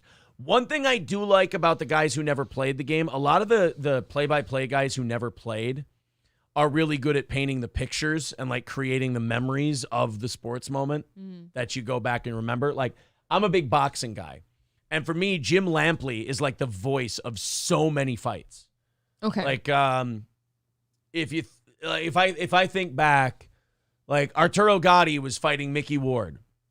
And as they're going back and forth, just bludgeoning each other, Gotti's got Ward on the ropes and he's battering him to the body. But Ward, and then when Gotti was done hitting him, Mickey Ward nodded at him, and Jim Lampley's call was, and Ward nods as if to say, come on, and then he hits Gotti with 4 punches in a row. He goes, come on, let's fight. And it's like, I can't separate that fight from that call. Like a guy who used to do boxing wouldn't come up with that because he's half retarded. You know, like George Foreman isn't coming up with that. But if I want like what's going on in the fight and the way it's going analyzed, I want a guy who used to box. Okay. So I don't want Jim Lampley telling me that because Jim Lampley don't know shit. I never dive that deep into it. I just try to enjoy my sports. That always bothers me a little bit. Like I don't pay attention to any of that shit. Men are gay like that. Men need like an emotion with their sports event. Like we need a call. Isn't that weird though that you of all people need the emotion? Guys, yeah, sports we get emotional about. And like the call is as important as the event, you know? Fair and Balanced with another 10. The story is Joe Buck didn't play pro sports. Troy Aikman did. Anytime a pro is on set, they're going to get asked the questions over the sportscaster. That's why most sportscasters are super bitter. That's true. I always see that as too. Like if Aaron and I are like a duo guest spot on somebody else's show, he's the one who's going to do most of the talking because he's the almost 16-year broadcaster and I'm new to it, you know? It is 16 years. Oh, my God. Happy 50th birthday to David Chandler. Jesus Christ. Our buddy. Hold on. I got to do this. You'd all be dead now if it wasn't my David. $500 from David Chandler says, it's my 50th, so you get presents. Love you guys and everyone in the chat. Well, holy shit. Thank you, David Chandler. That's far too kind of you. And Anani Mouse with $20. Anonymous. No. It's written in 2 words. It's Anani Mouse. Fine. Anani Mouse with $20 says, Happy New Year, you crazy motherfuckers. Thank you. Wow. Anani Mouse. So we have cleared next week's goal. I feel like I have to send David a present. We are now 200. Hold on a second. God, that's insane. April, we're 225 into Monday evening's goal. So could you go ahead and jot that down for me so I can I got to keep track because you guys keep clearing. 225 into Monday morning's goal. I'm sorry. Okay.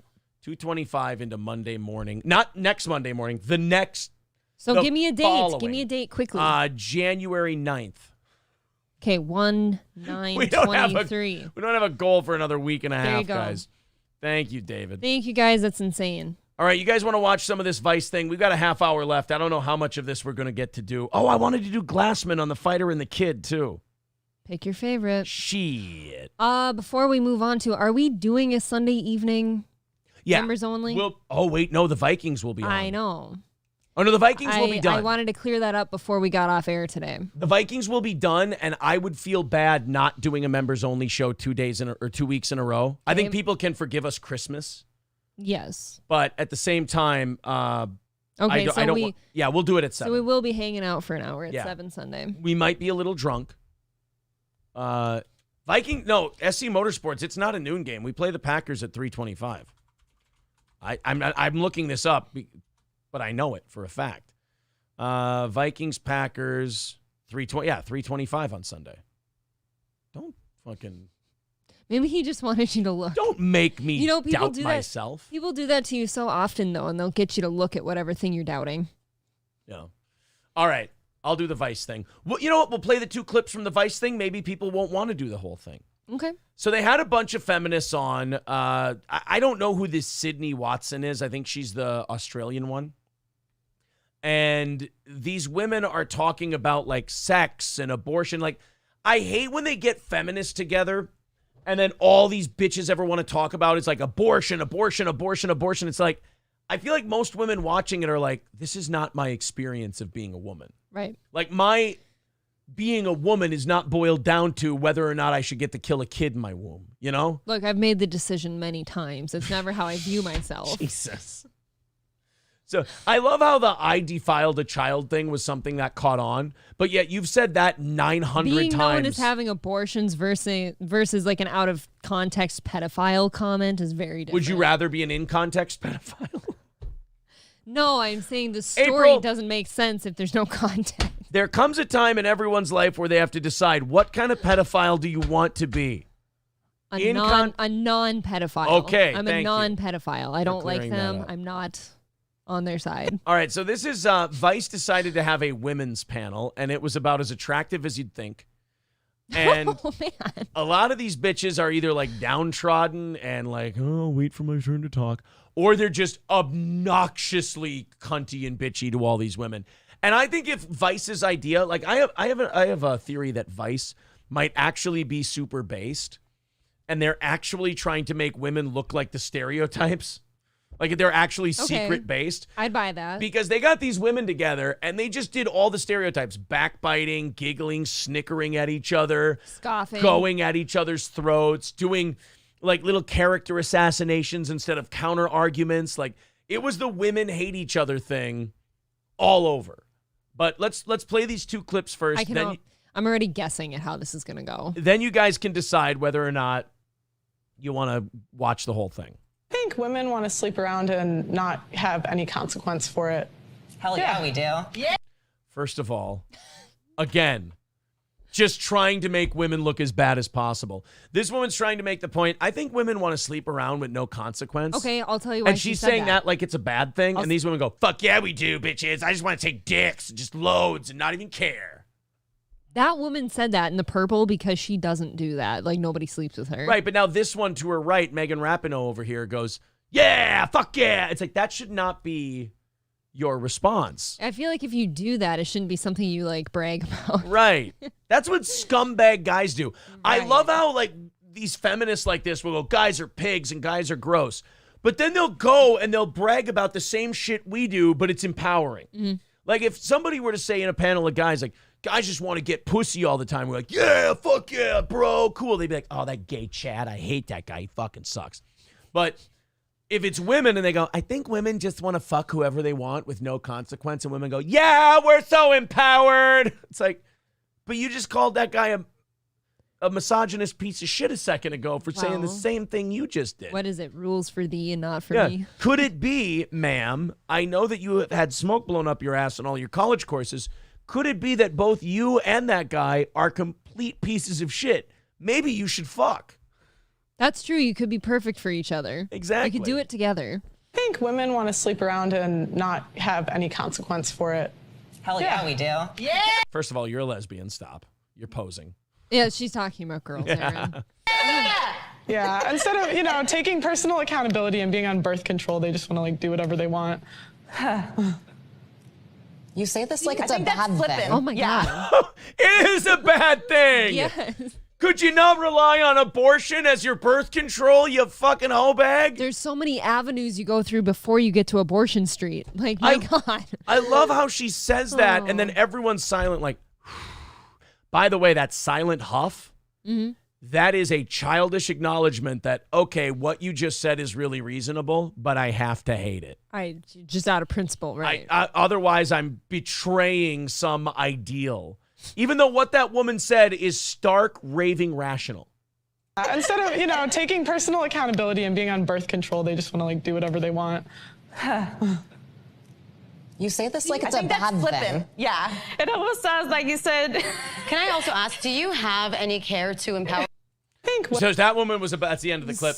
That bitch at the end was like, do you have any care to empower women? Tell me how it's empowering to let a guy just dump a load in you. Please, I'm waiting for modern day feminists to explain how giving me as a guy exactly what I'm looking for is empowering you. Oh, because you let him do it, bro. I don't know. I want to dump so a load weird. in your pussy or on your face and Yeah. then leave. And then you go, I let a guy dump a load in my pussy and on my face, and then he just left up top. No. Oh, no, I'm saying I let a guy do that to me. Oh, Yeah, okay. yeah. Good for you, girl. Thank you. But, like, I'm sorry. Feminism has just given guys everything they ever wanted and given women nothing back but heartbreak and loneliness in your 40s. God, that's true. It. So I've got a solid 12 years left, right? Before I'm lonely and sad in my 40s. You have me.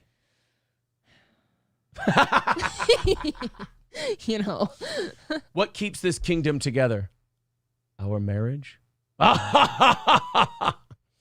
Atomic Citizen with $10 says, not going to sit on my tuchus, David Chandler, Mazel Tov. Well, thank you, buddy. April, you. note down that 10 from Atomic Citizen there.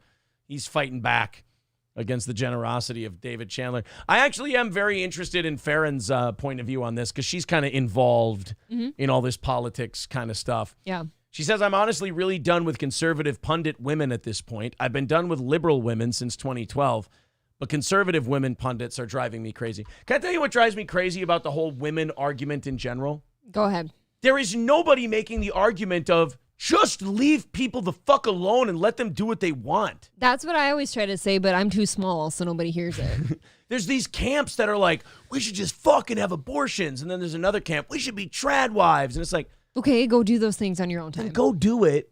Or if someone doesn't want to do either of those things and they just want to live their life, leave them the fuck alone. I don't want somebody being mad that somebody else isn't doing the same thing they're doing. Women have I this hate weird that. need to be in like a sorority. I don't mean like a literal one, but like these women who are in these groups, if other women aren't picking a group, then all of a sudden they're bad. And it's like, no, leave them alone. I've lost many friends for that reason because they're making you choose a camp. Like, no, this is my opinion on this, and if you're not with me on that, this is not going to work for me.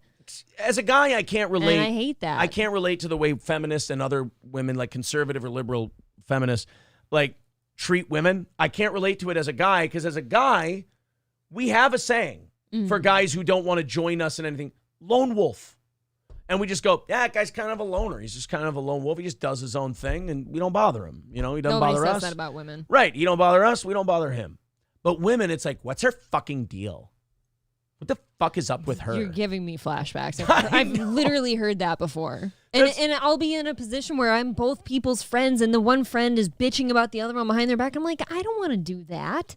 Right. I don't want to talk about that. Like, that's their life. Like, they can make their decisions. Like, you don't need to make it for them. You're not helping. If a Please. man, if a group of dudes see a guy and he's like a loner or whatever, and then the other guys start gossiping, or like one other guy starts gossiping about him, the other guys go, dude, what are you, gay? Yeah, what are you, a bitch? The fuck are you doing? Like, who gives a shit what that guy's doing? Girls won't do that. He's a fucking nerd. I Leave him feel that alone. way. And when I've said that, when I've confronted, this is one specific person in my life I've done this to. When I've confronted that friend of mine at the time about how she talks about other people, now I'm the enemy because I'm not backing her up.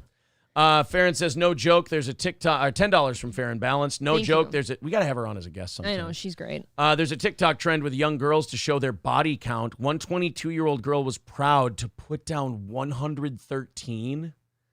I was raised not to be a skank. Yeah. Also, always happy to call in. Yeah, we'll have you zoom in someday. We're going to, yep. You're great. That's so... It's gross, yeah. Dude, if a friend of mine told me he'd fucked 113 bitches, I'd be like, you need to settle down. Kind of like her. She says, I was raised to not be a skank. Like, yeah, I was raised to have a little dignity and make, like, decisions. Like, if I'm going to sleep with somebody, I better care about them or something like that, Like, even as a guy, like, for me, even when I was, in my late teens and 20s and all that stuff, there was still a level of, okay, I don't want to go fuck around everything that moves because you don't want a reputation. And then you have to, some girl you want to have a relationship with, you've got to explain that to them. That's very interesting. Right. Like, that's always a conversation that happens at some point in a relationship. Oh, haha, what's your body count? Right. And then somebody's like, and I can't remember. There's another pitfall that men have to stay away from. We don't want to get made fun of by our friends for the girl we fucked. Okay. So, like, you'll be a little picky sometimes. Well, we all had friends who weren't picky, but you wanted to be picky because you were like, oh, shit, should I sleep with her? And you're like, then you'd have friends who would fuck with you, and they tell you, like, oh, she's got, like, weird knees, or, like, her nose is fucked up. Even though she was totally cute, it was kind of a game. You'd fuck with your buddy to see if you could talk him out of fucking an actual cute chick. Interesting. So you can have her? No. It's just purely for sport. It was strictly catch and release. Okay. So you would go and your buddy would be like, oh, man, I'm a little drunk. Is she all right? You'd be like, oh, dude, she's got like weird eyes and shit. Like, I don't know. That's fucking goofy. And then that guy would be like, oh, man, I'm not going to fuck her. I'll move on. And then he wouldn't get laid that night. And we'd all joke with each other later like, dude, we totally got him to not fuck that chick. I mean, honestly, go fuck yourself. That's If you don't, go fuck yourself. If you don't have the confidence to stick to your convictions and just nail that chick that you wanted to have sex with, that you were attracted to, but one of your guy friends made a joke so you won't do it, that's on you. I guess. Like, I'm sure some people would make fun of anyone I've slept with too, but it's like, well, it's your preference, right? Yeah, people think I'm sleeping with a gay man. I still do it. But I'm not gay, April. Well, that's because you're sleeping with me. Thank you. All right.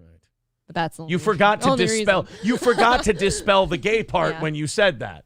You said people say I'm sleeping with a gay man. I still sleep with him. No, ixnay on the A game. I shouldn't have to explain that if you're sleeping with me. Thank you, Marquise. Well, what if I'm like Marquise? You go both ways. See, and I feel like I wouldn't judge you for it. And I have terrible taste in ass like Marquise. And I think Megan Thee Stallion is attractive like Marquise because he likes fucking male linebackers. That's a point though where it's like, unless I'm an outlier, that says a lot about me, though. If you've got terrible taste in ass, now you're suddenly talking about me because I'm with you. I like your ass. So. I will eat your ass. Marquise with $5 says, I saw this on Gothic's channel. You are going to loathe with big woman with no legs and the feminist fourth seat to the right. Wait, I don't understand. I'm very confused. confused. You just said. All right, next clip from the feminist thing. This one is... Sydney Watson expressed, Dr. Sydney Watson, I didn't know. She expressed an opinion that was not very well liked by the other feminists. Sydney Watson's a conservative Australian feminist, whatever. Okay. And you remember the lady I told you to keep an eye on the bottom corner there who was really cunty? Mm-hmm. She got there again. One of the things when someone makes a point that you don't like but you don't want to refute, always go to skin color. Here we go. Oh. Getting personal. I don't want it to be personal. A lot of us live in this space where we're told that our opinions don't count because they're opinions, and we're constantly shouted over and talked over regardless of what we look like because there's one group in society that basically takes precedence, and it's frustrating. So yeah, of course, it's frustrating. Isn't that bitchy? Like, isn't that a remarkably bitchy thing to do? Yes, like so much so, like I would never be caught dead doing that, no matter who it was. You know what it shows? It shows you're uncomfortable with your opinion, and it just got challenged, and that made you nervous. I think the worst I do is I smile if I think somebody else is spewing bullshit. I would never sit and like cackle like that. And by the way, I hate the way they did this, like a fucking, like we have to check every intersectional box. No offense, she doesn't need to be there. Apparently half of her decided not to come. I don't know. Oh, but Lieutenant Dan, you ain't got no legs. So mean. It's always a great honor when I can get you to laugh like that. Half of her decided not to. She couldn't make up her fucking mind. Quick, I need a magician and a box.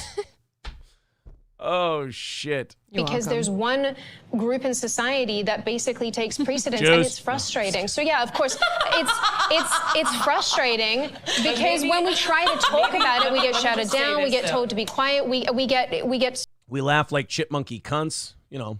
Spoken down too as well. So Okay, there's hostility there for plenty of women. Let's try to make this an opportunity to speak. You're with literally a each white other woman then. from Australia. You live in a bubble and you're pissed that voices that have been silenced forever finally can be heard.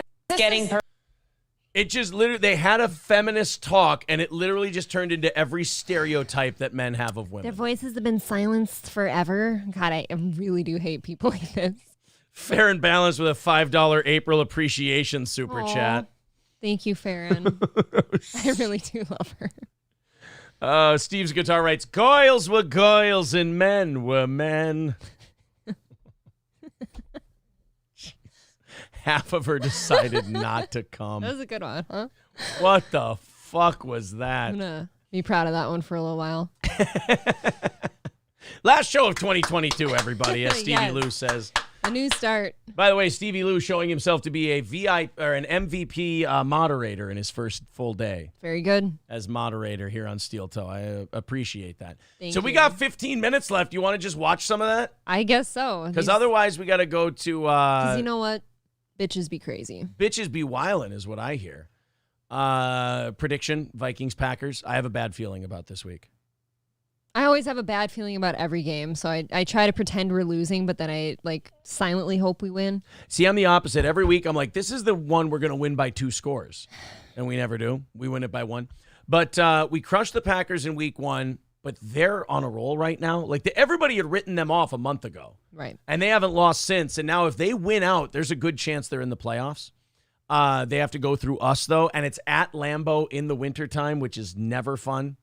I was like a month ago, I thought this game would be the Vikings against Jordan Love and the Packers. I thought the Packers would be out of it. They would just go, well, let's see what we got in Jordan Love, see what we need to do next year. Okay. But nope, they're still in it. They're competing. I'm nervous a little just because we're at Lambeau. People were a little upset that the Packers are favored to win by Vegas. I would favor them too. They're at home. They're in Lambeau in the winter. Like if you're the Packers and you're supposed to make the playoffs this year, you win games like this. Didn't Vegas also put the lines to win against us? Yeah, and they were right. They should have won that game.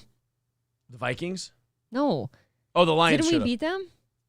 Last second? No, not the Lions. What am I forgetting? They beat us by 12 points. I must be thinking of that a was our different last game. loss. I must have been thinking of a really tight game then. We had no Harrison Smith. We had no Christian Darrisaw. You're right, we had you're no right. Garrett Bradbury. Okay. So we kind of got fucked I up. retract. We'd crush them if we played them again. We wouldn't crush them. We'd beat them by 3 points like we do everybody. Let's go ahead and watch. It's called Anti and Pro-Feminist Debate, Abortion, Trans, ... All right, here we go. How is it sexism? Let's copy. I sometimes don't like that abortion is the thing that's up How for is it debate. To me, sexism? it's just another medical thing that's supposed to be between you and a doctor and not discussed with others. Right, but everyone That's else, how I would everyone handle else, it if How I is it needed one. sexism when we have no barriers today? So we can pick has what we no want to barriers? pick. Who doesn't have barriers? Women don't have barriers? She has barriers, stairs. She really is the butt of every joke. Well, and she's the stump too.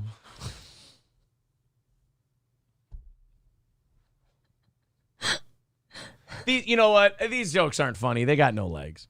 Oh my God. I want to cut this shit off at the knees right now. You're tired really of it. stepping on her feet. Oh, wait. We need to get this shit back to shoe level. Oh, God damn it. Damn. I'm sorry. Oh. Jeez. Oh, look, Drunkie. my medicine cup fell down and it landed right side up. All right, let's see. Why don't you take some more? Let's see what these broads are yammering about. Women, yeah. What's We have stopping no you? You can do barriers. whatever you want. Don't look at the legless Well, chick and say they have no barriers. That's she- not a good look. She can do whatever she wants besides run a marathon. Okay. Look, she could get the blade legs. She could never do the running with the bulls. Yeah, I she don't think can't- she even has stumps. She kind of just looks like vagging up. Kind of. Didn't you see her? She kind of looks like Cardiff. Can really. I was wondering if we would talk about feminism. She's even wearing the right color. All right. No, but like she's going to say, oh, I don't have any legs. Yeah, but that's not because you're a woman. That's because you're a handicap. So you have barriers because you're handicapped. She's not making the argument that legless people don't have barriers. You have plenty. Women and handicaps are actually mutually exclusive. Right. You have to be one or the Barriers for you. Ready? Soccer. Field goals. Kicking the can down the road. Skipping. Killing roaches. All of these things. Curb stomping. I can or you can? What's stopping you? My lack of legs. But Lieutenant Diane.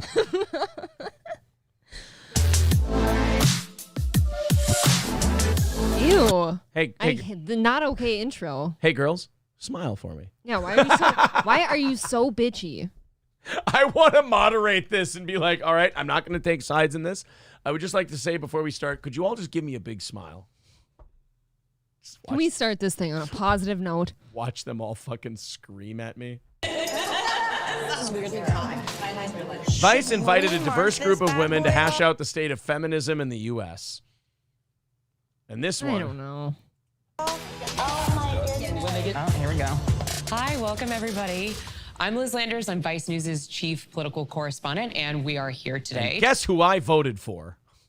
To talk about some of the biggest issues dividing women across the country.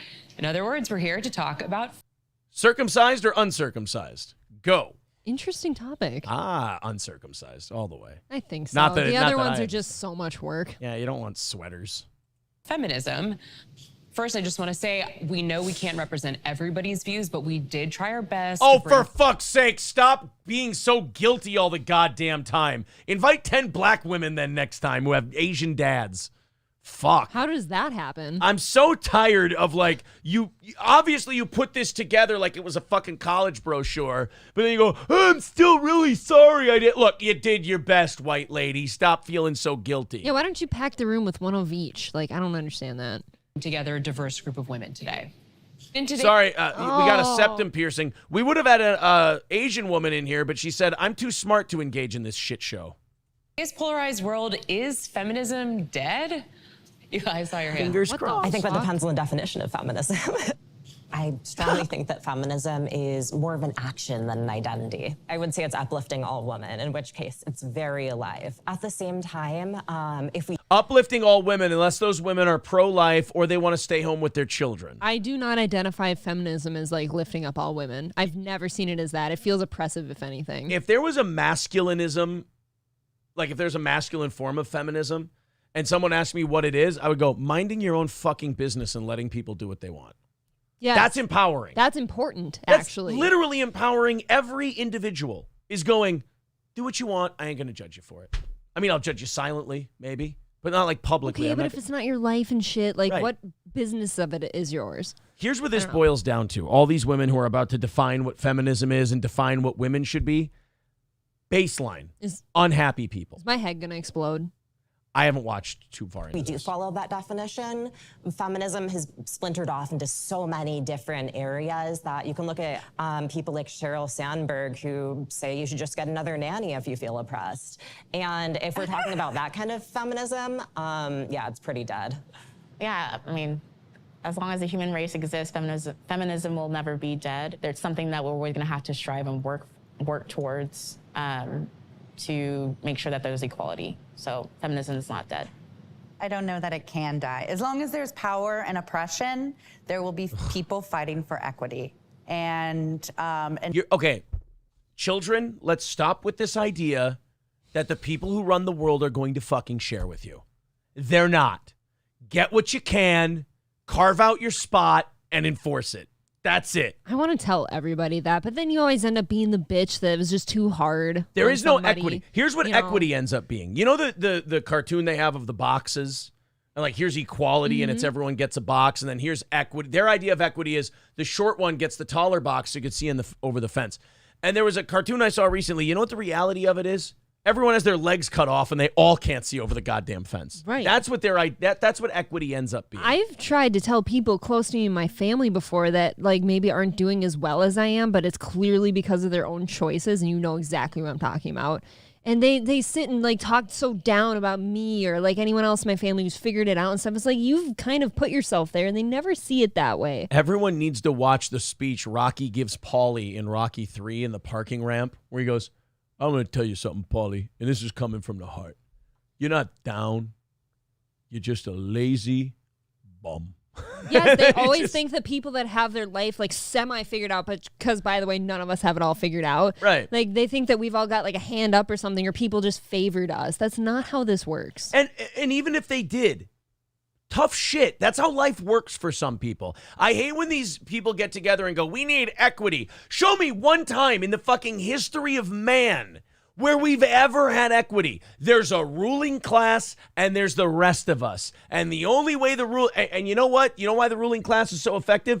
Is because every time in any society or country where they cut off the head of the ruling class, everything goes to shit. Yes. Because the ruling class goes, you pull the pin on us, you're all fucked. We've set up this life where we have it great and you guys can kind of grab for whatever's left over. Work your way. You cut our head off, we've set this up to where it self-destructs without us. So this idea that we're going to have equity from these powerful people, no. Carlin said it best. It's a big club and you ain't in it.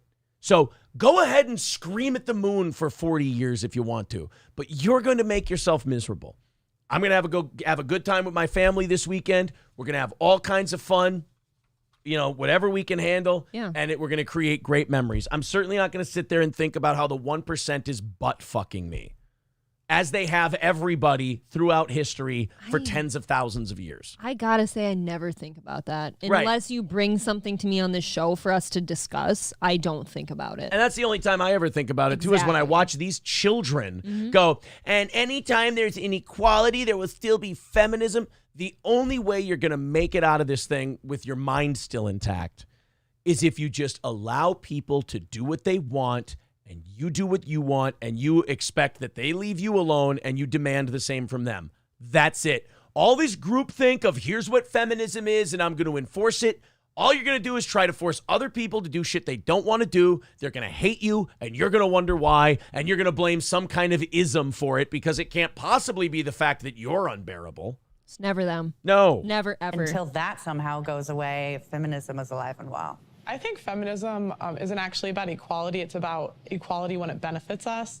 I think feminism is really about women wanting special privileges and treatment at the expense of men often. She doesn't like that.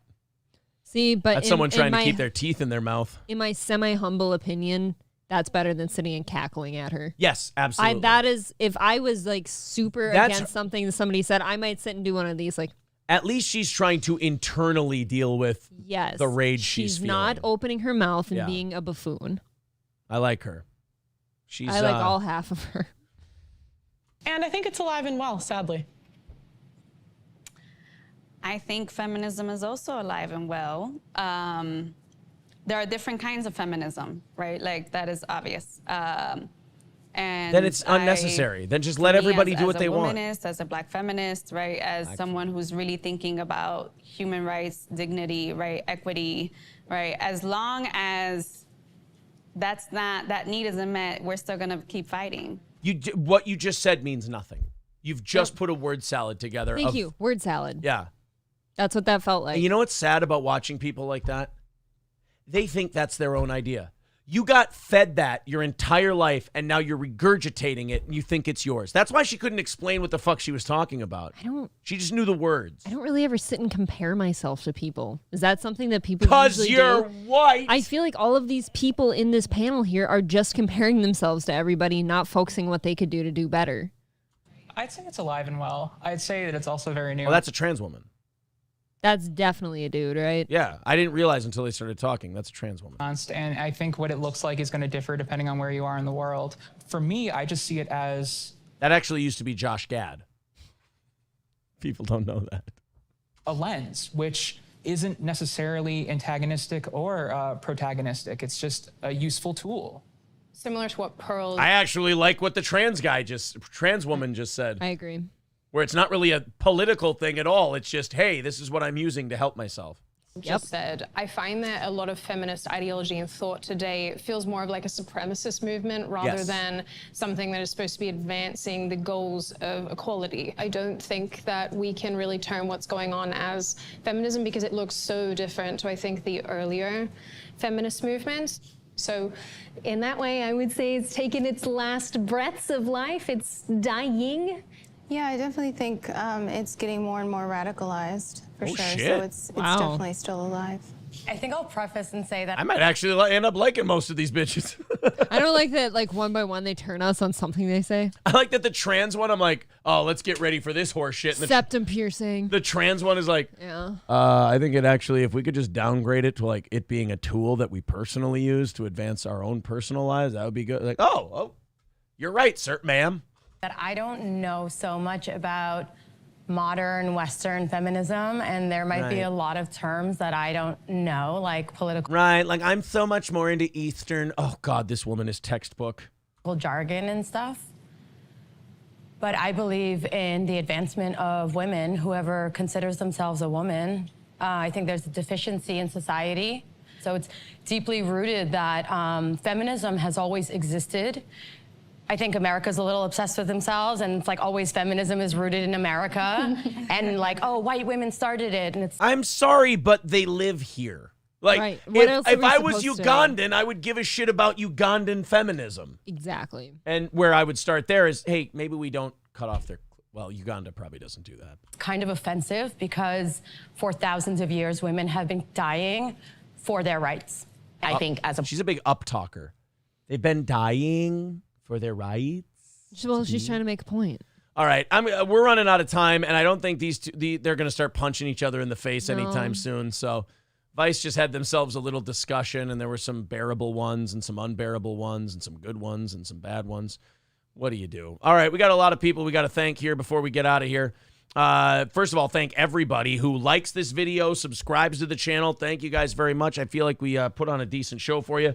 We did not get to Rick Glassman on Fighter and the Kid. I'll have to push that to Sunday night. We'll table that till next week. Daniel Hudson with $10. April, take note of these so we can make sure we give these people credit. Daniel Hudson with $10 says, thanks for getting me through this year. Here's to a successful 2023. Well, it's going that way, isn't it? Yes. Fair and Balanced did say your barriers are your fucking chair. K-Max McDonald with $10. There's another one. Is this a generational issue? Generation Z women view feminism differently. The original intent changed from back to what it is now. That's kind of what Sydney Watson was saying. Fair and Balanced with $2 just says, Lieutenant Dan, ice cream. Thank you, Farron. Farron with $2. Her favorite song, I Would Wake 500 Walk, Miles. but I yeah. think she meant walk. Yes, of course. Very good. $10 from K-Max says, I noticed that the one woman who laughed at Sydney Watson played the race card because that is usually the go-to when you are losing. When in doubt, play the race card. That's how I feel too, but I'm just a white guy. Right. Fair and Balanced with another $2 says, spot the trans woman. Plot twist, it's the moderator. Ooh. Wait, what, really? Ooh. Really? Should we check on that Or before is we she leave? fucking with me? I don't Farron know. might be. I don't Farron know. will fuck with you a little bit. Farron might know some things, though. She probably knows all of these people. I know. That's what I'm saying. K-Max with another $5 says, how do the liberal women view trans rights issues fit with feminism? If you can't define a woman, how can you fight for their rights? I don't know. You're asking me, and I don't know what you're talking Thank about. you guys all so much. Fair and Balanced says no. Wait, no, you're not fucking with me? I don't know. $5 from Fauci's Pangolin.